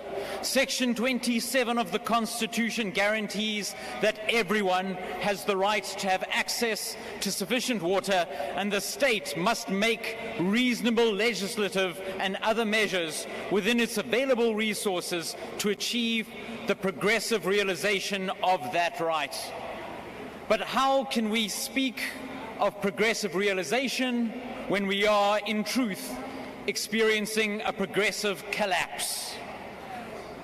The 2023 Blue Drop report shows that 277 water supply systems, 29% of all of the nation's assessed systems, are in a critical state. That's an increase of over 100 water supply systems in the last year, dropping into the critical category. The Green Drop report reveals that 64% of water treatment systems are in high or critical risk. This isn't just a service delivery issue, it is a human rights crisis. When communities go weeks without water, when sewage runs through the streets of our towns, and when water from the tap is too dangerous to drink, people are being denied their basic rights. Their right to dignity, to health, to education, and to a safe environment. This past week, the Water and Sanitation in Durban was convened to try and address this very crisis.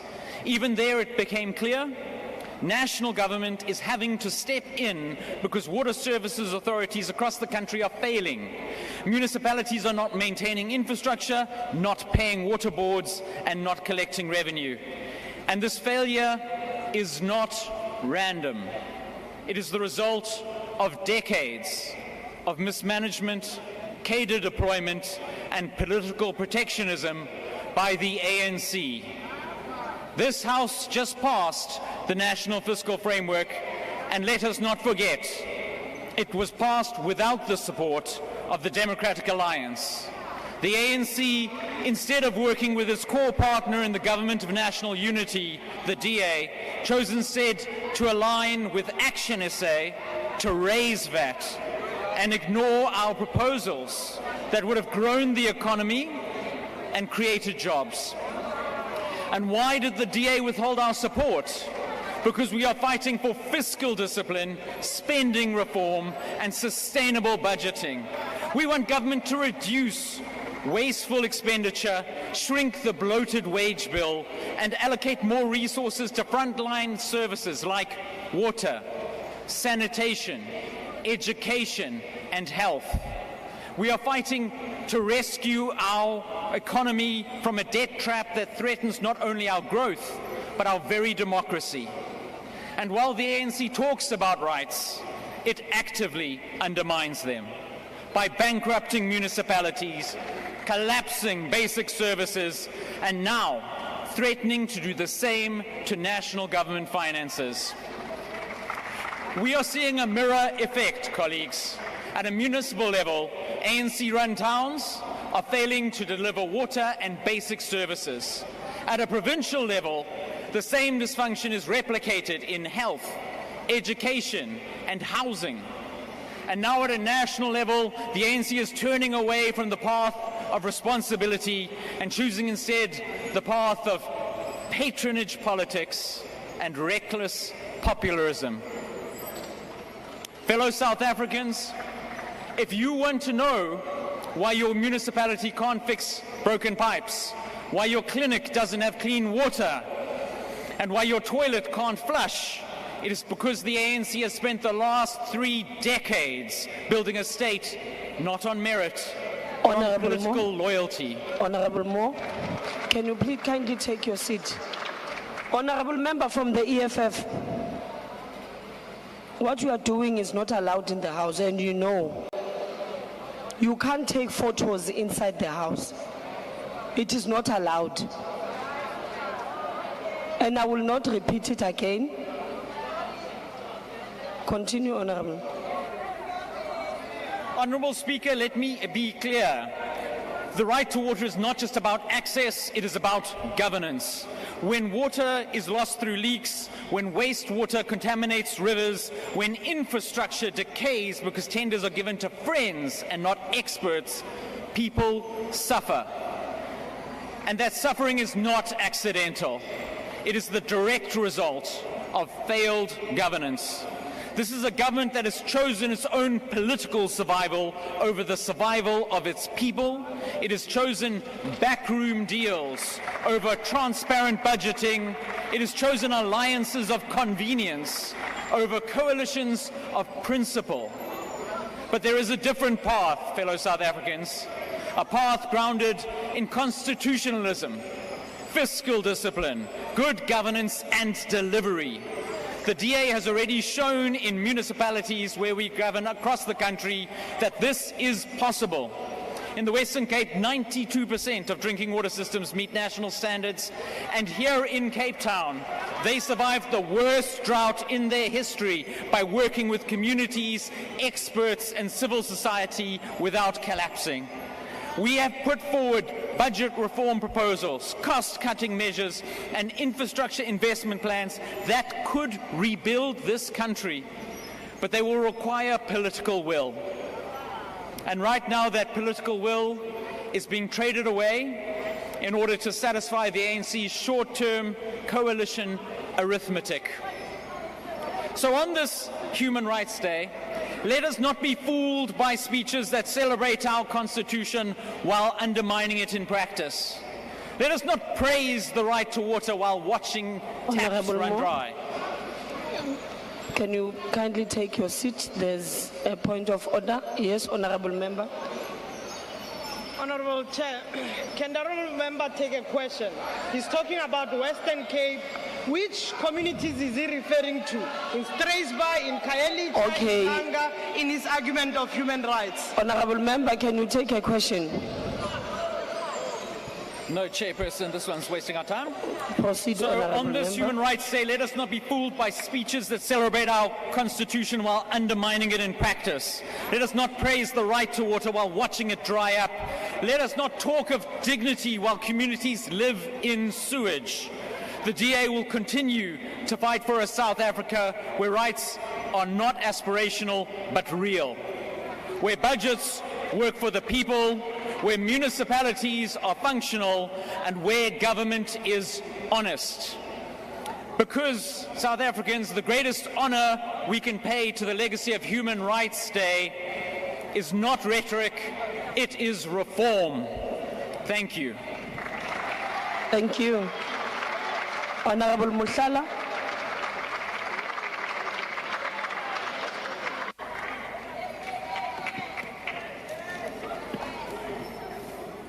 Chairperson, the day historical revisionism is forcing us to celebrate as Human Rights Day is in fact a day of commemoration of murder of black people by an entitled bunch of settlers in this country. It was on the 21st of March in 1960 when 69 African people were killed in cold blood and over 180 injured by an unrepentant racist white minority regime. The only sin these African people committed on African soil was to be black and to demand that their humanity as African people be respected, that they must not be required to carry dome passes in the land of their own birth, that they must not be treated like lepers by a foreign invader in Africa. When Robert Suwika made the call for African people to resist the insidious oppression and exploitation of African people by the apartheid regime, he called on the African people to take their liberation into their own hands because they had no one else by themselves. He drew the line between the people and the enemy, and he emphasized that there was nothing of common interest between the people and their oppressors. He famously said they are fighting to entrench an outworn, anachronistic, vile system of oppression. We represent progress. They represent decadence. We represent fresh fragments of flowers in bloom. They represent the rancid smell of decay vegetation. With the whole country or world on our side, with history on our side, we will win. The racist regime which provided comfort for the settler minority responded the only way Europeans know how, by mowing innocent African people to death. Today, the modus operandi of racists hasn't changed. They still own all land, they still own all minerals, control the economy, continue subjecting black people to subhuman treatment. They refuse all attempt to recognize the humanity of African people. They oppose even timid legislative reforms such as the BELA, the NHI, and Toothless Expropriation Act. They do this and are emboldened to do this because they are horrified by any notion of equality between themselves as settler group and African people. The settler minority is as emboldened as it is because they know that the nationalist bourgeoisie running the country has no ability to reconfigure the country in a way that would take power away from settlers and affirm natives as full human. It is for this reason that this settler minority is now sharing power with the nationalist bourgeoisie so that the settler can leash on the nationalist bourgeoisie very tight. While this senseless dance between the ANC and the DA goes on, African people's humanity is even in a more precarious stage. Chairperson, the fight of human rights in this country has never ended. It continues every day in every courtroom where justice is sold to the highest bidder, in every police station where cases of gender-based violence are ignored, in every parliament session where those who claim to lead the people betray them to political expediency. Omotoso saga is a prime example of how the ANC-DA coalition government and its compromised national prosecuting authority have failed the victims of gender-based violence. It is a disgrace that in a country where femicide is a pandemic, the NPA cannot successfully prosecute a high-profile case, not because there is no evidence, but because of incompetence. Children as young as 7 years, such as Twete, are raped and no one is ever held accountable. There are over 11,000 cases of rape every single quarter in this country. The murder rate is worse than that in war-torn areas, with over 40,000 people killed every year in this country. Over 40% of our people are unemployed, and over 50% of young people looking for work and are unable to find work. Over 1 million of households are living in shacks in this country and have no one else to call home. This is the state of human rights violation still perpetrated on Africans 31 years into democracy. This is what the DA AfriForum and their funders and Plus in America want to continue in this country. It is for this reason that they are prepared to do all in their power to prevent the EFF from ever being government. They do this because they know that the EFF will take land and give it back to the dispossessed thieves. They know that only the EFF has the necessary wherewithal to nationalize the mind and strategic sectors of economy to ensure that this benefit the majority of our people, not just a tiny fractions of the racist settler community.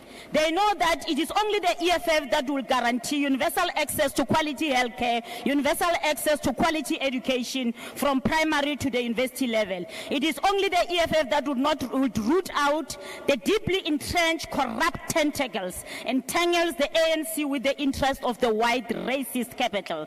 The EFF are the only true heirs to the bold and uncompromising legacy of Honorable Musala, it will only be under the EFF government that African people will have their rightful heirs. Justice. Honorable Musala, your time has expired.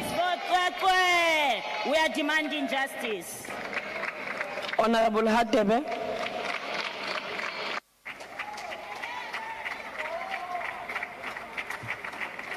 House Chairperson, on the 21st of March, our country commemorated Human Rights Day, a day that holds deep significance in our nation's history. It reminds us of the sacrifices made to pursue justice, freedom, and dignity. Values enshrined in our Constitution, but they remain under threat due to ongoing injustices. As the Inkatha Freedom Party, we stand firm in our commitment to defending human rights, not just as a symbolic promise, but as a practical mission that must translate into action. While we celebrate the progress made, we cannot ignore the deep inequalities that persist. Human rights lose their meaning in a country where millions remain unemployed, where corruption steals from the poor, where gender-based violence is rampant, and where safety is a privilege rather than a right. These injustices betray the principles of Human Rights Day and dishonor those who sacrificed their lives for our freedom. For 5 decades, the IFP has been at the forefront of the fight for justice, democracy, and equality in South Africa. Since its founding in 1975 by Prince Mangosuthu Buthelezi, we have consistently championed human rights, advocating for the protection of civil liberties, economic empowerment, and accountable governance. We played a pivotal role in South Africa's transition to democracy, engaging in negotiations that shaped our constitution while ensuring that the voices of marginalized communities were heard.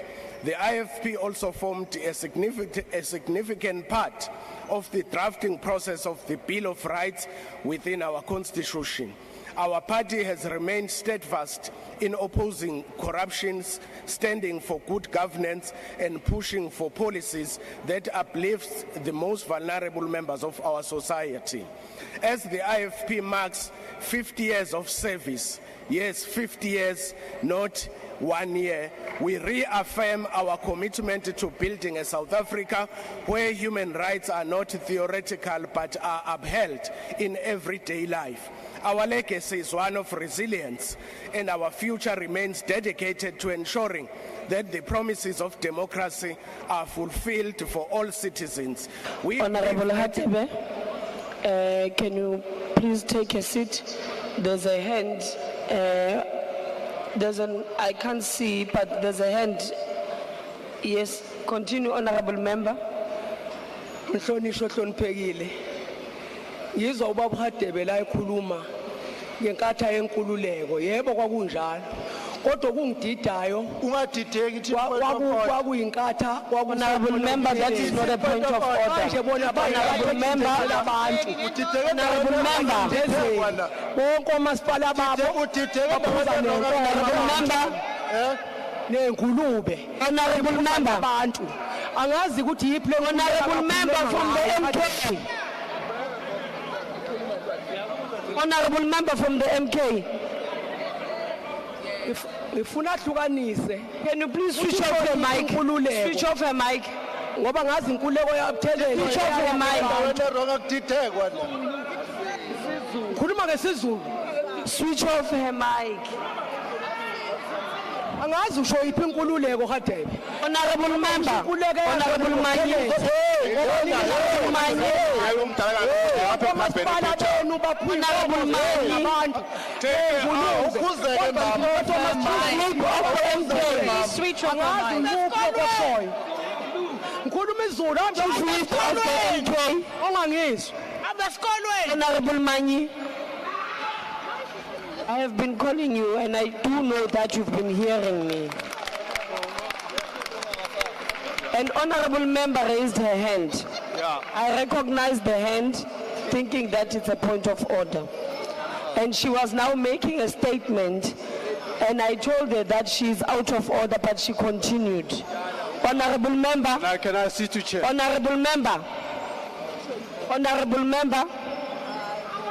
Can I assist you, Chair? Honorable member.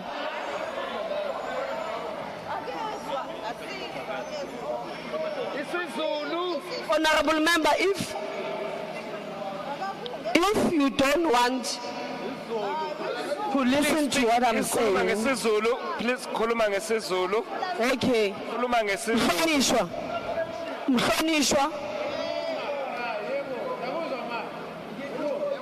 Mhlonishwa. Akwenziwa angikaze ngithi khuluma angizange ngithi khuluma akwenziwa lokho okwenzayo khona manje awuyenzi le nto iyenzayo and what into nisho ukuthi akawuzwa ayikho because manje ngimrecognize ngesilungu wawuzwa ngesilungu ukuthi ngiyamrecognize mama ungayenzi le nto futhi ngoba uma uyenza futhi ngizocela ukuthi ushiye la endlini. You don't do that. Honorable Hadebe, continue. As the IFP, we reaffirm our commitment to protecting and advancing human rights through action, not empty promises. It is with this in mind that we especially call for stronger protection of our women and children through harsher penalties for gender-based violence and improved community safety. Human Rights Day is not just a commemoration, it is a call to action. It is a reminder that rights are not given, they must be defended. We will continue to fight for a South Africa where dignity, equality and justice are more than ideals. They are a reality for every citizen. As the IFP celebrate 50 years of commitment to human rights, let us honor the past by shaping a better future. Let us work together to build a country where human rights are not selective but universal, where freedom is not conditional but absolute. Honorable House Chairperson, I conclude by giving an advice to my colleague that if you feel that you can't contain or control your emotion, stay away from the microphone. Otherwise, you are going to say things that you will regret. People that have elected us to come to this house are expecting us to represent them, not to rant. Thank you so much. Thank you. Honorable South.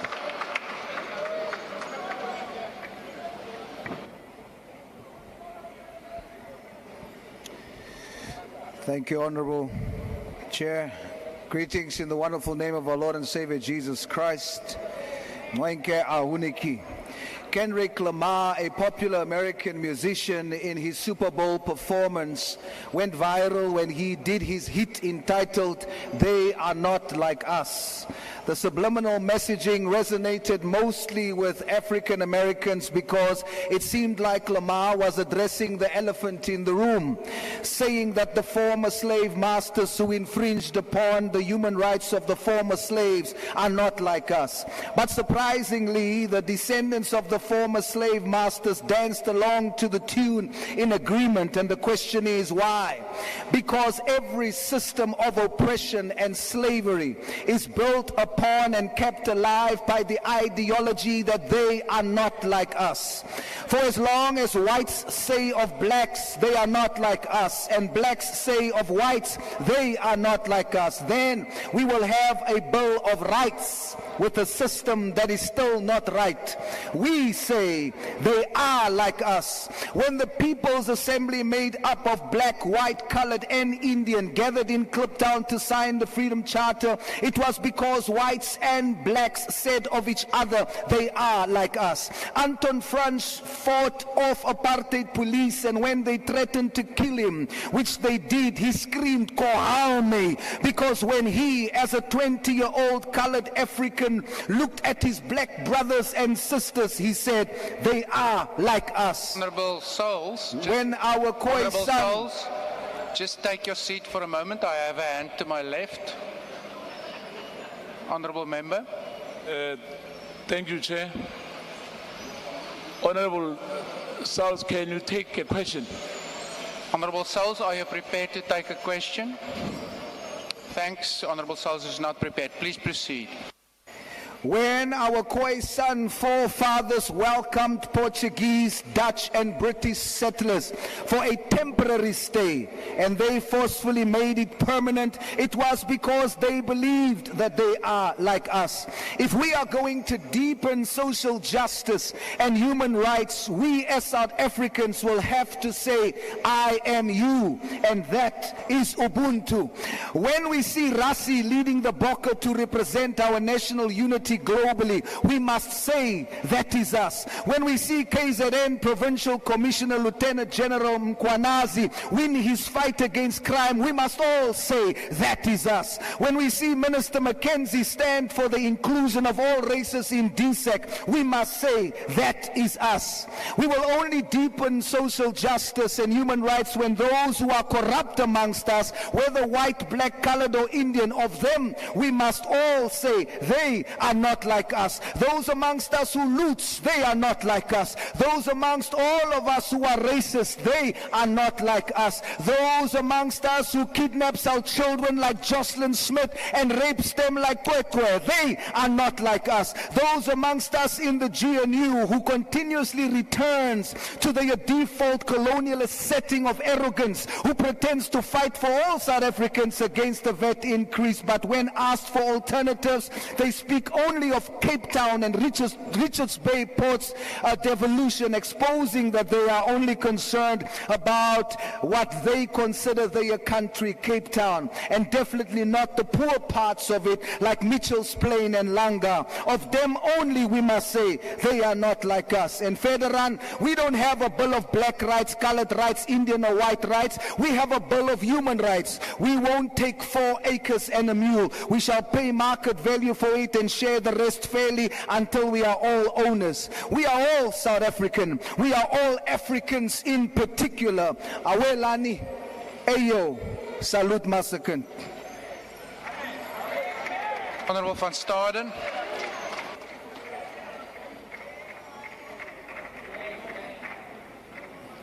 Geachte voorsitter, menseregte is 'n dag waarop die regte vir mense gedenk word en dit word omskryf as die basiese regte en vryhede waarop alle mense geregtig is, wat dikwels geag word as sou dit die reg tot lewe en vryheid van denking en uitdrukking en gelykheid voor die reg insluit. In die Suid-Afrikaanse grondwet is Suid-Afrikaners se regte gewaarborg deur middel van die handves van regte, en hierdie handves van regte is volgens die grondwet die hoeksteen van demokrasie in Suid-Afrika, en dit verskans die regte van alle mense in ons land en dit bevestig bevestig die demokratiese waardes van menswaardigheid, gelykheid en vryheid. The Bill of Rights guarantees us variety, equality, human dignity, life freedom, environment, property, housing, healthcare, food, water, the rights of children, education, and the list goes on. In March of this year, the South African Institute of Race Relations published on their website that South Africa has adopted 319 racial acts since 1910.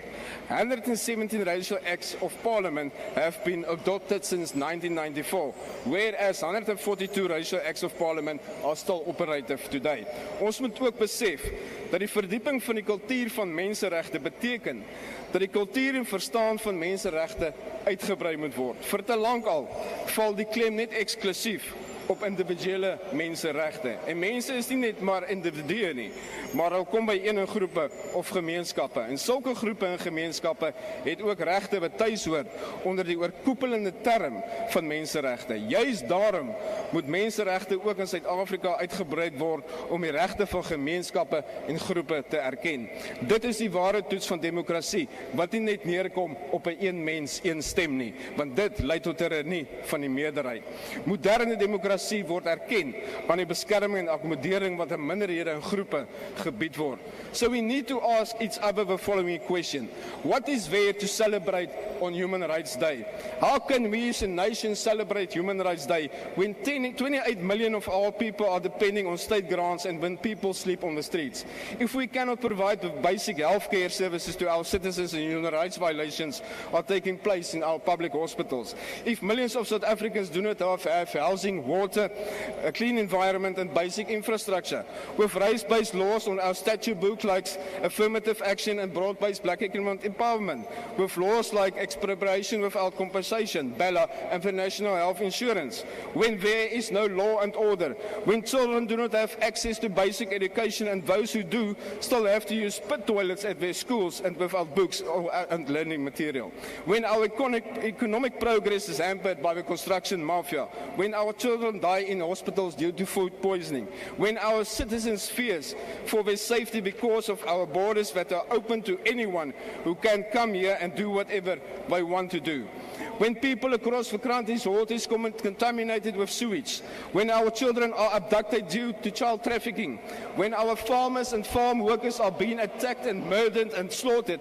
in huge numbers, when the ANC is supporting international terrorist organizations, when our troops are sent to the DRC without any help and assistance. How can we celebrate this day when our policemen and women are killed? Die eenvoudige antwoord is dat daar absoluut niks is om te vier nie. Ons as wetgewers is staan besig om alle waarborge en regte wat in ons grondwet verskans is gruwelooslik te verbreek en te skend, en dit veroorsaak dat ons tans die muisond geword het in die oë van die internasionale gemeenskap. Wat 'n absolute skande. Die tyd het aangebreek om Suid-Afrika eerste te plaas en weg te doen met rasgedrewe ANC-ideologie. Ek dank u. Honorable Beasley. Speaker, the only way we're going to deepen a culture of social justice and human rights in our country is through a revolution. Not a violent revolution, but rather a moral revolution. Currently, South Africa is plagued with numerous and devastating social injustices and human rights violations. Two of the most pervasive and harmful social injustices and human rights abuse that I want to touch on are that of unemployment and hunger. I'm going to give two examples that have had a huge impact on me to illustrate the injustices of these two human rights abuses. Firstly, unemployment. A while back, I was volunteering for an organization called the Red Light Anti-Human Trafficking Organization. One night when we were ministering to sex workers, I met a young woman who was drinking box wine through a straw to numb her body and mind for what lay ahead for her that night. What struck me was not that she was young, or that she was numbing her body, or that she could be my daughter, but rather she did not want to be there. Through unemployment, she was trapped in economic slavery and was forced to sell her body. Unemployment was physically, mentally, and emotionally destroying her. Martin Luther King Jr. refers to unemployment as psychological murder, as it deprives a person of their dreams, their agencies, their hopes, and a chance to live a life of purpose. In our country, we have over 8 million people murdered this way. This includes 46% of all our youth. Unemployment in our country is a human rights crisis. On hunger, during the school holidays, I was assisting at a community feeding scheme that fed people from a particularly poor community. As it was school holidays, many children came for a meal since they were not receiving a meal at school. For many children, it was the only meal of the day. One child, after receiving his food, accidentally dropped his food on the floor. The shock and horror on his face as he had thought he had lost his only meal of the day was painful to witness. Hunger has been described as a slow violence. More than 50% of households are going to bed hungry tonight. More than 50% of households are subject to slow violence. Hunger in our country is a human rights crisis. The only way we're going to address the unemployment and hunger crisis, as well as other social injustices and human rights violations plaguing our beautiful country, is if there's a moral revolution. Speaker, that moral revolution must start with Parliament. People must be put first. People must be prioritized before party politics and egos. As Martin Luther King Jr. says, the time is always right to do what is right. It is time for Parliament to do what is right. And Speaker, as I conclude, the most trended word today is Action SA.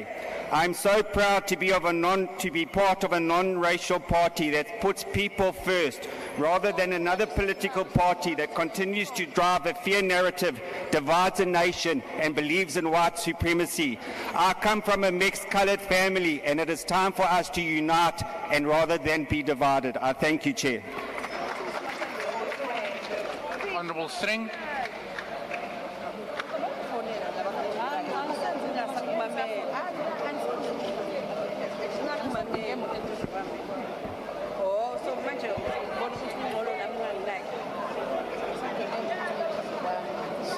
Honourable House Chairperson, as we consider this debate on human rights, allow me to dispel the lie that South Africa is a secular state. At the drafting of our constitution in 1996, the ACDP president fought against SA being a secular democracy. We won this battle when some 50,000 Christians marched to Parliament supporting the ACDP's position, resulting in no mention of the word secular in our constitution. Rather, in the preamble we have, may God bless our people, Nkosi Sikelele iAfrika. The ACDP was not silent then, and we will not be silent now. We condemn in the strongest terms the violation of the human rights of the Christian and Alawite communities in Syria by the new government forces HTS. In recent weeks, thousands have been brutally murdered, Christians targeted, and a Syrian Alawite mother watched as her 3 unarmed sons were shot in cold blood. As corpses piled up in the streets, the mainstream media and international community was stunningly silent. The ACDP will not be silent of these gross violations of human rights. On a scale not seen before, some 16.2 million Christians, mainly women and children, in sub-Saharan Africa have been displaced, violently persecuted, murdered, raped, and kidnapped by groups that call themselves Islamic jihadists. And the world is silent. Is it because they are Christian or African? The ACDP will not be silent. Mozambique is listed as the 32nd most dangerous country to be a Christian. In 2022, the Mashabobos linked to Al-Shabaab attacked a Catholic mission in Nampula, killing an elderly missionary and burning down several churches. In Cabo Delgado, 11 Christians were executed in September 2023. In 2024, these extremists launched a campaign targeting Christians called "Kill Them Where You Find Them." to potable water, and in one of the greatest human rights violations ever, and in contravention of Chapter 211 of our Constitution, millions of babies are murdered while still in their mothers' wombs. On these human rights violations, the ACDP will not be silent. Thank you, Honourable Member. Honourable Kwankwa.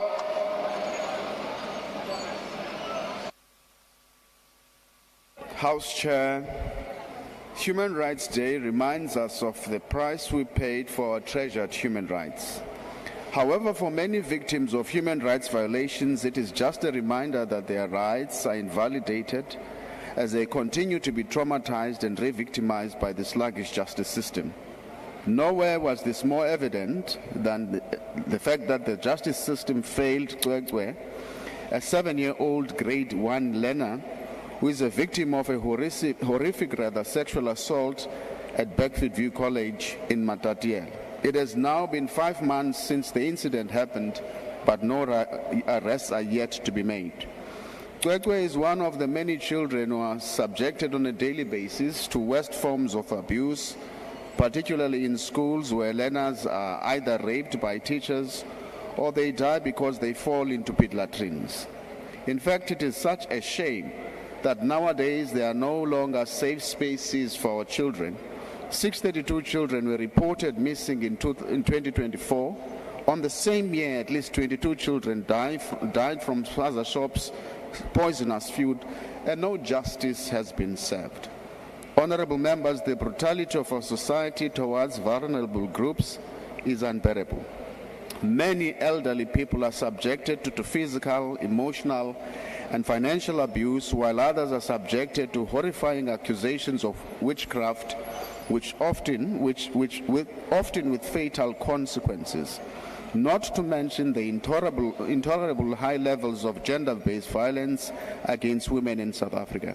As already cited here, that the Q3 stats confirmed that a woman is raped every 12 minutes in our country. It is time to increase the urgency in addressing the systemic injustices facing the marginalized groups, and we have to strengthen the already existing legislative reforms that we have undertaken to ensure justice for all, more especially for children.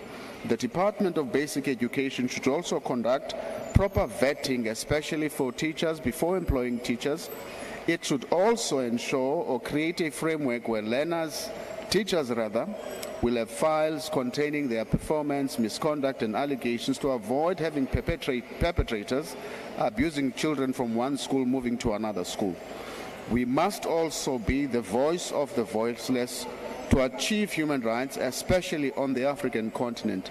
Let us think about the women and the girls in the Democratic Republic of Congo who've been subjected to increased levels of sexual assaults, where rape is used as a weapon of war. We need to speak up for change. Our voices can influence policies that promote the betterment of our humanity. Siyabulel. Thank you. Honourable Ghana.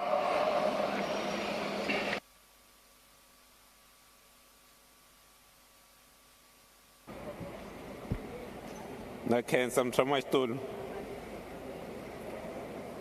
xitulu ni yima ka majambu ya namuntlha ni yimela ku khensa ku hlonipha no xixima maAfrika-Dzonga lava nga lahlekela hi vutomi va lwela ntshunxeko lowu ka siku ra namuntlha hi vulavulaka hi wona.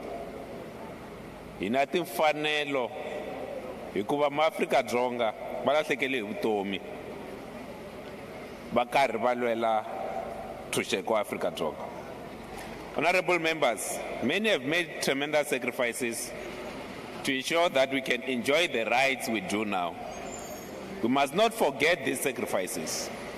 Yet, there remains a long road ahead of us to ensure that everyone, especially our children, in South Africa fully enjoys the rights set out in our Constitution. We must not lose sight of this imperative.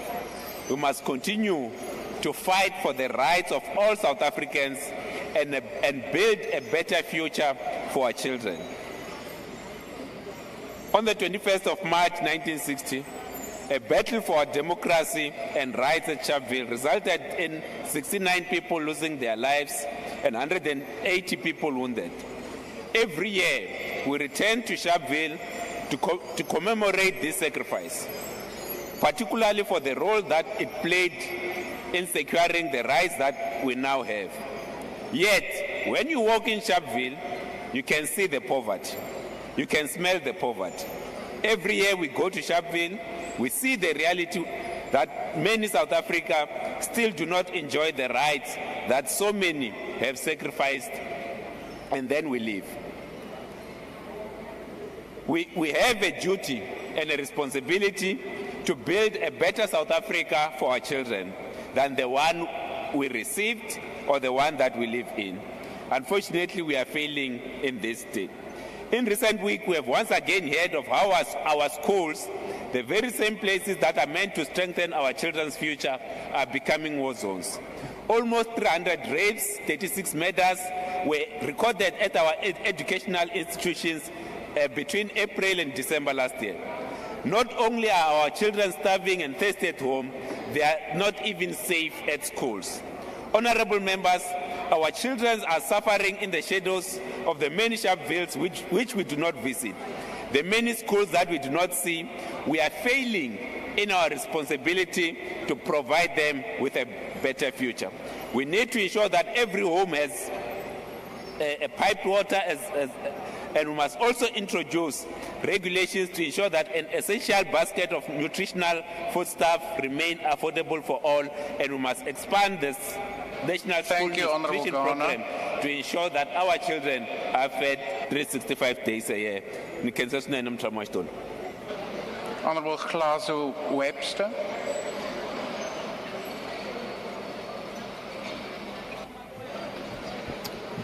Honorable House Chair, I was here in Parliament yesterday when a group of South Africans marched past this House. And they marched because of a horror that has unfolded at a school in this country. They marched to stand up against one of the most brutal and one of the most painful violations of human rights in this country, an assault on a child, violence against children in this country.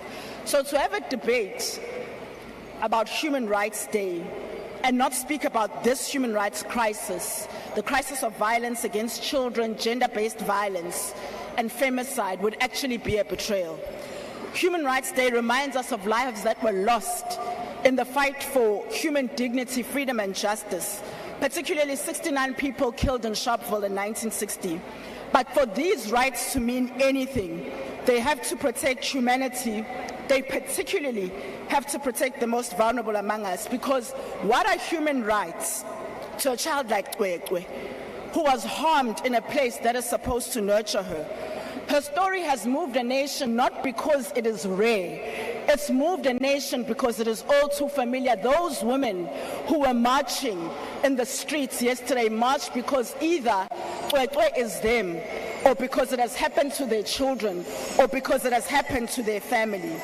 This case is not an isolated case. In recent weeks, we've heard about a child in grade 7 in Limpopo. This is a system-wide failure. And as parliamentarians, we have a right to respond.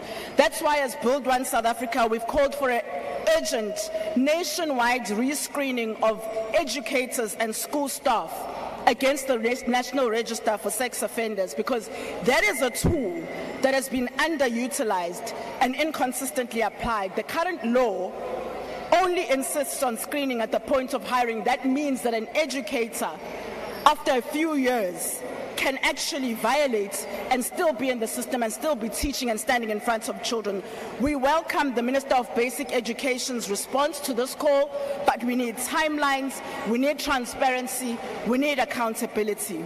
And we've additionally called consistently and will continue to fight for the National Register for Sex Offenders to be made public, because nobody wants to have in their child's school, in a clinic, as a coach, a perpetrator who is violating their children or is exposed to their children.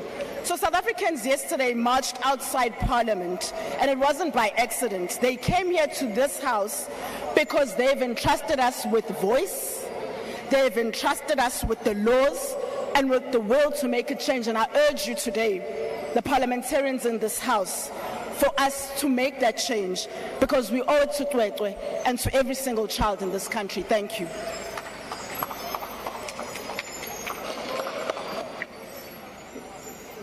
Thank you. The next speaker is the Honourable Mahawu, who has permission to speak from his seat. Thank you, Honourable Chairperson. Today, as we commemorate Human Rights Day, we do so with a fierce resolve. A resolve to deepen a culture of social justice and human rights across the country.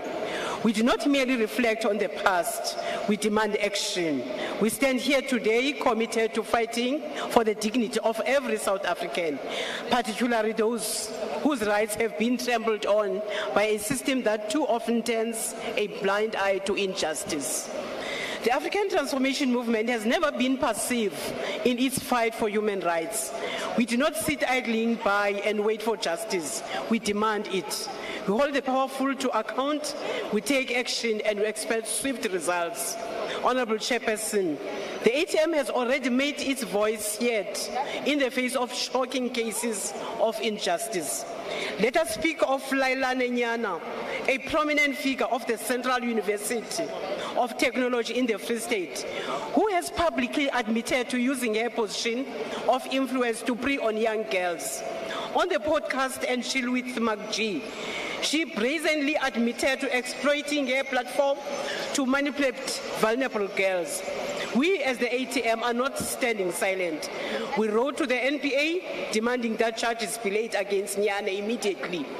We wrote to the CUT urging them to suspend her from her position until the investigation is concluded. We will not allow the powerful to abuse their position without facing the full force of the law. We demand justice for every girl whose life was impacted by Nyana's action and will not rest until justice is served. Similarly, the ATM has demanded answers in the case of Twekwe, the young girl who allegedly raped at her school in the Eastern Cape. The horrific crime calls for immediate action. We have returned to the Police Ministry demanding answers as to why the case has been mishandled and will not accept any more delays. The ATM demands swift action, will not allow another child to be left in the hands of justice system that fails to protect the vulnerable. We have also returned to the Minister of Basic Education, urging her to take immediate action to ensure that schools become safe space for our children, not places where they are preyed upon. The ATM demands urgent intervention to protect the rights and dignity of all learners across South Africa. We will not stand by and watch as human rights are violated. We will not allow corruption, violence, and exploitation to go unchecked. The struggle for human rights must go beyond criminal justice. It must be woven into the very fabric of our society. The ATM's mission is to ensure that every South African has access to basic human rights, access to education, health care, clean water, and economic opportunities. Thank you, Honourable Member. Your time has now expired. Honourable Saleh.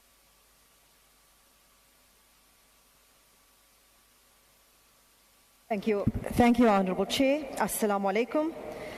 As Al-Jama, we note that Universal Declaration of Human Rights and the laws of our country is in tatters and it has been violated over and over. The International Court of Justice has proven not to be the highest court in the world, in name yes, but with not much teeth. It has failed the Palestinians as it lacks the ability to take to task the Zionist Israeli bloodthirsty leaders and their supporters and their gross human rights violations. We are sitting here today from our own country to many others around the world where human rights abuses have increased without shame. In fact, we have those rejoicing the massacre, starving of and denial of basic human rights. We have people who are supposed to be God-conscious, lacking humanity. Reality, we don't have to be God-conscious to switch on our humanity. We have people denying a genocide happening in their lifetime before their eyes, calling the brutal murder of babies, children, civilians as regrettable and that they are casualties of war. Yet they do nothing to stop it. They protect and and defend the perpetrators, people who see certain lives as more important than others, people who support theft of land and property, the bombing of innocent lives, torture and famine. Shame on all who are guilty and in denial. Shame on all for allowing these atrocities to happening, talking, negotiating, workshopping, benefiting on the misery of others.